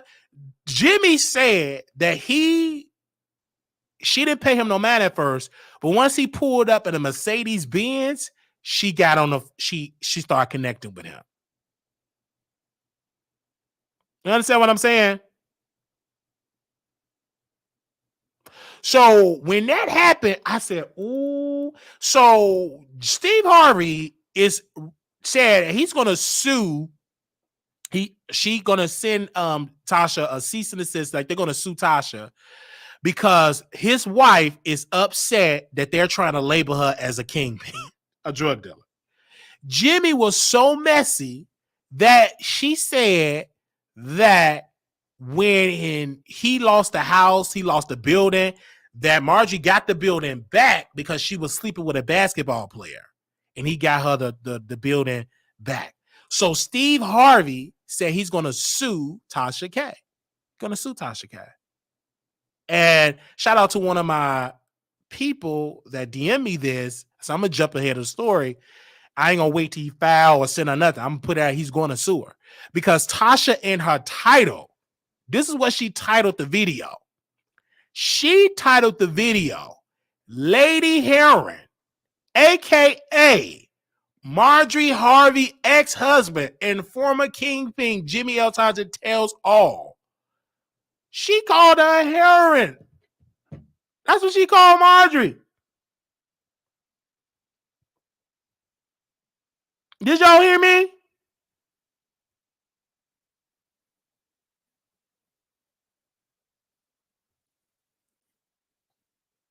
That's why Issa Berry, you don't see her no more. He sued her pants off. She's scared to come on the internet. That little lady lost her mind. She lost her mind. Issa Berry, did I say Issa Berry? She lost her mind. Now, Jimmy was supposed to reach out to Tasha K for an interview a couple of years ago. Jimmy changed his mind. But now that Marjorie said he wasn't allowed to go to the birthday party with her, he now going to do it. He now released a book called Snakes in the Garden. The Untold Story of the Life of Jimmy, aka Jimmy L. Townsend, Part 1. And the book going to be released on July 1st, 2023 for $29.99, $30. And Jimmy said all of his drug connects, he said Marjorie had the drug connects. Jimmy also said his daddy was a drunk. His daddy beat up, drunk, and cut his finger. He said his daddy was a drunk. He also said his daddy died at 94 years old.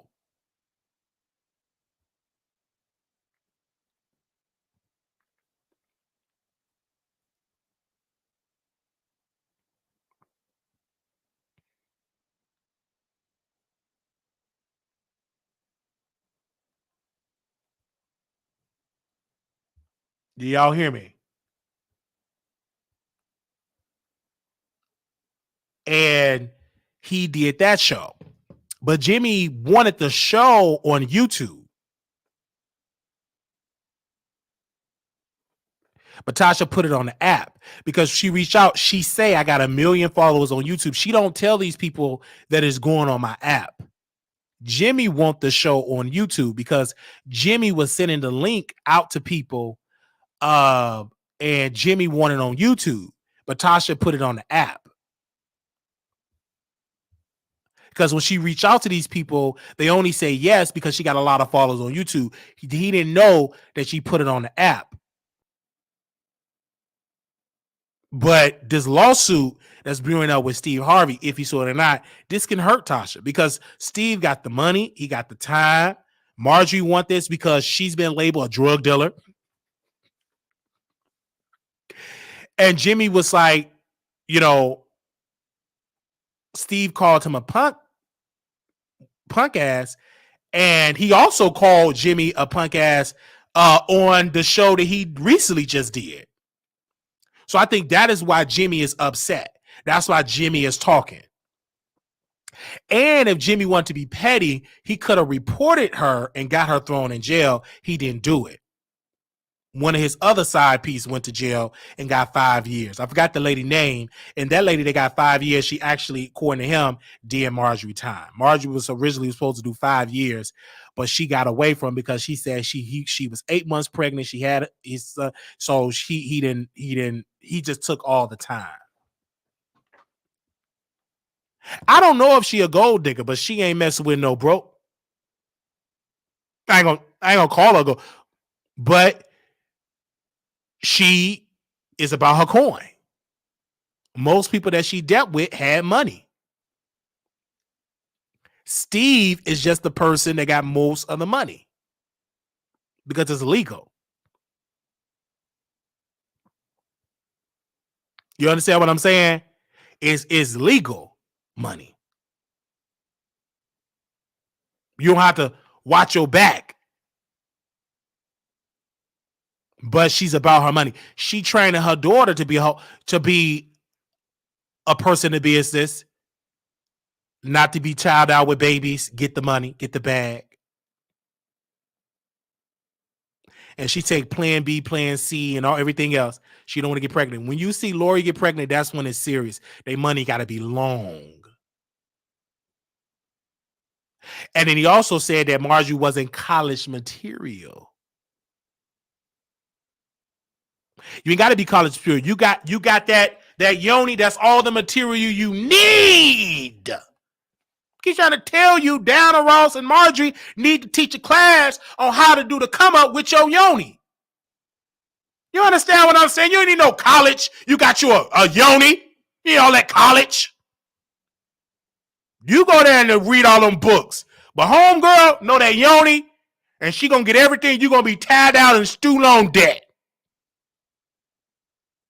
But if you know how to utilize that yoni, you don't need no college. You look good and got a good yoni, you don't need to go to no college. You go there if you want to, but you don't need it.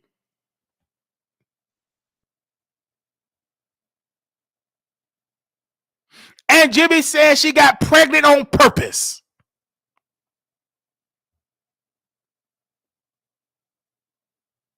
Jimmy dragged Marjorie.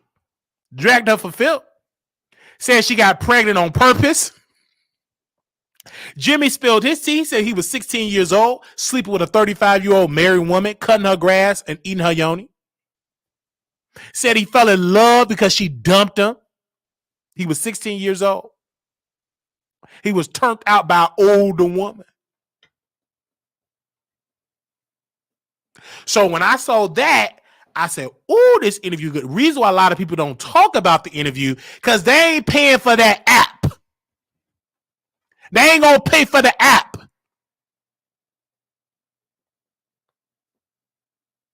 Okay? I ain't paying that $14.99. It's hard to get off. Baby, you subscribe to that app if you want to. You got to cut up your card because it's hard to do it. Tasha removed me from the app. But because of my faithful people, they said, hold on, Wiley.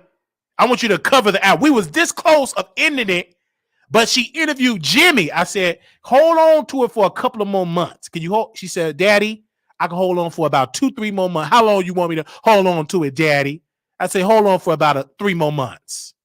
Because she interviewed Jimmy. I want to see what it's going to go with Steve Harvey. She said, yes, Daddy. I'll hold on. I said, thank you, Mama. Hold on for a couple of more months before you end the partnership.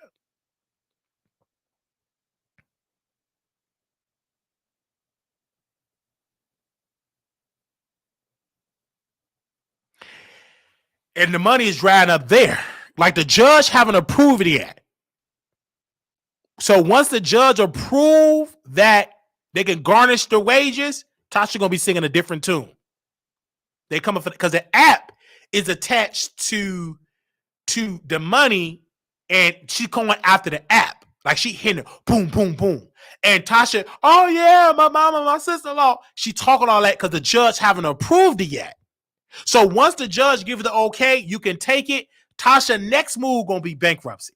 But she's not gonna file it yet until her wages get garnished. Then she's gonna file the bankruptcy. Do y'all hear me? She's gonna be singing a different tune. Like she bragging now because the judge didn't come for them, they didn't take her money yet. Like agreed. Once the judge agreed, next step, she's filing bankruptcy.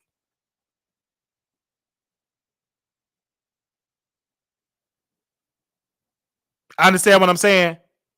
That's the next big step. She filing bankruptcy.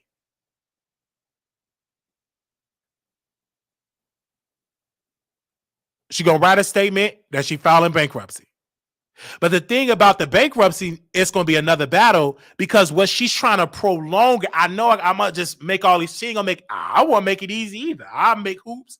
But she don't know Cardi B got the time and got the money and all of that. And the bankruptcy going to get challenged. Because Marjorie going to sue as well as, they're going to sue Tasha. That's the only reason. Ain't no, you can send a cease and desist. You might as well send that. That's your first up, and then go and sue.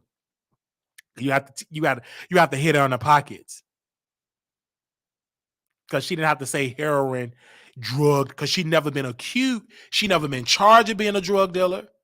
She never been arrested for being a drug dealer. She never been to prison for being a drug. Jimmy been a drug, but Jimmy is biased. Jimmy is a 74-year-old bitter and biased because he old, broke, and he ain't with Steve Harvey. He ain't got Steve Harvey. He's mad at Marjorie because Marjorie, not Steve, told her kids to change their name to Harvey. That's why he's bitter and mad.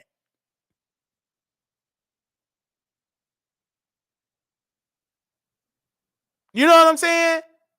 He's upset because all his kids is Harvey's. Most of the people, a Harvey. You know that's a slap in the face. Because Marjorie said, drop Jimmy L. Townsend. Drop that. He ain't nothing. Put a Harvey on it. He was angry. I get it.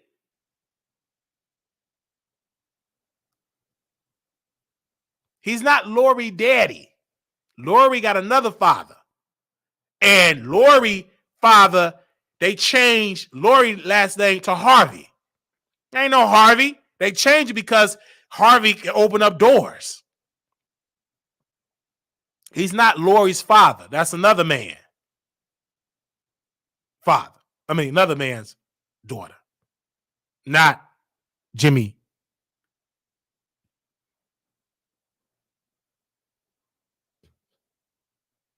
And she used to model according to Jimmy.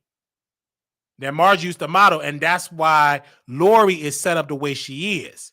Because Lori is the one that's real close with Margie with the looks, with the talent, and the things that Margie wanted to do in her younger years, couldn't do it like that because social media didn't exist. She's setting her daughter up for a classy black man. And every black man she date, they with money. She swapped one out with money, and she want people with bag. You understand what I'm saying?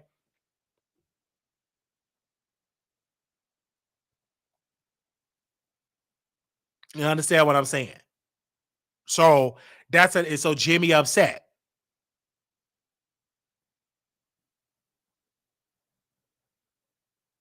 Jimmy upset. Jimmy mad. Now he ain't got Marjorie no more. Jimmy upgraded. And he's upset because Marjorie cut him off. Ain't putting money on his books. He's bitter. He's bitter. He had, Marjorie cut up. Once she got with Steve, Steve was like, you ain't hitting no. I don't blame Steve. I'll do the same thing. Technically, if I'm dating you, you cutting everybody off. If you want me, you can't deal with that dude in prison. I don't care if he is the truth. I'm their daddy now. You want me? You got to cut him off. And she did that. I don't blame her.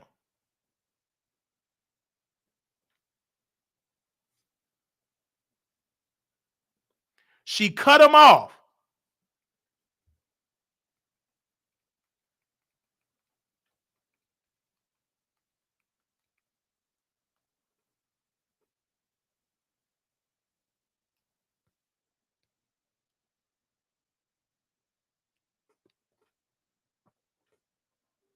She cut him off.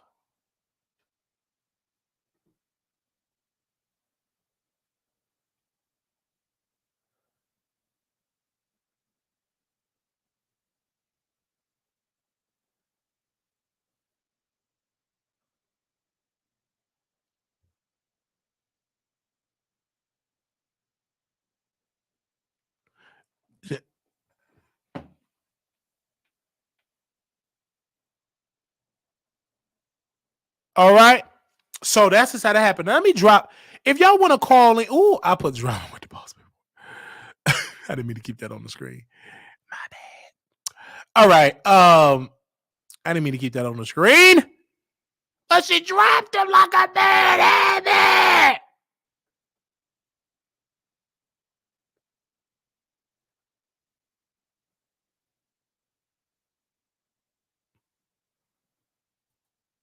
And then the brother should release the book now. You a drug to get that money now. Once you did the interview, I'd have dropped that book then. Why are you waiting till the summer? Drop it now, Jimmy.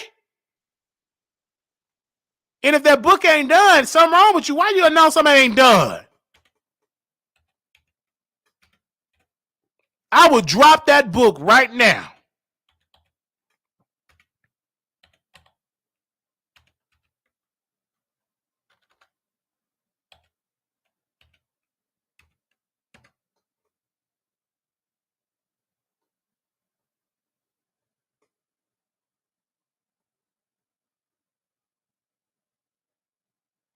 Jimmy is not kin. Thank you, Phoenix. He's not kin to people. Thank you. I'm just letting them just run with that narrative because that ain't the truth.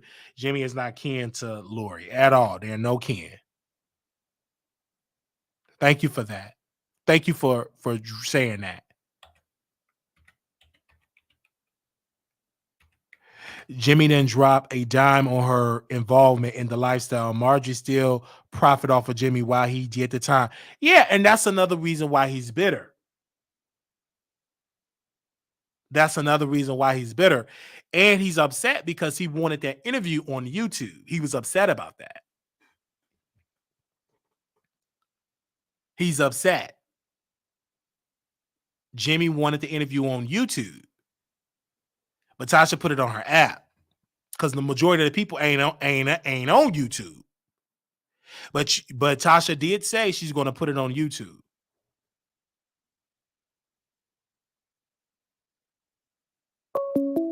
That's what she did say. Hey, what's up? Welcome to the Wiley Show. Hey, Wiley, this is Soldier Girl. Can you hear me? I can hear you. Yes, Soldier Girl. Huh? we got to talk about this. We got to talk about this interview now. Okay. Now, Marjorie, she did profit off of Jimmy. She profited off of Jimmy while he was in prison because she got that apartment building from him, and she got his connections. So she was still doing runs, while he was locked up, still making money. So she is a gold digger now. She done took two men from their wives, and I don't agree with that. Because she didn't teach a class. She got that good. See, she ain't like some of y'all women. Y'all give it up to no good, trifling man, ain't nothing. Mess up your credit, mess up your car, and all that. Got warrant. Mess up your Section A. She did an upgrade. So I ain't mad at that. I think more women that want to utilize the yoni for good. Look what she got out the deal. A big old house with servants, armed guards, a man with multiple checks. So I ain't mad at that at all. Look how she trained in Lori Harvey. So if you got to know that yoni is powerful, but some of y'all don't know the power because y'all gave it away for so free. Then when y'all get 10 kids in, now I won't be a high value man making $3 million a year. You got them kids in the background. You ain't gonna get no high value man.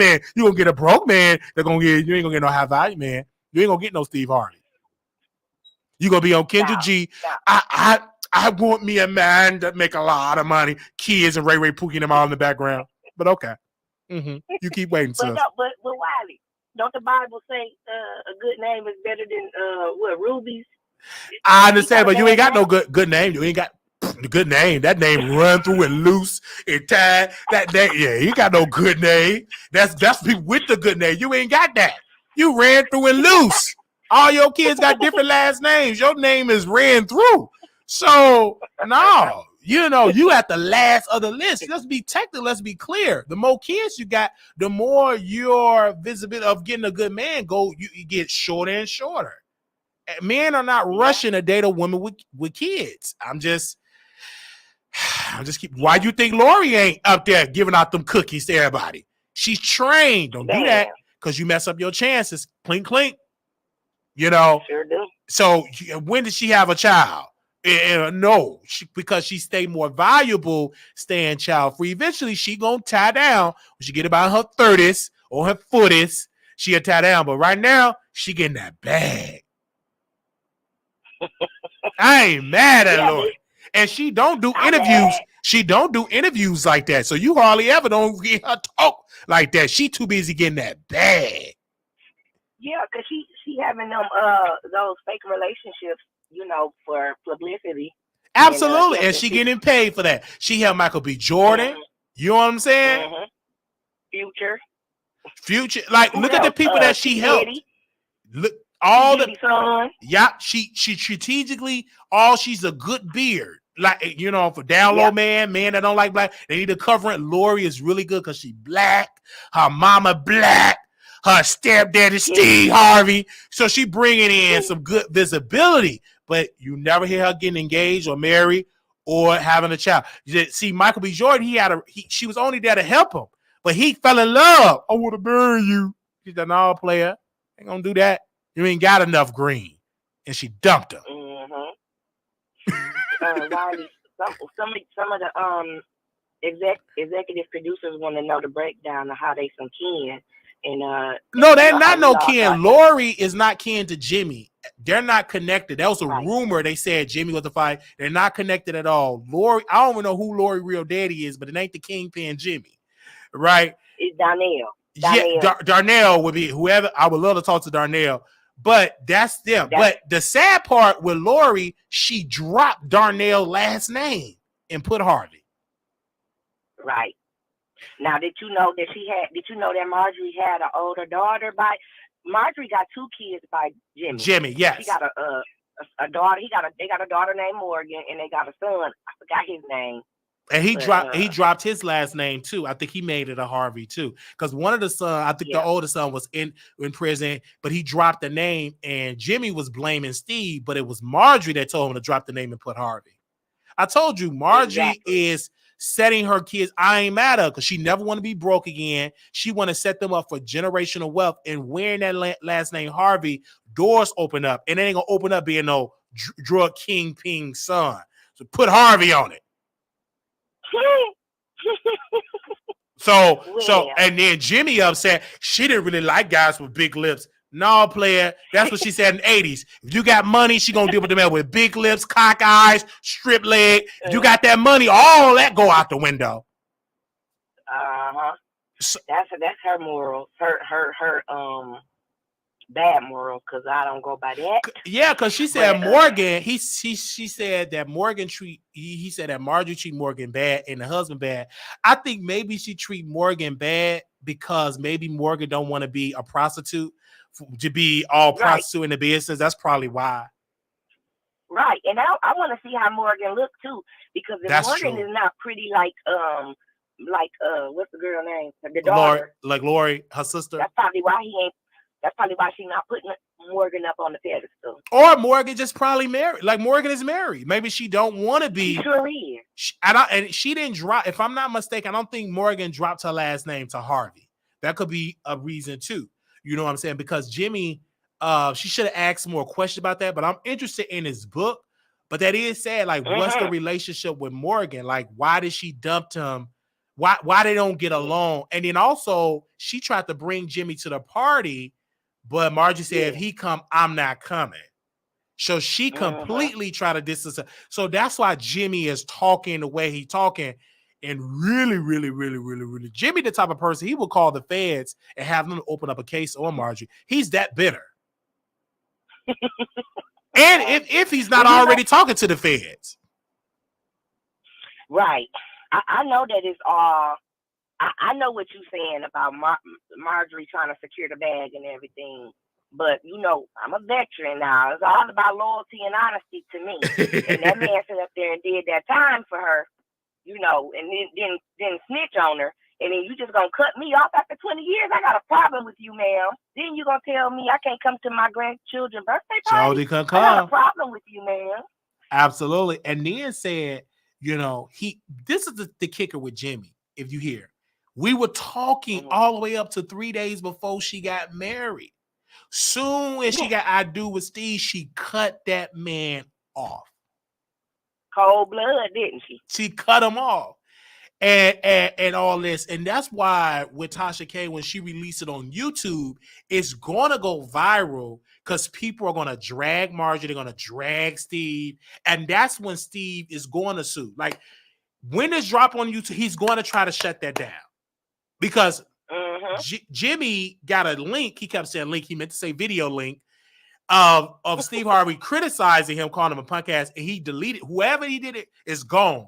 But Steve Harvey recently did an interview and called the man a punk ass. So trashed him. So we're gonna see. And then Jimmy said that this whole blended family is all a lie. They don't get along like that. They only pretend like it because of the image. Why I can tell all that blended family, we all kumbaya, and that ain't the case. Have them don't like Steve. The only reason why they deal with Steve is because he got the power and the privilege. And Steve is in a position that he will weaponize his privilege to get you in line. Google Margie Harvey Truth. They're all listed Harvey. You see what I'm saying? So now they saying they all listed Harvey. Yeah. So that got to be a slap in the face to Daryl, a slap in the face to Jimmy and whomever else. That's a slap. Like, you take it all that. I understand, because if I'm a billionaire, I'm Mr. Wiley. I'm a billionaire. I date Pookie Robinson. So you ain't gonna be no Robinson. You're Wiley. You gonna change that name, because having that last name Wiley, doors open up. People will deal with you and give you a meeting because you wear the last name Wiley. Period. So I understand the reason why they did it, because if you're trying to get an acting, you want to own your business, we will deal business with you because we love your father, Mr. Harvey, or aka Mr. Wiley. So I get it. Having that last name opens up doors. When you see the Kardashians, like you're like, oh, wait a minute, are you related to the Kardashians? So that opens up doors. Understand what I'm saying? Like that name is good. That good name with money behind it, it could open up some doors. It is what it is. So I ain't mad. But to the father, you could feel slighted because they changed their name. Like they trying to erase Jimmy and everybody else out of the picture because you don't see the rest of the fathers being mentioned. When the last time you seen her baby daddies in a group picture with the kids? No. You see Steve and his stepkids. You don't see nowhere near the stepdaddies. Right. Well, look, Wiley or Big Daddy, I'm on my lunch break and now it's over. But I appreciate you taking my call.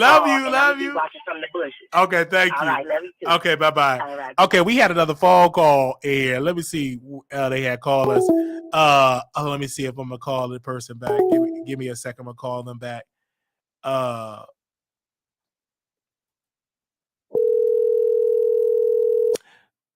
Google Mars. Okay. Hey, you live on the Wiley Show. Hi, I was just calling because I just don't understand why people. Well, I guess I can understand why people hate on Marjorie, but you said what now? Oh, personally, I'm sorry. Personally, I respect her. I'm sorry.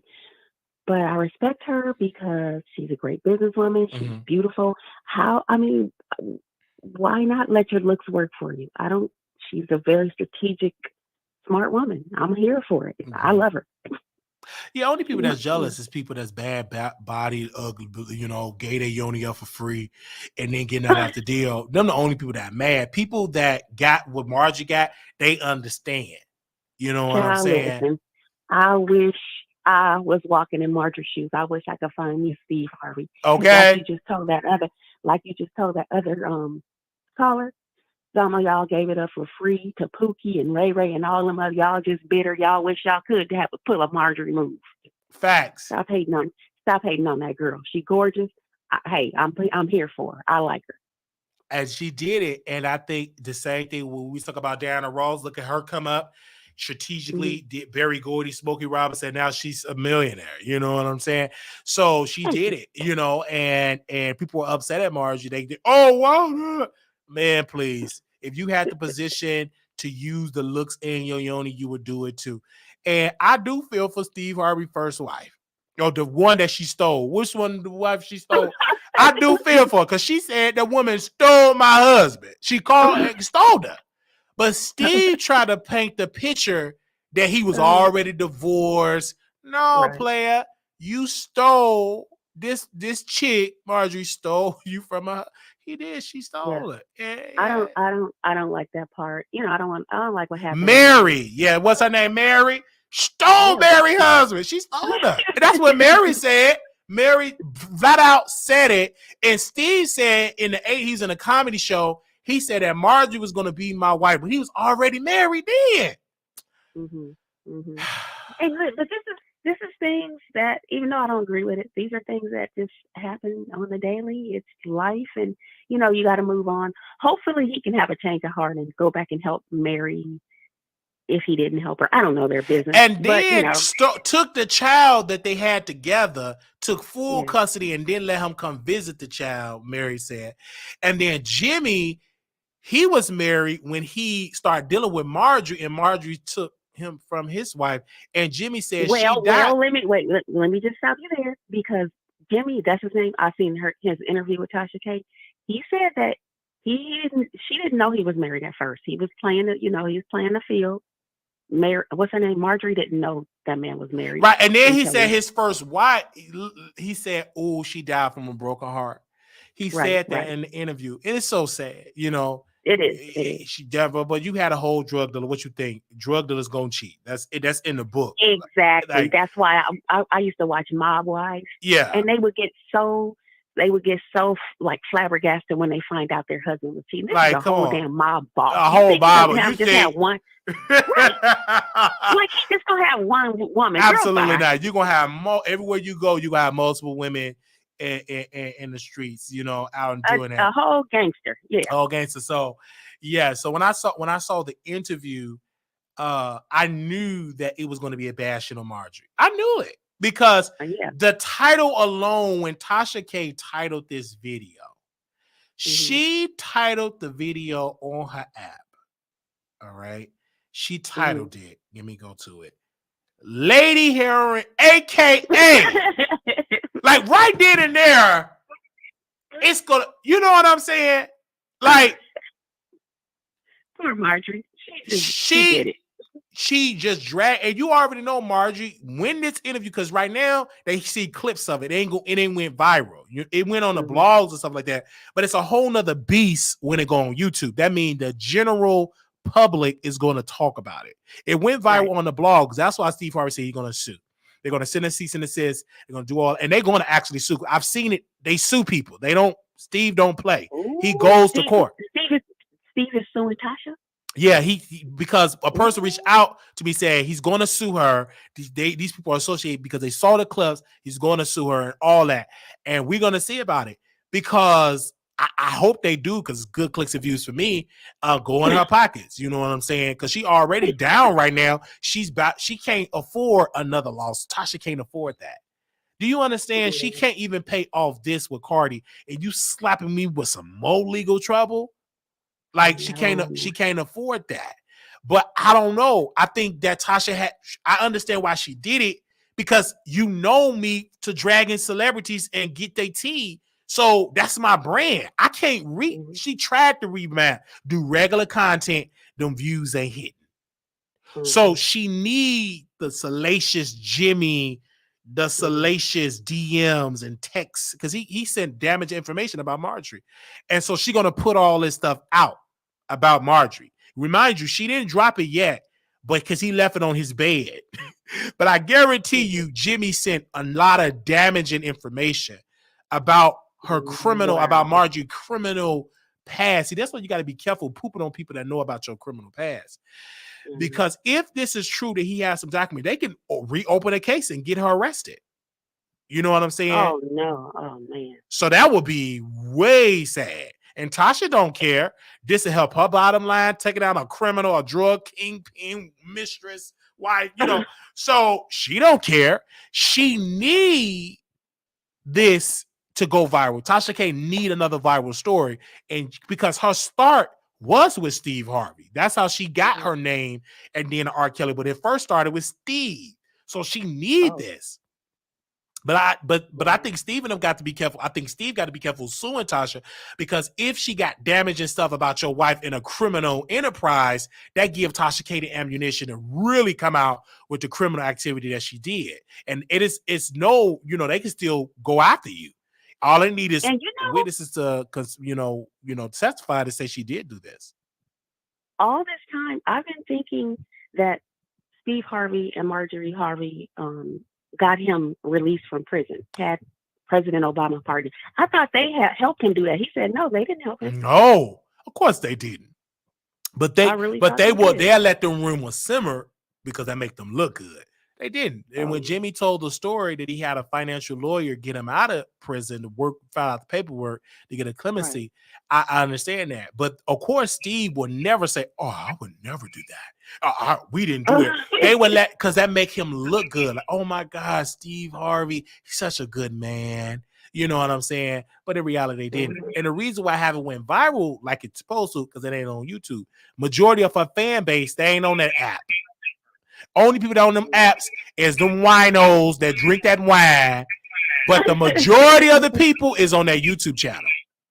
Right. But she figured if this go viral, that's gonna go right to Cardi, because the check's about to go to Cardi. And you know what makes me sad? That I don't know. I like Tasha. Don't get me wrong. I'm a wino. I like her, but Cardi B gave her a chance. She gave her 3 chances. She gave her 3. She didn't have to do that. She gave her multiple. You're right. You gave her multiple chances. She didn't listen. And now Tasha K is about to file bankruptcy because they about to take her checks. Because once the judge approved, then they give ammunition for Tasha. Okay, now we can go to court and say, I have too much debt. I can't pay it. I must file bankruptcy. She have to protect some of the assets that she do have. She's going to have to file bankruptcy.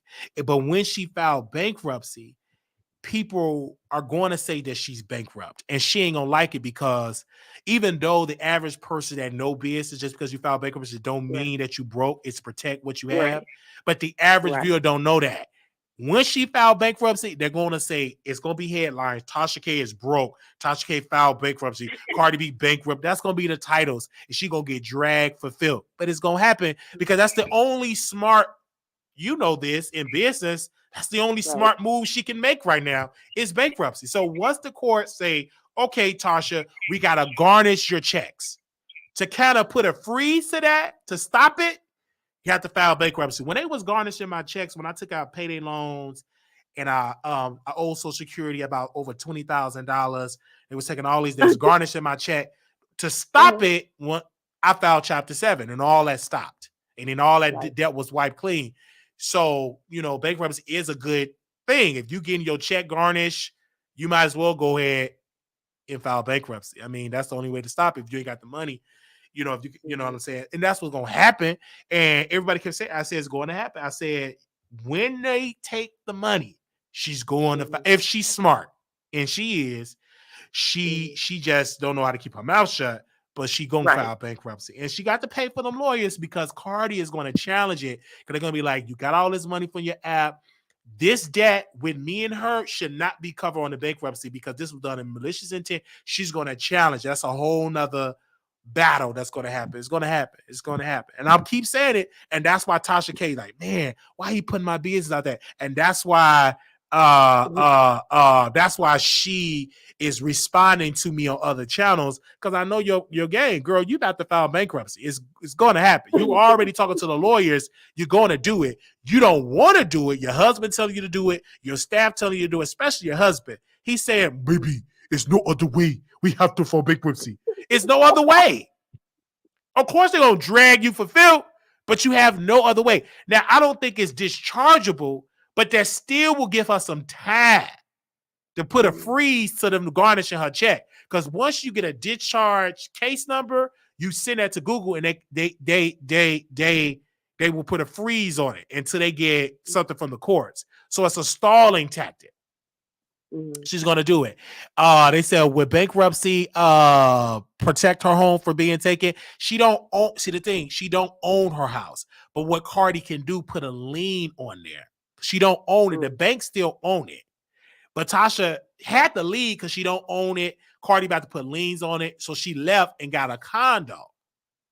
So, but what Tasha do have, she got office space she's renting out that she got. She got payroll. So it's going to be challenging, because you're going to have to show the courts that you really ain't got it like that. You need to let go of employees. But as long as you, and what Cardi B going to argue, how is she saying that she don't have money to pay her creditors, Your Honor, when she got a payroll, when she got flights, when she got hotels? She just flew in a kingpin, flew to go see him, and a nice, you know what I'm saying? This is all public. She's going to challenge it. I hear about this, I can't help but think, why didn't you just say sorry, girl? Y'all need to say sorry and take it down. You hard-headed. Damn.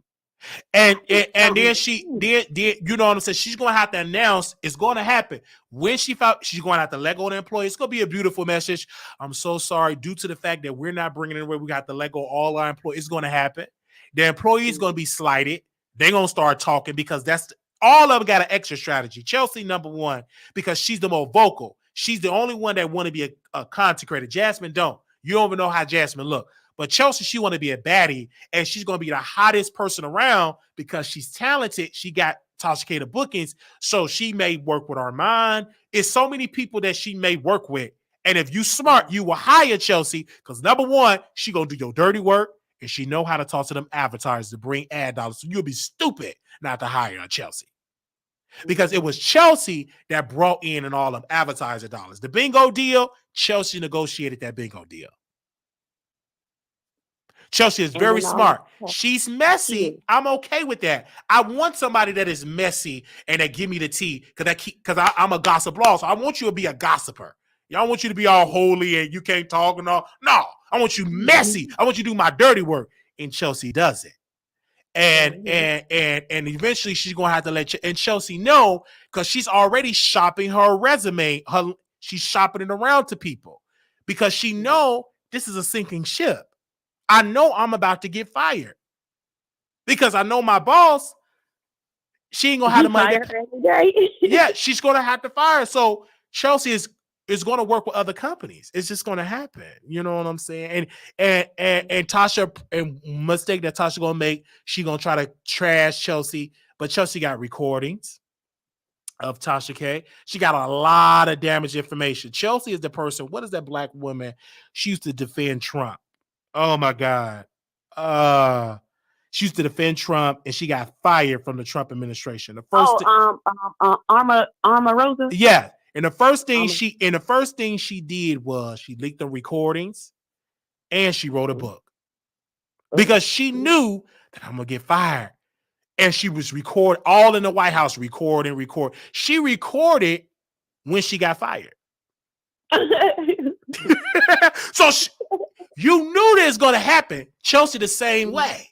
She got recordings, all that. She just waiting on to get fired because Tasha going to make it seem like I got rid of them because they were messy. They wasn't doing their job. They wasn't booking. She always going to make them look bad. But Chelsea going to have evidence and going to give you proof and a blueprint of Tasha K Empire. Yeah. Because all the recordings Chelsea got. All that just because you couldn't just let go of your ego. That's the only thing. And then not having a man to take it down. You know what I'm saying? Because from my understanding, Tasha blamed her husband because now she pulling that. Why you didn't tell me to take it down? You should have deleted it. You know that's going on. And it's affecting Tasha so much that she can't really go live like that because this woman is taking my money. So Tasha trying not to do stuff on you. Then she taking the app. Baby, they found out that money with the app, with the unscreen, that it's a company through that. They send letters to that company. So it's affecting her dollar. It's affecting her. But because of the pride, you still got to show, oh, that's a lot. She should be an actress because you still got to show up like it ain't bothering you. But it bothers you. Right. It's affecting her health. The word I was looking for. Pride. That pride. Exactly. It's affecting her health. She going through in her health. Because stress, when you're stressing about money, that affects your body. Oh, yeah. Stress is a killer. Because you got to argue, you got to fight. You already shipped your son to Africa. Oh. It's stress. It is stress. And even if you sign an NDA, that don't mean nothing. Because you have, in order for your NDA to be valid, you have to go to court. And it's hard to fight with an NDA because they try to do that with Omarosa. It didn't work. So NDA ain't nothing but a piece of paper. If that person, by the time you sue, you didn't already damage and done. You understand what I'm saying? Yeah. That NDA, that's a piece of paper, just like a restraining order. If that person want to take you, that ain't no. Now, if a restraining order came with armed guards, then yeah, that ain't nothing but a piece of paper. How many times people was taken out and they had a restraining order? That ain't gonna stop a man if he really want to take you out because you got a piece of paper. Well, non-disclosure. What is it? Non-disclosure agreement and all that. That ain't gonna work. Yeah. If they want to get to talking, they gonna talk. And you know you ain't going to no court. Do you know how lengthy and expensive it is to make an NDA valid? That ain't nothing but a scare tactic. Mm-hmm. But most people, they mad, they going to talk. They going to talk. And Chelsea, the one type of person, she going to talk. Because that's going to give her a boost for, she want to be a blogger. She want to be a baddie. You know what I'm saying? You got to understand her aspiration in this business. And nobody checking for her being a blogger. But if and when she fall out with Tasha, she'll be the next big thing smoking. She'll be on all the shows. She's holding on to a gold mine. Only reason why she ain't talking because she's still getting paid by Tasha K. Once that cease, and you know Tasha in her spirit, she gonna talk bad about Chelsea. That's when Chelsea gonna start talking. Mm-hmm. You gotta understand, Tasha got me blocked, but not Chelsea. Why is that? She got you blocked? Yeah, Tasha got me blocked on all platforms. But Chelsea, though, on YouTube, Instagram, Twitter, she blocked me on her phone, and she do what her mom do when she want to get me together. She call me privately with her and Chelsea. You guys used to be friends, right? We never was friends. Man, please.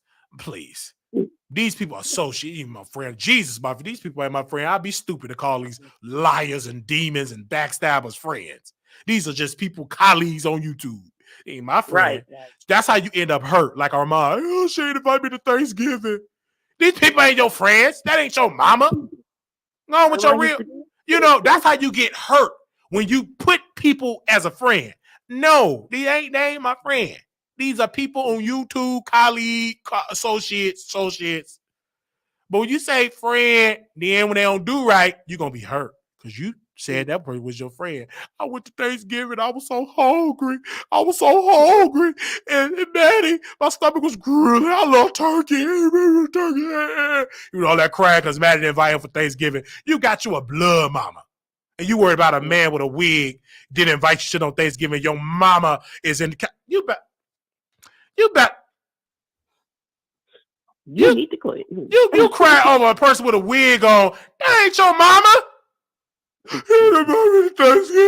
And he just dragged her for filth because she didn't give him no turkey and no ham. I'm like, he do that and he get the most hurt when he say these people is his friend. These people ain't your friends. He ain't giving no turkey. Maddie should have gave him a ham and turkey. Cause that's mama. He crying over a man in a wig, talking about cause you ain't getting no turkey and no dressing. Go to your own mama for some turkey and dressing. Okay. You leaving California, falling around them. They don't care nothing about you. Somebody said he's not close to his real mom. That don't make no sense, but at least, hey, get your own turkey and ham. Anyway, crying, hurt. Was upset. You can get no ham and no turkey. These people did that. They was so upset. Because they ain't your mama. Your mama's in California with a new man. That's your mama that birthed you, not Maddie. Maddie ain't nobody mama. Who is Maddie? T.S. Madison. They call her Maddie. Oh, Maddie. Okay, Maddie. I mean, ain't your mama? That's my that's my mama. That's my girl. Please, if she was your mama, when she booked you on the show, she brought you the Fox Show to boost up the ratings. The show got canceled. The least about got canceled. But nevertheless, these people, and that's their mama and stuff. Trash. But I used to watch the show. I mean, what's that show called with the all the good looking transgender women? And they were in the house. It was like a ballroom type of situation, and every house had a mother. Oh, you talking about Pose? Pose, yeah. Yes. Maybe that's why he called her his mother. Mm-hmm. But they was actually eating Thanksgiving food together. He didn't have that with Maddie. Oh. They didn't have to beg for a Thanksgiving plate. I'm speculating. But getting back to Marjorie, I like Marjorie. I like Marjorie. She got some good. Wait. I like Lori. You know what I'm saying? But Lori ain't gonna pay me no man until I get $80 million. Then she'll be all in my DM. We'll be together. Baby, if I had me a Steve Harvey, shit. If I could get a man like that, yes. You understand what I'm saying? Most women will. Like, I understand. Once I start making good money, the women that I can be able to pick. Mm-hmm. That will come. Women that won't pay you no mind. As soon as you got money, they all in your face. It is what it is. And so when Tasha interviewed Jimmy, I think you look better. I think you look better to see. I think so too. He was so. I actually like Jimmy. Jimmy need his own If Jimmy was smart, he need his own podcast. Because the stories he's gonna get one. He's gonna get one. Yeah, Jimmy need his own podcast. The drugstore. Do you understand? He would get paid a lot of money. He need his own podcast. He's smooth. He could dress. Look like he could cook a mean turkey and ham and fried chicken. I bet he was kind of fine when he was young. Of course he was. He already got the swagger. Can you imagine Jimmy back in the day? Okay. Jimmy was a whole snack. Look how that swag he got. I think so too. He was cool. Look at that swag he had. Okay, he had swag. He had that suit on. I mean, he was smooth. He got that smooth type of swag. He wasn't loud, just smooth, And he definitely need his own podcast. And I think people watch. Yeah, I think I was definitely subscribe and watch and listen to him. You know what I'm saying? I love people that was in the lifestyle, talk about the lifestyle. I love that. And if Tasha was smart, well, she on a lot of debt, so she can't afford nobody right now. But if she wasn't, I would give him a show on your app. Yeah, that will make sense. You know what I'm saying? Because he's dope. Like he's a dope person. He is. I like his demeanor. He has a nice personality. Yes. Jimmy didn't really dog Marjorie out. He was just telling what happened. He was just really just telling what happened. And I said Tasha got this interview and it's dope. And somebody in your chat named Cocaine, he said not Frank Lucas. Not Frank Lucas 2.0. Okay. Like this brother, like he definitely got to know how to play. That's why he needs some business-minded people in his circle that understand the social media, the podcast game, to understand the industry. Because he definitely needs to know, man. But he definitely got a story, and I'm going to read his book. I already pre-ordered the book. I thought the book was already out, and I'm like, bro, the book ain't coming out until the summertime. So you made it tell me I got to wait till the summertime. But I'm gonna read it because I was so it was he entertained me in the interview. You know what I'm saying? So I said I'm gonna. I heard it was gonna be $39. I'm gonna make the investment. I gotta read. Yeah, it's like 20. It's like almost. Hold on, it's like $30. And then with taxes, you know what I'm saying, you got to pay the tax. Yeah, because like if you pre-ordered it right, yeah, it's like $30. And like $30-some because with taxes. I'm gonna get it. So I'm definitely getting there because I'm adding that to the book club. You know what I'm saying? I love when senior citizens had tea because they got that old school tea. Senior citizen. It is what it is. He is a senior citizen now. He got that old school tea. Yeah, well, hey. I suggest that he start playing the lottery because I'm sure he's not going to go back to selling drugs. Of course not, man. He already on the watch list. He'd be dumb. Yeah. He ain't gonna last long. You know what I'm saying? Different players of the scene. You know what I'm saying? He's older. They're gonna trick on him. He ain't gonna last long. So he'd be dumb to go back. He would get caught. He will not last a year doing it.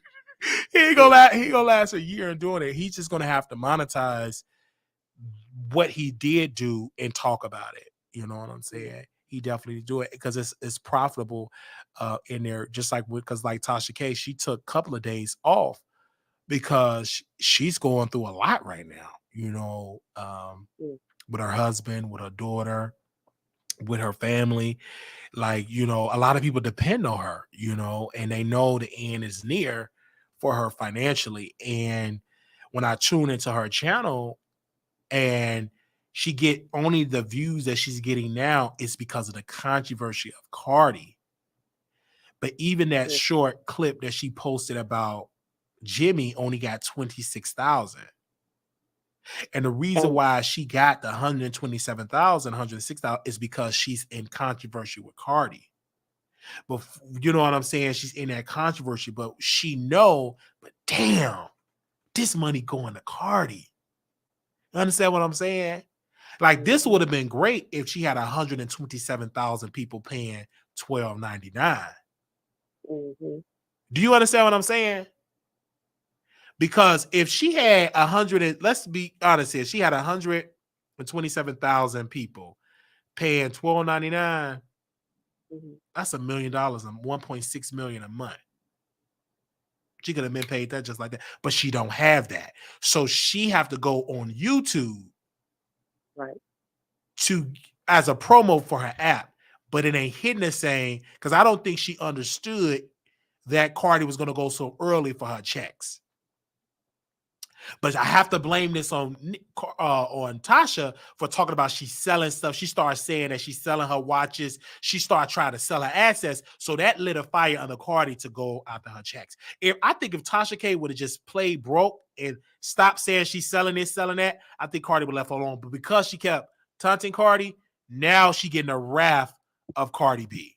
Another thing, it's like, girl, stop. Leave that little girl alone. She's just a little young girl. Oh my God. And you dealing with somebody with the money. That's what I'm saying. She got money. You better. Child, I don't understand it. You know what I'm saying? And people keep saying, see, this is where the delusion come in. Oh, it's affecting Tasha mental health, her marriage. You understand what I'm saying? It ain't the same over there. It's affecting her. She have to come and lie. Oh, but behind closed doors, it's affecting her. And I knew it affected her soon when she got a high part on another show and start talking about my weight. I said it's bothering her. Because if it didn't bother her, you weren't worried about what Wiley is saying.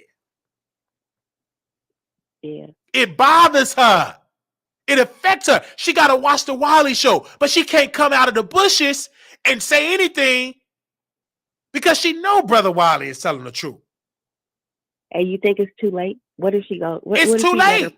It's too. Her pride. She dug a hole for herself. She can't even apologize. It will not come out as being sincere. Yeah. She kept making jokes. My sister, it's affecting her. She can lie to y'all winos all day. Because y'all ain't content creators. Y'all just viewers. Y'all can be manipulated easily. Some of y'all, that's why y'all ducked and got no husband, no man. Because you easily can be manipulated by a woman. So I know a man can just manipulate you. And she pretending like, it's bothering you, honey. Getting slapped with force. Some of y'all getting slapped, can't pay your rent, and it affect you in your sleep. Yeah, but you getting slapped with $4 million? Come on. And you try to act like that ain't bothering you. You tell it to them winos that's slapping on that wine. But I know it affecting her. You ain't shipping your son to Africa for nothing. Something happened to make you do that. I know I might sound stupid, but I really think Cardi B will just let everything go if she would just say sorry. I swear. That's what I think.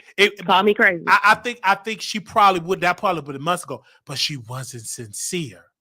She taunted Cardi, trashed it Cardi, kept saying my sister, kept taunting her. I ain't got it.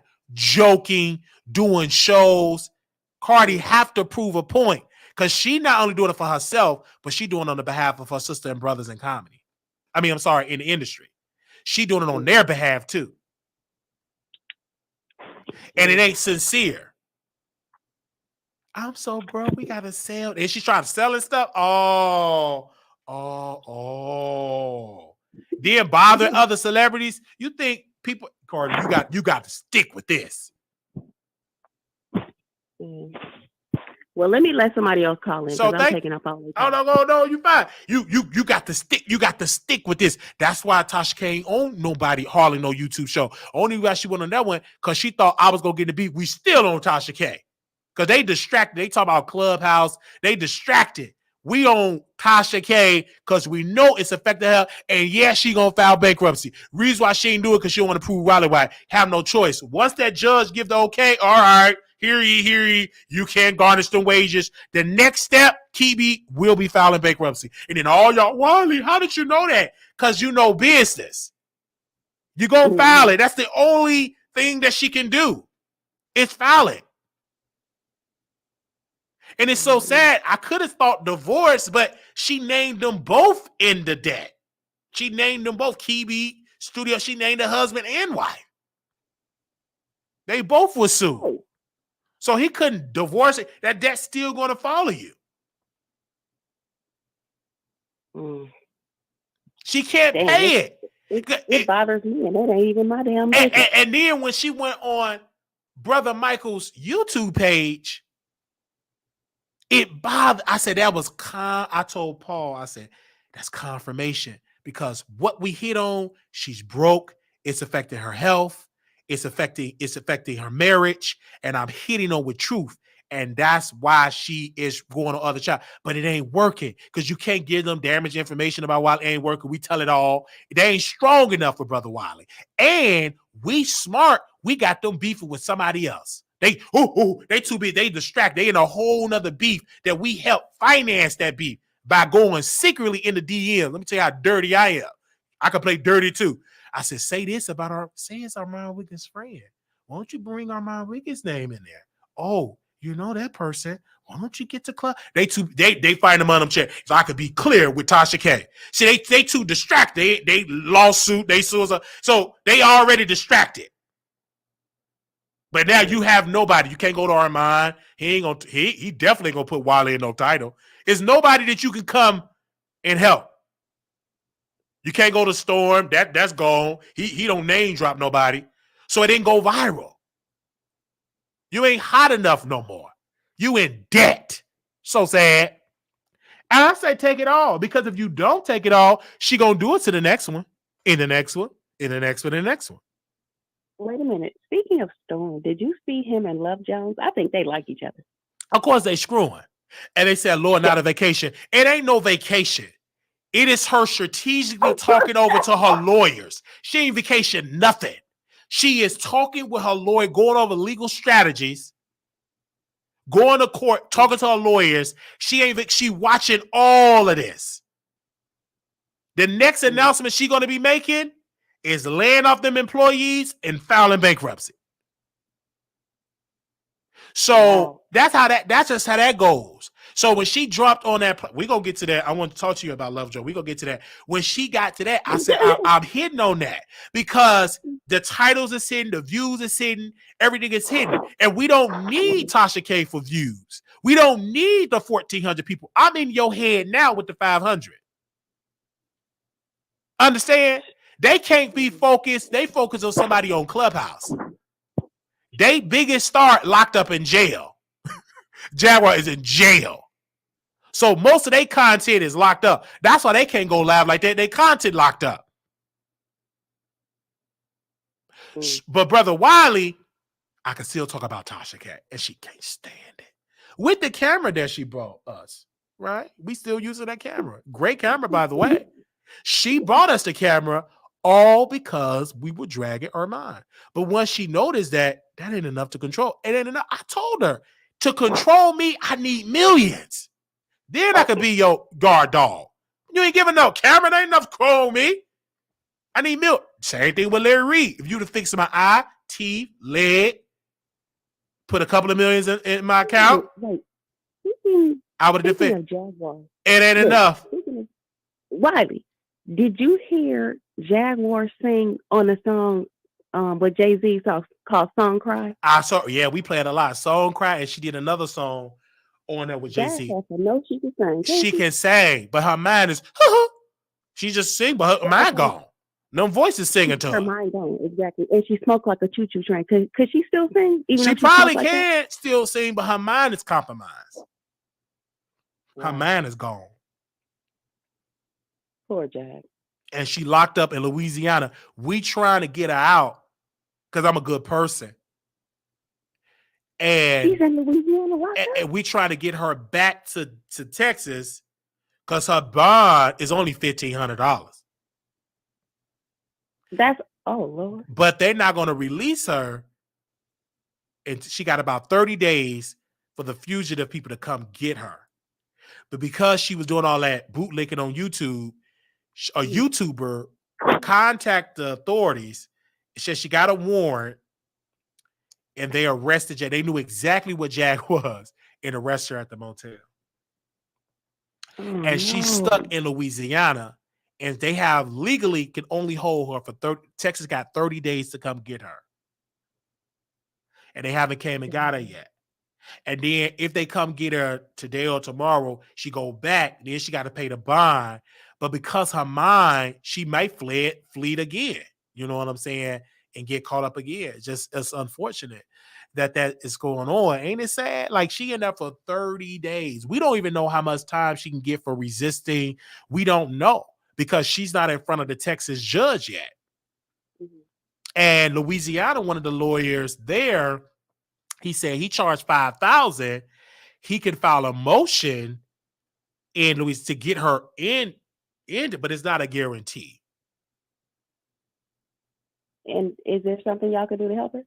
So only thing that y'all can do to help her is just to put money on her books, and or it's the number I'm going to talk about tomorrow that y'all can call the number, the core, like the fugitive number, like the number in Texas. Like call them and say, go pick up Jacqueline, pick her up. You know, she's loved. That's the only thing that you can do. Y'all have been calling, but y'all have not been calling Texas enough to go get her. That's like the only thing that y'all could do, honestly, and put money on her book so she can get a good sandwich and some donuts.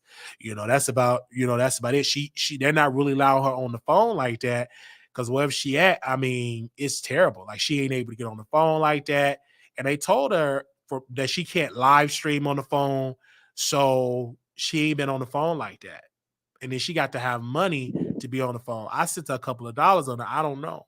You know what I'm saying? I sent her about $50. That's a lot of money behind jail, you know, and she's still not on the phone. She still haven't done it. And then she better not be on the phone and calling nobody, then they'll take away her phone privileges. Oh man. Because they say that's against the rule. You cannot do a show without getting the courts. You would have to get Louisiana, like the correction office permission to do an interview. You cannot interview one of the inmates without the permission. Well, so I put money on her books only because number one, she's a female, you know what I'm saying, and I do talk about it and get coins to talk about it, so I'm gonna give her $50. And to get her out, I'm not gonna post up there to get her out, but what I will do is apply pressure to get her back into Texas, so somebody else could get her out. You know what I'm saying? to get her back into Texas, because Louisiana, I don't like how Louisiana operate. Like I would not want to be arrested in Louisiana. Nowhere, period. But if you had a choice, it won't be Louisiana. And to get her back into to Texas. But because of how JAG operate, she ain't gonna comply with the rules. She gonna get herself back into jail. It's just she got a mouth on her. She got a mouth, and her mouth with the police, they're making an example out of her. And I think they probably gonna wait until the last week to get her out, just for her to sit in there for 30 days. Because she kept recording it. So them officers is making an example of her. If she would have kept quiet, she kept recording. They probably gonna keep jagging there for so long and wait till the last minute to come get her.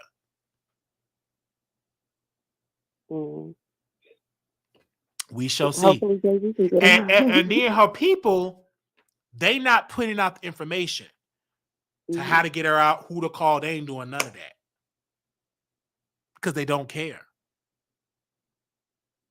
Her fans or her family? Her family, they already pushed it. They don't give a darn about it because she burnt them bridges. I'm talking about her YouTube friend. Her friend, what her friends doing? Why they ain't put the number out who to call to her? They ain't doing that. They should have been running a marathon. They ain't stunned her at all. They gonna let her be in jail. Is she still friends with Tokyo Tony? Yeah, she friends with Tokyo Tony. Like Tokyo Tony friends in her mind. You know, yeah, they friends. They never was friends. Do you think Tokyo Tony really have that much hate for her daughter, or they just doing that? I think she's jealous. I think she's jealous of her daughter because her daughter's younger. Her daughter knew how to utilize the punani for a come up, and her mama couldn't do it. Mama didn't know how to do it. She just gave it away, and she broke now. So she's jealous of that. And then the daughter cut her off financially. That's why Tokyo Tony is so ignorant now, because Blac Chyna cut her off.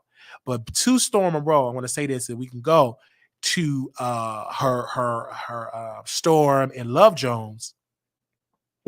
Yeah, they together. But Love Jones, she have a motive. Her motive is to grow her platform. So she will give you some of that. Yo, I ain't mad at Love Jones. I'm gonna get some money for you and grow my platform, and I'm gonna fall out and talk about all your biz, how you stink, how your peen was small, how you couldn't come, how you didn't get on hard. Oh, that's gonna happen. So he better treat her right and everything like that. Because I think Storm, he need a woman because they kept calling him gay. Armand called him gay. Everybody called him Stormisha. So he needed that covering. And you see he went live because he getting some good coochie. So he ain't been live, period. I wouldn't be live either at all that. I'm going to take me a little break. Man, please. All of that? You think I'm flipping on him? You think I'm going to click a link? No, I'm going to click some. All right. I'm going to be licking on. I'll be clicking on link. He even went live. When the last time you see he went there one time with her? You ain't seen him live since. Ooh, child. Did you see him live? Did he hit that link for a breaking story? He breaking some all right. And she the type of person that will get pregnant on purpose. Oh.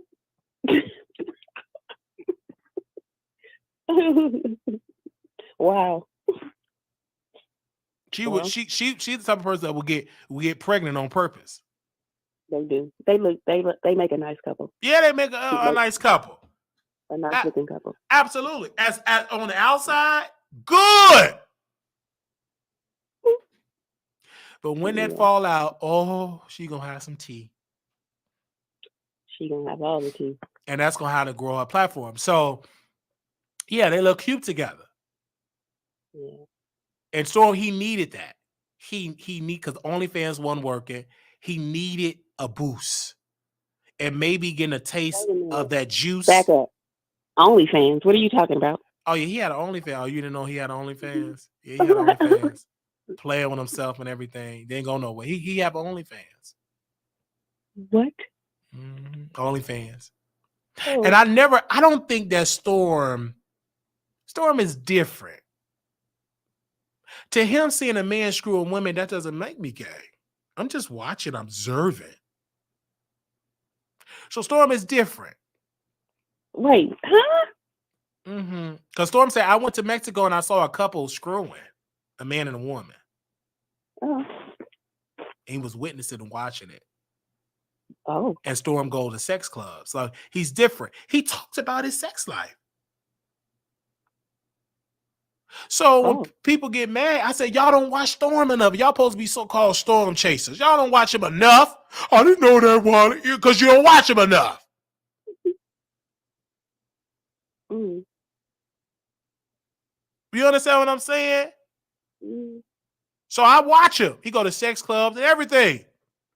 You know, man, seeing two men hump each other, that don't make him gay unless I'm doing it. Some men in their mind, unless I'm getting humped or letting a man lick on me, I don't mind watching two men getting in. Oh, Lord. And some of y'all won't dare come to me, somebody that's in the lifestyle, telling me I don't know what I'm talking about. No, you don't know what you're talking about because you ain't in the lifestyle. You ain't been in this lifestyle enough. One lady tried to tell me, how can you tell a man that been with so many men, all type of colors, body shapes? You can't tell me what I know who's in the lifestyle. Okay, you don't know. But when I saw that when him with Love, I said, this is great. This is awesome. This is good. She cooked. She's good. I always see them just on the show together, but when I see them sitting next to each other, I said, honey, Storm and made it down there to New York, honey. He made it down there to New York. She cooked for him. Oh. Cooks him some pasta. And I put the different seasons. Of course she gonna ride that. She have a motive. Cooked him some pasta.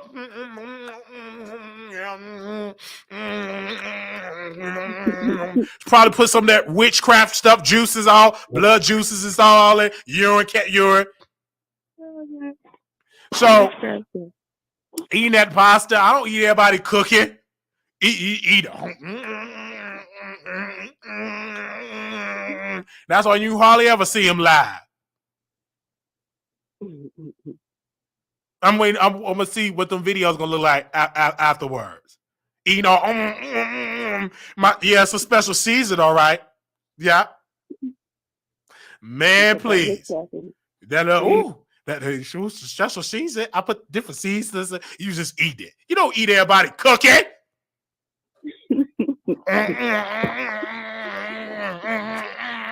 He's just chewing on it. You ain't seen that man live since. Have she been making video? I gotta join her channel. I mean, I'm not really her subscriber, but I'm gonna subscribe to her channel too. You gonna subscribe now because he gonna be showing up more over there. Because if that's your woman, you go show up more over there. Mm-hmm. And that helps both parties, because if he have a couple channel, him and his woman, they have a channel together. That really helps him as a person. Mm-hmm. You understand what I'm saying? Mm-hmm. That really helps her. Subscribe to you because you just. Oh my God, Wiley! I'm about to subscribe to your channel right now. You better subscribe because she good looking. I'm subscribing to your channel. Oh yeah. Subscribe, honey. And something good looking. And if he ain't hitting that, he ain't no real man. I just want to know. And y'all ask, did y'all hit? Because she went live yesterday. They probably didn't hit. She went live yesterday. They probably didn't hit.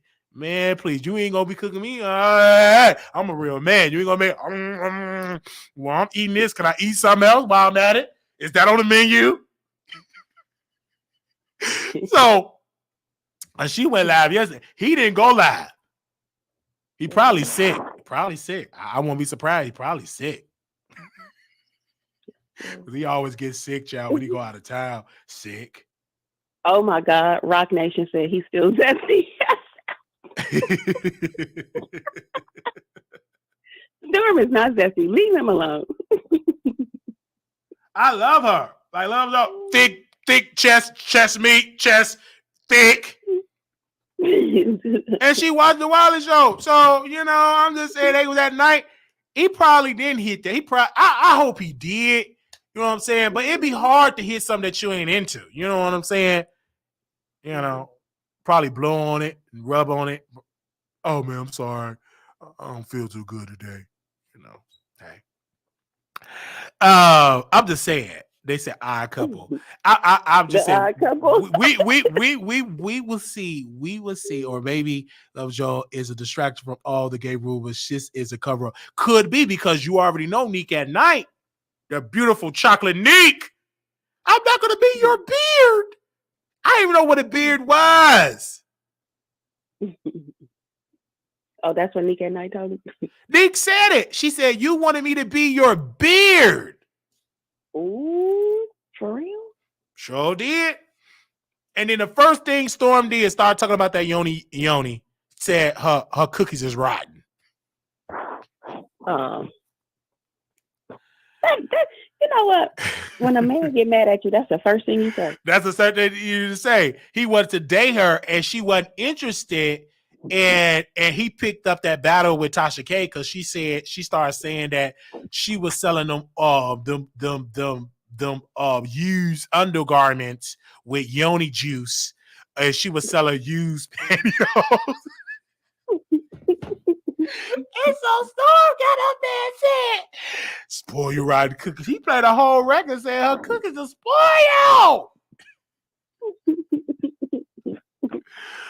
So did. So when he said that,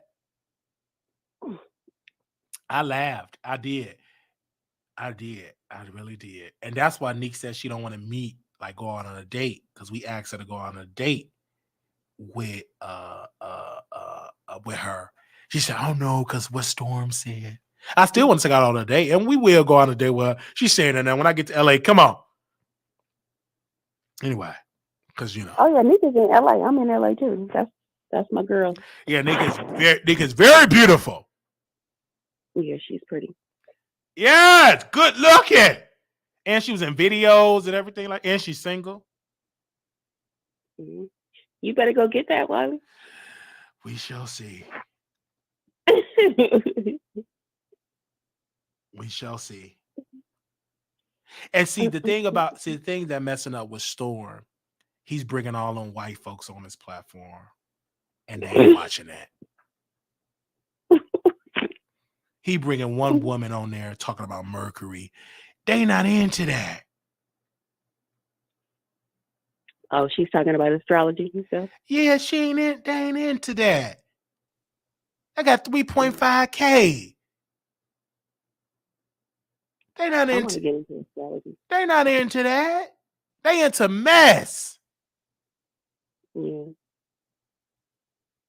His appearance with Love Jones was more popular because that's black love. Mm-hmm. But I mean, some people are into astrology. I want to get into it.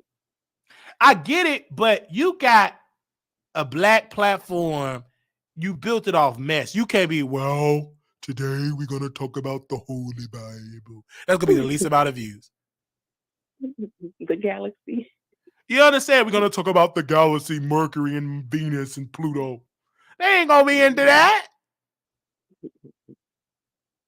Yeah, I hear you. So, that's you. They ain't into that lady. Looking like a Roseanne reject. They ain't into that. Get the lady off the screen.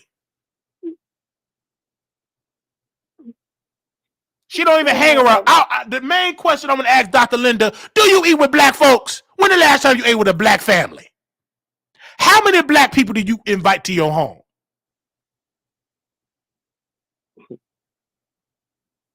I don't care nothing about that. They don't want no Dr. Linda. Dr. Nothing. Get her off the screen. They want mess. Got Dr. Linda on there. She don't even eat with black folks. When the last you ate some fried chicken with some black folks? Oh, that's that lady named Dr. who? Dr. Linda. We don't want nobody Dr. Linda. We want Dr. Drake, Dr. Mess. Give us some mess. Dr. Drake. We want mess. That's what the people want. Yeah. See, these content creators, they get the money. Oh, I want to revamp. And they get shot when the money low because the people won't mess. Our mom went to the same thing. I'm going to talk about on my channel. I'm going to be spiritual. Man, he did those spiritual videos, the least amount of views, and he dragged his audience. Why drag them when you know when you put all this in mess, you can't do a 360 and then you want to be spiritual. That ain't going to work. Mm-hmm. They want mess. Yeah.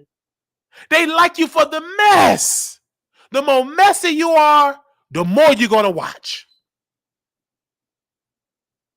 That's true. They say they lie. I'm so tired of the mess. I want positive video. Okay, you do them positive video, the least amount of views. These fake folks kill me. You know what I'm saying? They want mess. And I understand it. The reason why we got 500 people that we held for 5 hours, because MESS, mess. Yeah. We try to talk politics. Oh, let's talk about Joe Biden. Okay. Public, them views will get to 100 people. They don't want that. They want mess. It is a lane for that, yes. But right now, in the middle of the night, you don't want to know about no politics. You want something to make me squirt, something to make me laugh. Oh, not squirt. That's what you want. You want mess. And be honest. Wiley, what state are you in? I'm in Texas. What state are you in? I'm in California, and I just looked at the time. It's 12 o'clock. It's 12 o'clock. Where you at? Yeah. And you here for the mess. Period. And you here for the mess. And if a man call you at that time, you already know it's a booty call. Get up out of here. Yeah. Why you already know I'm on the phone for. And you know, BS. You want to hit that. You calling me in a minute on my female call because she was horny. I wish. My man is in DC, so I can't think about that. Oh, I'm so sorry to hear that. Oh, no. So he is a truck driver? No. No. Oh, he's not a truck driver. He just live in DC. He a politician? He works, not a politician, but he works for the government. He worked for the government. But in 3 years, he's going to be able to transfer to California, and we're going to live out here. Oh, that's so good. He made good money? Yeah. That's a good thing. That's a good thing. He does. I'm trying to look. I'm trying to like try something different. And as Storm would say, the Wonder Bread. I went over to the Wonder Bread. I don't blame you. Go over to the Wonder Bread. Good credit, good job. You better get to that Wonder Bread, butter, and everything else. Get it. You got to come to our wedding, Wiley. I would definitely be at y'all wedding. Most definitely. Oh, you're so sweet. And he's from Texas, actually. Speaking of Texas. Yeah, I would definitely come there. Man, please. I love the Chocolate Sisters. But I give me a Becky and a good. My father married a Becky. You know, good credit, couple of good family. I don't think I would marry a Becky, but I ain't gonna turn it down. But right now, I'm with the chocolate. It's different for men. You know, I got the money, so I have a choice. I may like do it with a black, black family and everything, like with my black. And that's another thing. You know what? I swear, I ain't trying to just gaslight you. I love my black man, but they kind of discriminate against us chocolate girls. So I have to go to the Wonder Bread side. They do. I love chocolate. It's just something with black women I love. That's all I knew. That's all I knew. You know what I'm saying? And my vision. I don't see myself with a white woman. I've never seen myself with a white woman. But black women, I just love. Like, but it's just something with black women, and I love them. Like, I can't stop thinking about them. Like, I was just recently with a black woman who came in 4 or 5 minutes, right, Paul? I think I told you about 4. The second time about 6-7 minutes. It was just that powerful. I love black women. I don't know why a lot of black guys, maybe they want to compete with the white guys and stuff. So, oh, look, I got her. I don't know, but the most committed you could be as a black man is to be with your black sister, because that's that's wealth that you're changing her condition, that bloodline, you changing that condition as well, and that helps. You know what I'm saying? But they don't look at the bloodline and keep They don't look at that. White people do, but you know black what? People don't. It is what it is. I'm not bitter about it. They lost one. I love them, but they lost. That's their loss. That's their loss. You know what I'm saying? But for me, I know I'm gonna be wealthy. It's gonna happen. I'm definitely gonna have me. I'm gonna have me some concubines. I'm gonna tell you right then and there. But no, I'm gonna be faithful. Okay. I'm gonna give me a faithful, beautiful black wife, beautiful black family, and I can't wait. You know what I'm saying? Absolutely. I like that. You yeah. I'm gonna keep in touch with you, and I'm gonna invite you to my wedding. Okay? Absolutely. I would love to come to. I love coming to weddings. I'm gonna cry at your wedding. Oh, I love weddings. I cried at my other friend's wedding. She was a nurse, and she was thick, man. She was good looking. Laughed at all my jokes, and I cried at the wedding. I wasn't crying because she was married. I was crying because that wasn't me at the wedding. And I cried because it wasn't me playing. Like, she was good looking, man. And I was crying because it wasn't me. I was really crying. And she said, "Why you there? I thought you said you was gonna dance with me at the wedding." I said, "I like you too much. I couldn't dance your wedding. I didn't want your husband beating me up." And she started laughing. It was so much fun, like with her. I forgot her name, but she worked at Park Place of Elmhurst. She was a nurse, and she invited me to the wedding, and I cried at that wedding. It was a beautiful wedding, by the way. I cried because it wasn't me. But nevertheless, we are here. And I'm thinking you're here. You know what I'm saying? And it's great. You're in California, here in D.C. And, you got the roses. Do you use the roses to take care of yourself? I don't know if this girl is talking about me. She said he has a whole wife in D.C. That's funny because I'm always in D.C. at his house. I don't know where. Okay. Maybe his wife is under the bed.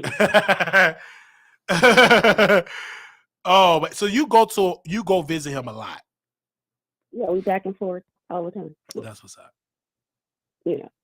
But hey, like I said, you're gonna be at my wedding, and we're gonna keep in touch. That's what's up. I'm glad you subscribe to the show, and I ain't mad at you because a lot of these dudes ain't gonna do right. So you got to get whoever got the prize, and I'm assuming that he take care of you financially, and he's probably good in bed. Even if he's not, sometimes the financial part is good. So a lot of women will settle. That's, what I'm saying? He's very generous. There's a lot of black dudes that's good in bed, tearing it up, make you come multiple times, but you broke. We on an air mattress, you know what I'm saying? In a garage. But Aaliyah TV, he's very generous, baby. Yes. So if he got a wife, he's generous to me and her. Yes. So you got a second house. See how they get jealous because they mad because they ain't got nobody. So now they gonna try to call. That's happening. He married. You know what I'm saying? You know, cause they ain't got nobody. So now you got to be dealing with a mirror. Child. But it's all love. I still love you. Hey, I love my people. Love you too, sister. Thank you and subscribing to the show. Ooh. They say I could never date a Wonder Bread. Oh. I don't like that they have freckles on they peen ugly. My husband is very oh my gosh. But look, Malia TV just said that, and I respect you for saying that. And the being that you said your husband is very dark, I can see that you're very light. That's my sentiments exactly. I'm discriminated against from my black man. So hey, I'll take them freckles any day. Okay. All right, because you feel like you got to go who wants you and that's going to treat you right and got the coin. And I'm so glad you're not dogging me out about that. Thank you. No, I'm not, because I understand a lot of the black dudes that want their choice, they get white women. Like, let's be clear on that. You know, even dudes that ain't really got it like that, they got the fat. It was one, that one was unattractive. And she got a black dude look good. I'm like, but they do it. So I ain't mad at you at all. I ain't mad at you at all. I ain't mad at you at all. You know what I'm saying? And like, another thing I want to say, even though I'm Alzheimer's race or whatever, I would never. You have yet to hear me ever put down a black man. No, you haven't. You just said they discriminated. You chose what you had to shows and stuff like that. Because like when I looked at Love Jones, she good looking black woman. If Storm don't treat her right, I get that. And treat her, you know what I'm saying? Especially, you better know you hitting it right. If he probably didn't even do it, he probably was nervous. Oh, I'm so nervous. You know, I can guarantee. I can't wait till you go back live. I got to get somebody on their Fufu account and ask him a question. Did he tap that? I just want to know, did he tap it or did he smell it? Because she can't. I ain't nowhere in the world you coming to my house. I'm assuming that you are a gorgeous woman. You come and meet me in my Airbnb at nighttime, around this time. I'm eating your you know I love fried chicken. So you bring me some fried chicken, some butter dinner rolls. We gonna have to hit, you already like, because you ain't gonna be making me no food. And you don't want to hit that. And coming to meet me in the middle of the night. Okay.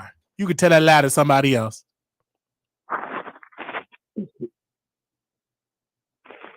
And want me to eat it in front of you. So, okay. We shall see if they got it. We gonna see if they got it in. Okay, look, I'm about to go to sleep, but you subscribe to my channel too, Wiley. Go ahead. No, send me a DM and everything. I got you. Okay.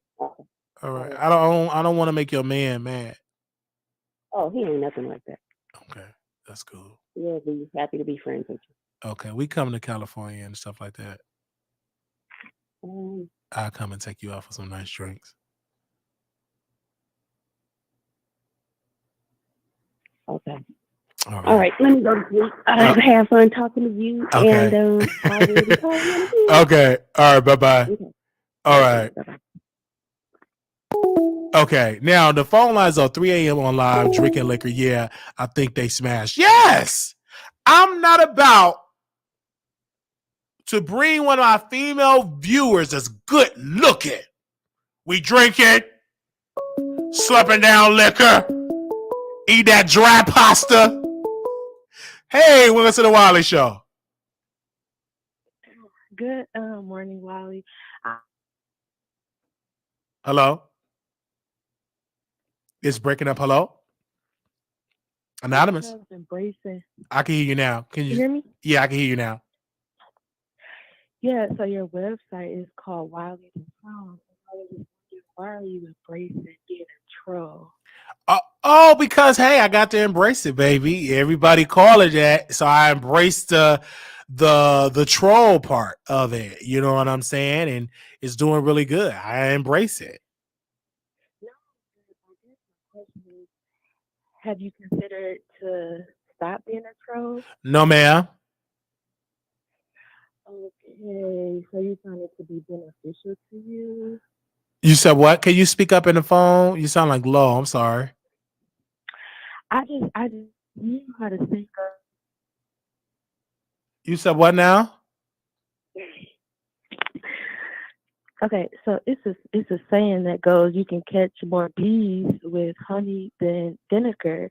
So I just feel like, yeah, being a troll might have some benefits, but I just feel like if you was just more valid and reliable in your commentary, you would catch way more bees. So I just wanted to drop that nugget and for you to consider to be a reformer troll.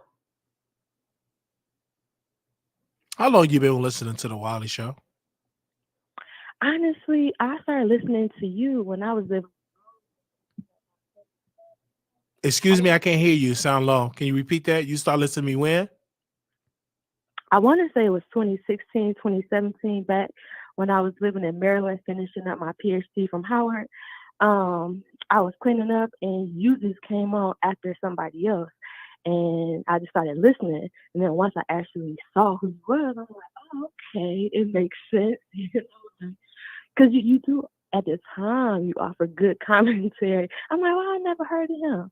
And then I can definitely understand there might be some bias in the algorithm when it comes to how certain individuals present themselves, you know? But anyway, it's been about 5, 6 years, and I'm just like, why does he think that being a troll is a good thing? Because even when you look at research and you look at other entities, it's all about being consistent.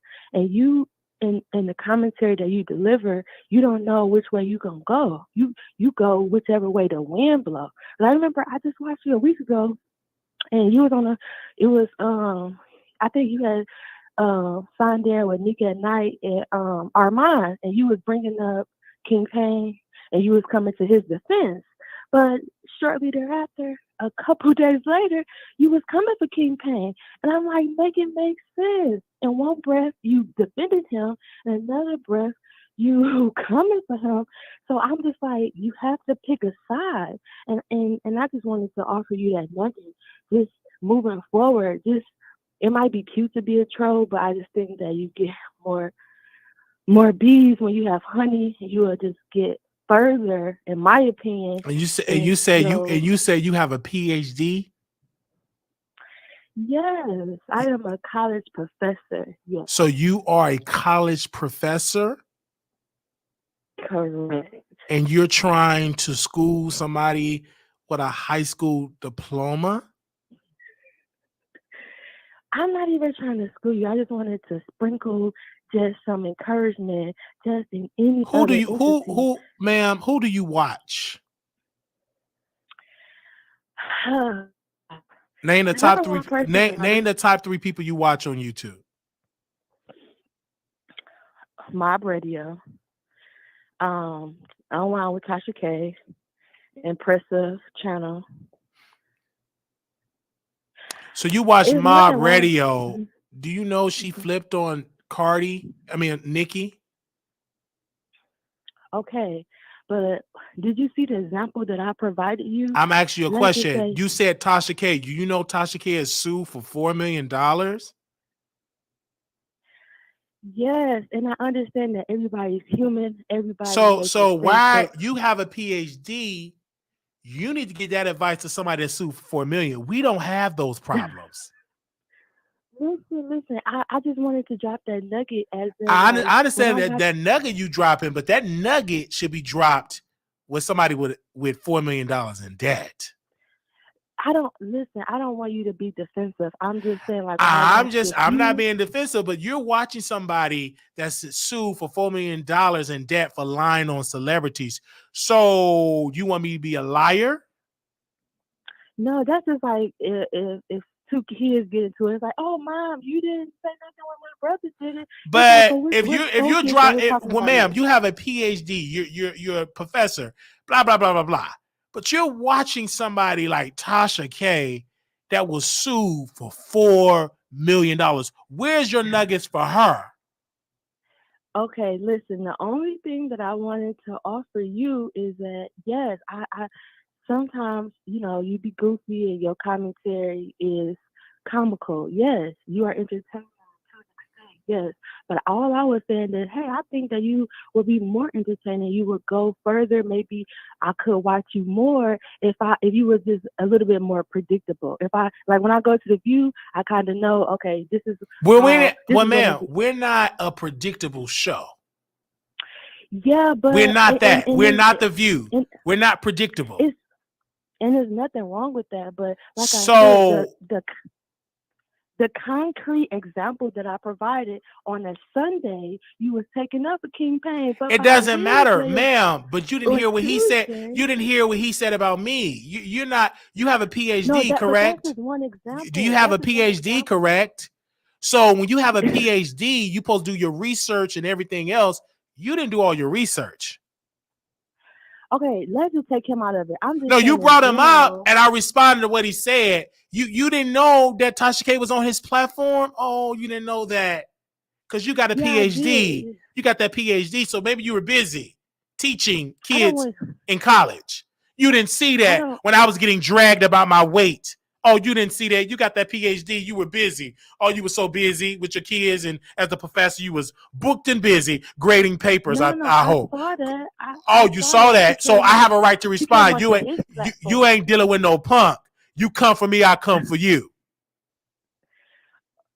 Okay, but that's just the latest example. It's been a lot of times. What other example do you want to use? That example ain't good at all. What's your other example?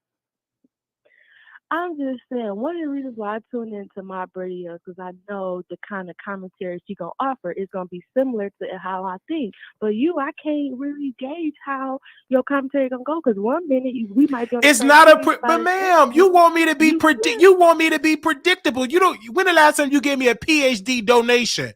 You want me to be predictable. I'm not a predictable guy.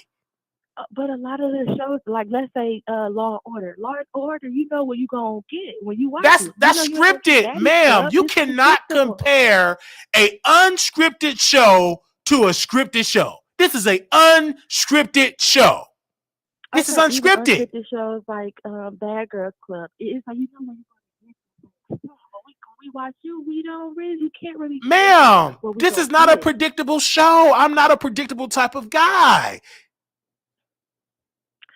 Okay, and you doing your thing, but the last thing I wanted to say is at some point you have to be open to other people's feedback. You don't have to consider everything, but a lot of people be kind of telling you the same thing, and everybody can't be wrong. So at some point you have to just maybe they all wrong because y'all watch Tasha. Y'all ain't got nothing to say about that.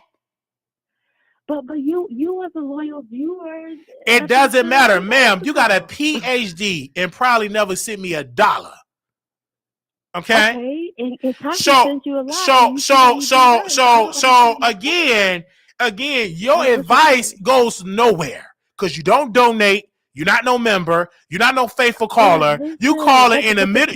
Hold on 1 second, lady with the PhD. You're calling me in the middle of the night with your PhD. In the middle of the night, trying to school me of what I should do on the platform. You never sent me an email. You never sent me a text. You got a PhD, so you know about emails. None of that. So trying to school me in the middle of the night ain't going to change me, ma'am. And you've been watching me since 2016 with your PhD. But the people who have donated, like Tasha K, she donated to you. Because she's in $4 million in debt. Her advice don't mean anything. She need to pay $4 million. Okay, but she just before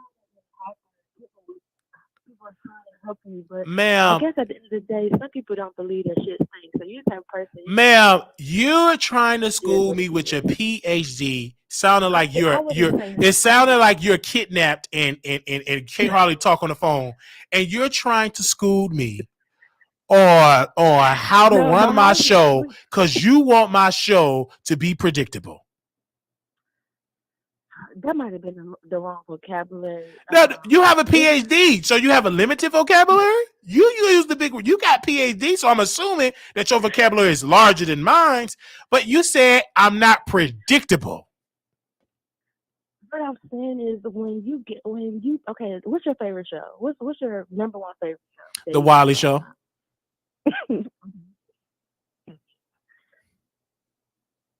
Okay, let's just say it was Brian. You kind of have an idea of what to expect. So it's like I can on one week I might be like, yeah, I know what to expect. I can kind of know what perspective he's gonna take. But because you flip so quickly, it's like, damn, you didn't hop, and it's like, where that came from? You know, Are you it's like held hostage, ma'am? Are you held hostage? It's 3:30 in the morning where I'm at. It's with your boyfriend there? Your boyfriend is there, or your husband? No, my whole house is asleep because really I'm supposed to be upgraded. You know, this is fine. Oh, okay. So you don't want to wake up your house, but you're watching me in the middle of the night, right? Well, it was, I would consider it background. No, I'm asking you a question. You're watching me. When the last time you gave your husband some? Did you give him some tonight? Me trying to offer. I'm asking you a question. Did you give your husband some of that meow? Did you give him some of that meow? Did you give him some of that lolly pad tonight? I think you're missing the point. I'm asking you a question. Did you give your husband some of that good before he went to sleep? But that doesn't have anything to do. I'm asking you a question. You're on the phone with somebody that ain't your husband. Did you give your husband some of that good? I just told you. Oh, you're in the midst of grading, so he didn't lick it while you was grading the papers or anything like that? So he didn't lick it or anything? Because you busy? All right, so I can see that this conversation is going left, and I guess it's it, but ma'am, you call, ma'am, see, this is what I want to school you on. You are a fan of the Wiley Show because I'm not predictable. You're talking to me in the middle of the night while your husband is asleep. You should be riding his face. But you're talking to Wiley with your PhD. I'm trying to offer you. I don't need what I need is the coin. Okay? I'm trying to give you tips on how to. You can keep that tip. Add that tip with a coin with it. When the last time you donated to the Wiley Show?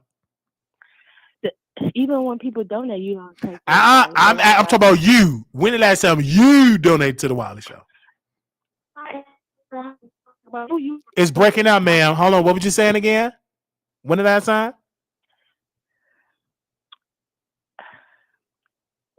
Never. You never donated. So you think I'm gonna listen to your advice? You don't listen to nobody. I listen to plenty people advice.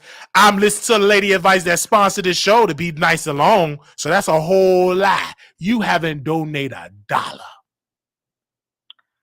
I just would love, like I said, you are entertained. Oh, your phone not working. We're gonna pray to get you a better connection. Ma'am, you there? Hello? You were breaking up. What was you saying, ma'am? I just think that if you made a couple tweaks to your show or how you do your commentary, I just think it would be better. And one thing is not to be fake, basically. We will take your advice and throw it in the trash. All right. Well, I tried. Yeah, you can try. Tried to help you. You can't help me because the help that you could do, you withhold your finances. But maybe I would feel more compelled to give. Ma'am, you've been following me for 2016, and now you're gonna feel, man, that argument ain't gonna work. You haven't donated $1. Because you flip. 1 minute you want to be Storm Friend, the next minute you want to drag on. Well, again, ma'am, you can watch another show. Go watch Tasha. Oops. Oh, she ain't live right now. She's in $4 million in debt. I've been wanting to call in and offer you this advice for a while. I just thought that. You for a while. Well, you could keep that advice because I only take advice from people that give money. Okay. Well, if you don't want to take anybody's advice, whether they give, whether they donate or not. Only to give us. Everybody can't be wrong. That's the whole point. Well, that's y'all. It's my show. All right. It's my decision. Just like you went to school for your degree to get your PhD. Maybe somebody said you should have got a PhD in somewhere at another college. It's your decision at the end of the day, correct? I just thought I just offered maybe I'm some just saying your commentary that other advice, but at people the are end of the day, with that advice, is your decision. right. But no need to get defensive. If you don't want to change, then that's No, between you you want me and to the change. person. I ain't listen to your advice because you don't give a dollar. So you're the last person I'm listening to. But the people that do donate, you don't listen to them I either. listen to That's the them. whole You know point. who you don't donate. So you don't know. I know that you was dragging Tasha K tonight and talking about, oh, this is the camera that she bought me. Yes, I dragged her. She's in $4 million in debt. You are wino, but you're a hypocrite because you drink all that wine up in the middle of the night, grading papers, ain't giving your husband none. He probably ain't made you come in years. And you in the middle of the night trying to tell a man with bipolar that got a high school diploma how to run his show because you watch Law and Order. Okay, this is the last thing I'm gonna say. You ever heard of the famous quote by Malcolm X? If you don't stand for something, you're gonna fall. Hold on. Because it is like if you don't stand for something, you will fall for anything. So with that being said, it's like you have to take this. Ma'am, you can't give me advice. That quality bad on that phone. You can't give me no advice. You need to wake your husband up. Y'all need to go to the store, get you Verizon, get off that Metro PCS and Cricket so you give me advice. You can't give me no advice, ma'am. You need a better internet connection. How dare you try to give me some advice? And you can't even hardly understand what you're saying. All right, the last thing I'm gonna say is that if you don't stand for something, you will fall for anything. And your commentary, you just go whichever way the wind blows, and that's thank you, ma'am. How we can be support you? Well, will you get that internet connection fixed, and then we can talk and hit the Cash App. If you don't stand for something, you will fall for anything. Well, thank you for quoting somebody with the PhD. Go grade them papers, and you have a happy with the PhD. What college you attend? Is it a university, IDCD, Westwood College? Is it ITT Tech? What college you teach? No, I can't tell you a word. You never told us where you. Is it a black university or a white one? I got my PhD from HBCU, but currently at PWI. Oh, you work with the white people. Well, tell HBCU people that the administration talk to all of the professors and ask. Oh, you try to give me advice? We work with white folks. Oh, okay. Did you see Howard was being dragged last year because the students? Oh, now you want to drag HBCU colleges? Okay. All right, because you be all over the place. The whole point of this. Well, that's you, ma'am. That's you want to work for the slave master. That's you. Who is YouTube owned by? Who is Google owned by? I'm talking about you. You work for the slave master over there. Oh, grading paper for the slave master, but you ain't over there at HBCUs. Oh, so sad. Well, currently I know, but who is to say I could easily go to HBCU? But anyway, to make a long story short, are you married to a white man or a black man? You have to stand for something. I'm asking you a question. Are you married to a white man or a black man? I just feel like that's very irrelevant. Can you answer the question? Is he black or is he white? In research, it's two principles.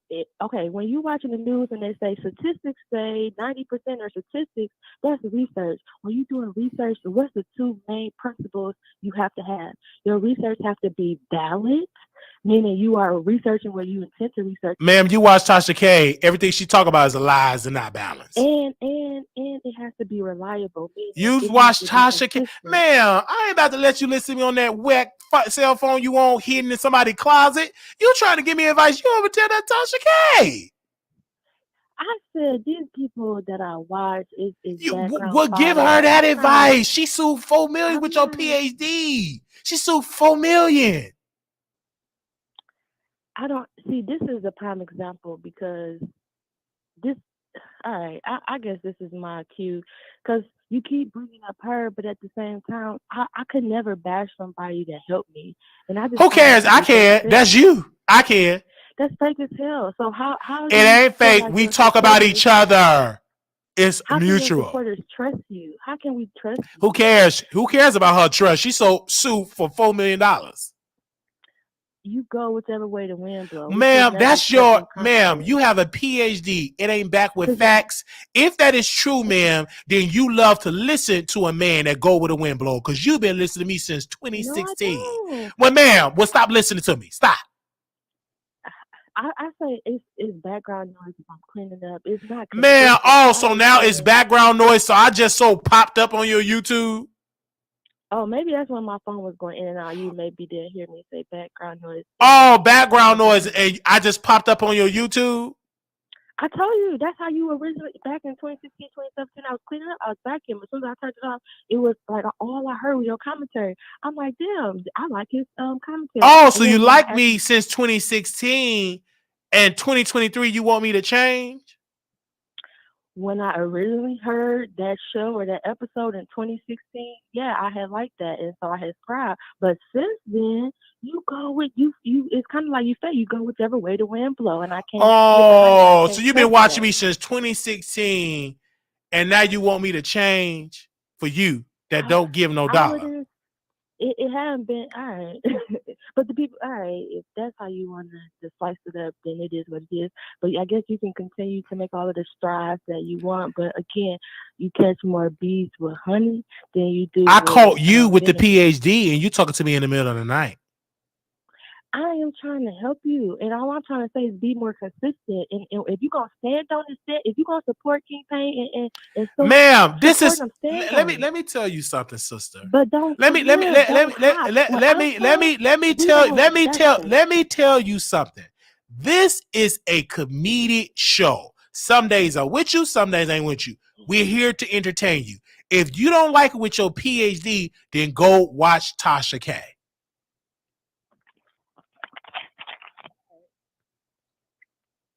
Some people don't believe that shit stinks, so you just want to. Oh, now you cussing? I thought you educated.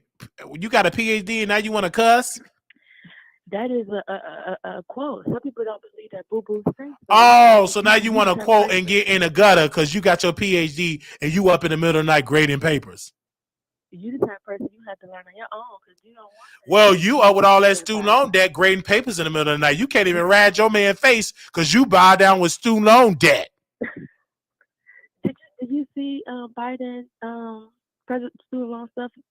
It went, he extended our, basically we don't have to make payments, but even though we don't have to make payments, it's still being counted as payments. And so yeah, you got to just do your research. He did do that. He did do that. Yeah. But you still got all that student loan debt.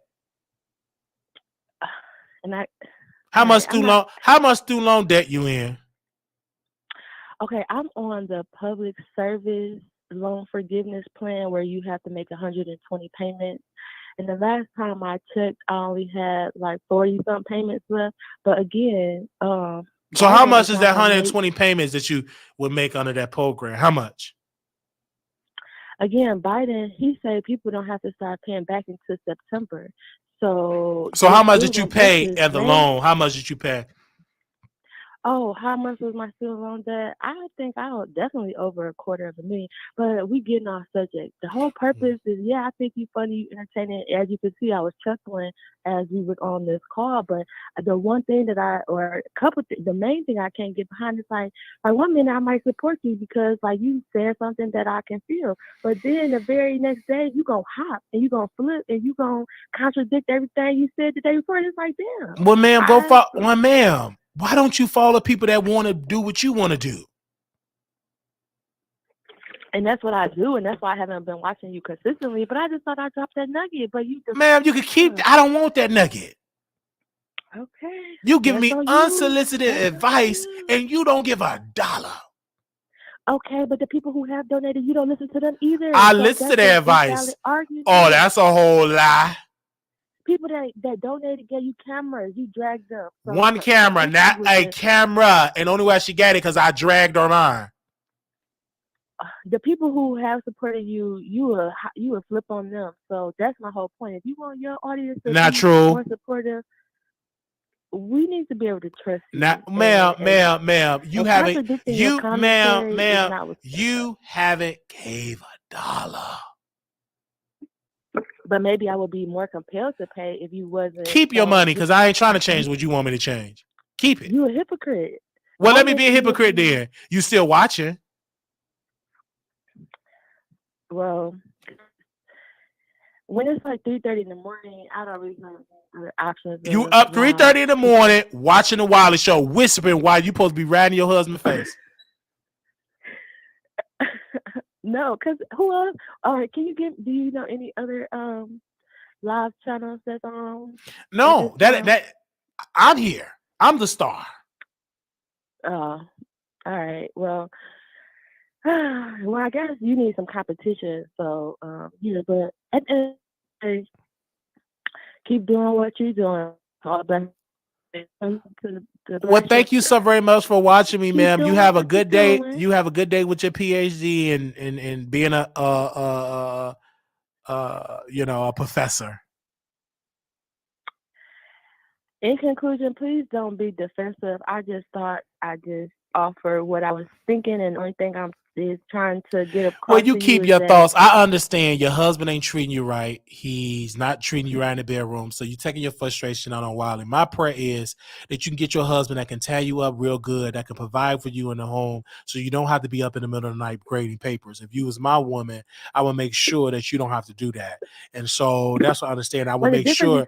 I will make sure. I will make sure that you get a better phone connection and everything like that, so you don't have to put that with the cheap phone service or anything like that. So I get that you overworked, you're tired, working all that, grading all them papers, you overwork, underpaid, and your husband ain't providing you in that bedroom like that. So I get it. You're taking it out on Wiley. I understand. I'm gonna pray for you, sister.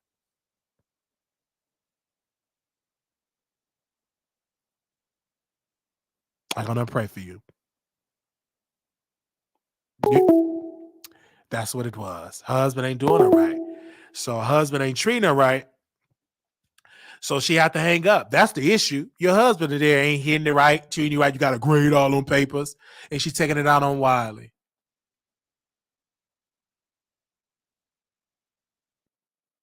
Okay?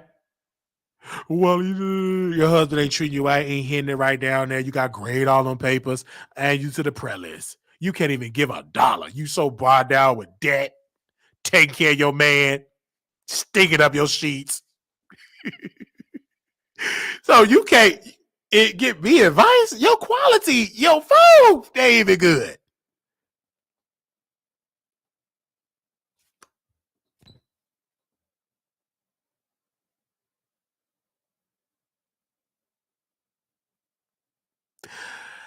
All right.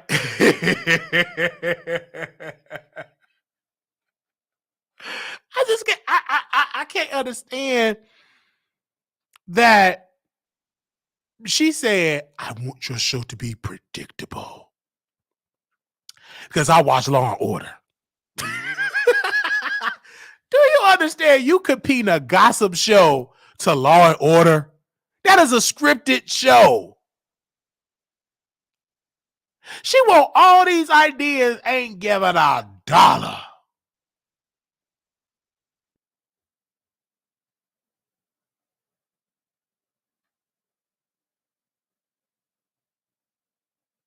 But she want my show to be predictable.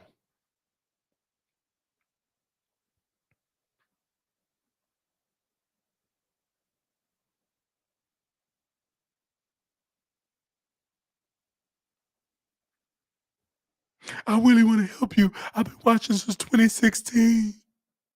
No, you mad at your man because he ain't hitting it right.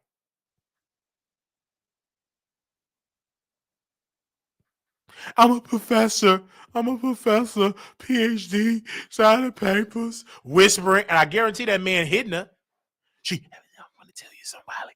I want to tell you that when you come on here, make sure that you be predictable. You got to whisper. Something going on in that house that you want nobody to know.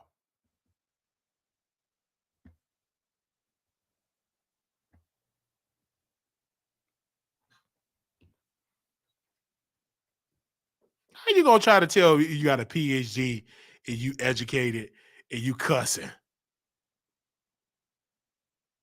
And my thing is this, if you really was this way,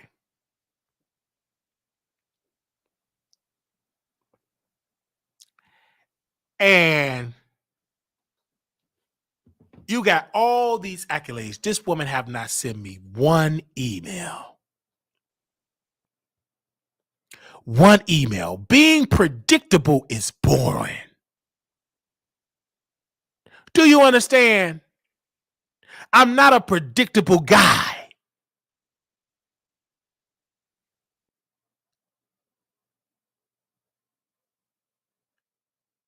Predictable.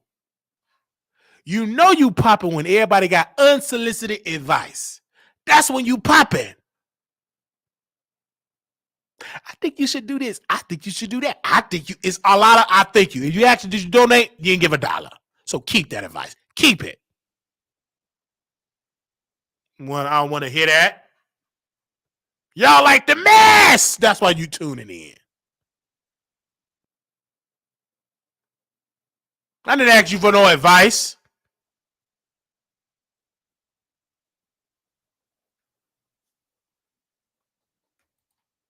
Someone cleaning bedpans. Somebody you a nurse, a PhD. You didn't want that call light to go off. So try to give me advice. I held 500 people for 6 hours. 6 hours. 500 people been watching me for 6 hours. That's something to brag about. And you, man, one person, all Wiley, bad connection. I want you to do this. I ain't listening to your advice. Keep it. You don't donate a quarter.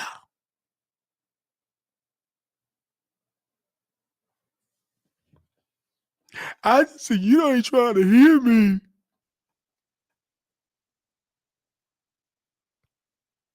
You ain't trying to hear what I got to say.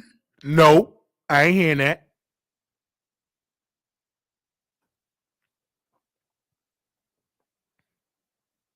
Because Tasha was sued for $4 million. They said the same thing about Armand. Flip-flopper, flip-flopper. They call him a flip-flopper. He can't stand it. Flip-flopper, it hurt his feelings. So now he posts his Fashion Over clothes. They still call him a flip-flopper. He look good, look like a whole snack. Flip-flopper.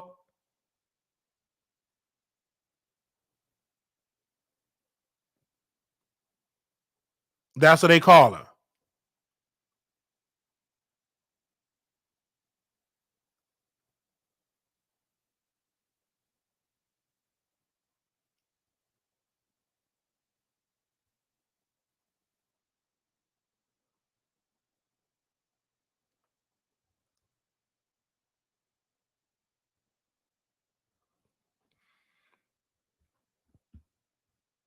Yeah, flip-flopping snack. That's what they call him. He got upset. They call because I said you do this long enough, they're gonna label you a flip-flopper. Let me write that down. I'm gonna do a whole video on that.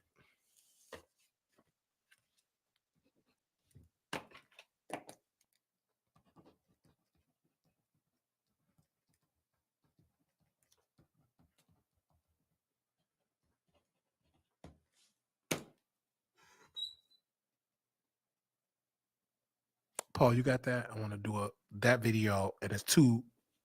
I'm gonna do that. I owe my fans 6 hours. Anybody else want to call in? Keep your advice. I don't want it. If you got some sincere advice, email it to me.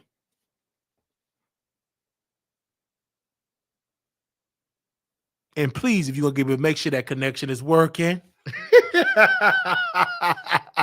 If you want to give me some advice, make sure it is working. Most people that y'all hear because this show is successful. I agree with the caller. If you don't like it, it's other shows you can listen to, but you can't because they ain't live.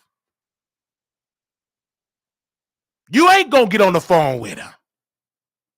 They're gonna do the content and get off the air. You wish that you could be on a live and watch these folks. They ain't gonna do it. Sunshine, I hear you. But when the last time you sent an email for your suggestions? Never.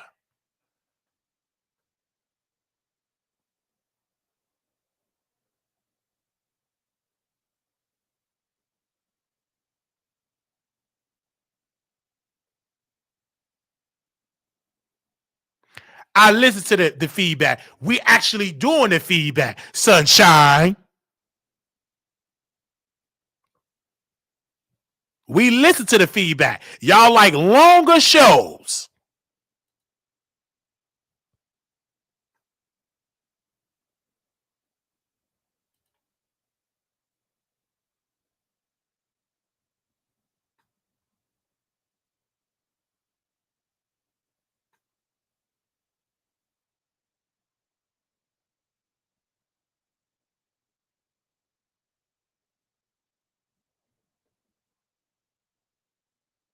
Longer shows.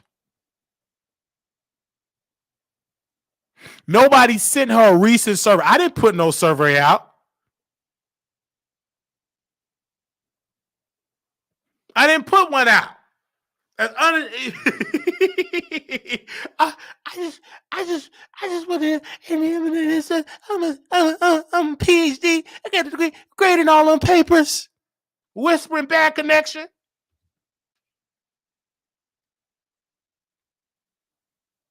How you giving me advice and your connection bad?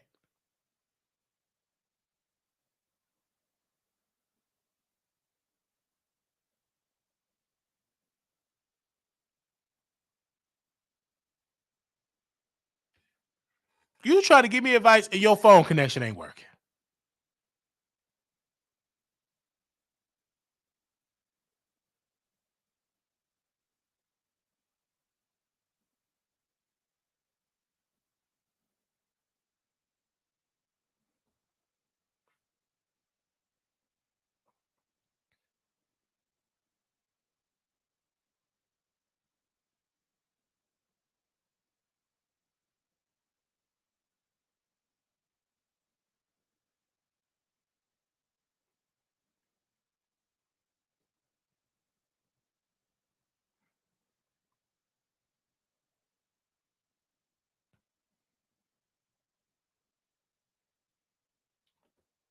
And her opinion.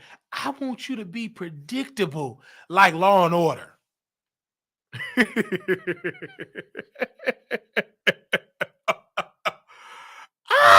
That's your problem. I want you to be predictable like Law and Order.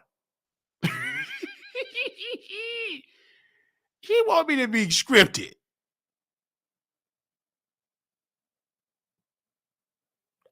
I watch Law and Order. I want you to be. Did this chick just say?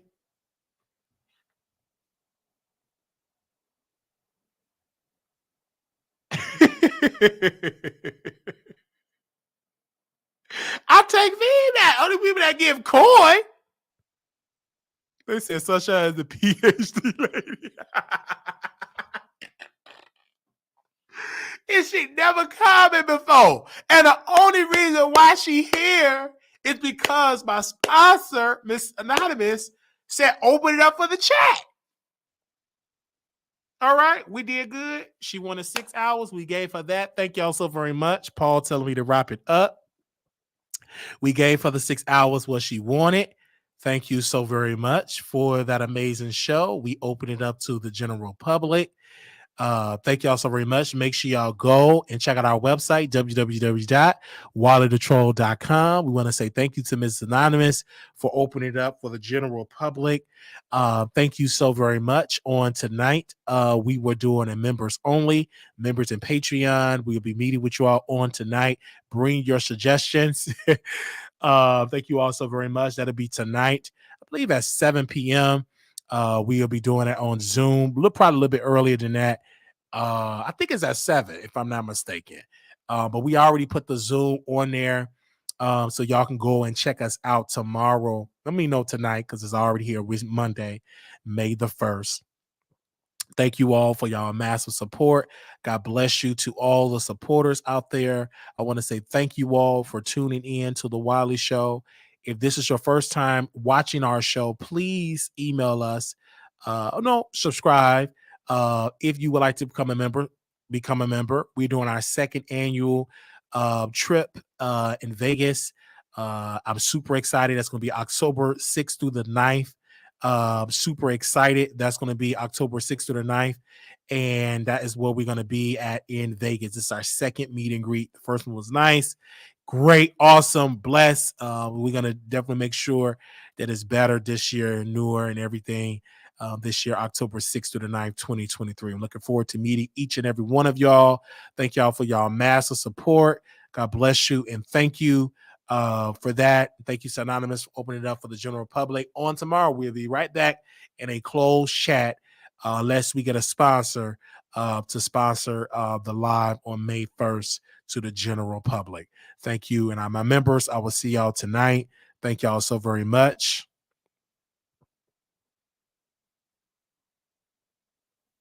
Okay. All right. Thank y'all so very much. If you want to cash out, thank y'all for cash apping us. $ Marquise Wiley 28. Thank you all so very much for that. And God bless you. That was it. I got to go. We ain't doing no station here. I got to get my energy ready for members only tonight. All right. Thank y'all so very much. Okay. Let me make sure I read it. Yes. We got the Zelle, WileyShow@gmail.com. Thank you, Elliot TV. Also, we got Cash App, $ Marquise Wiley 28. God bless you. Thank you, sister, for your massive support. Love y'all. Leave a comment. If you got a suggestion, leave it in the comments. All right, little black boy, you beautiful. Little black girl, you enough. When times get hard, always remember to put God first. Love y'all. Peace.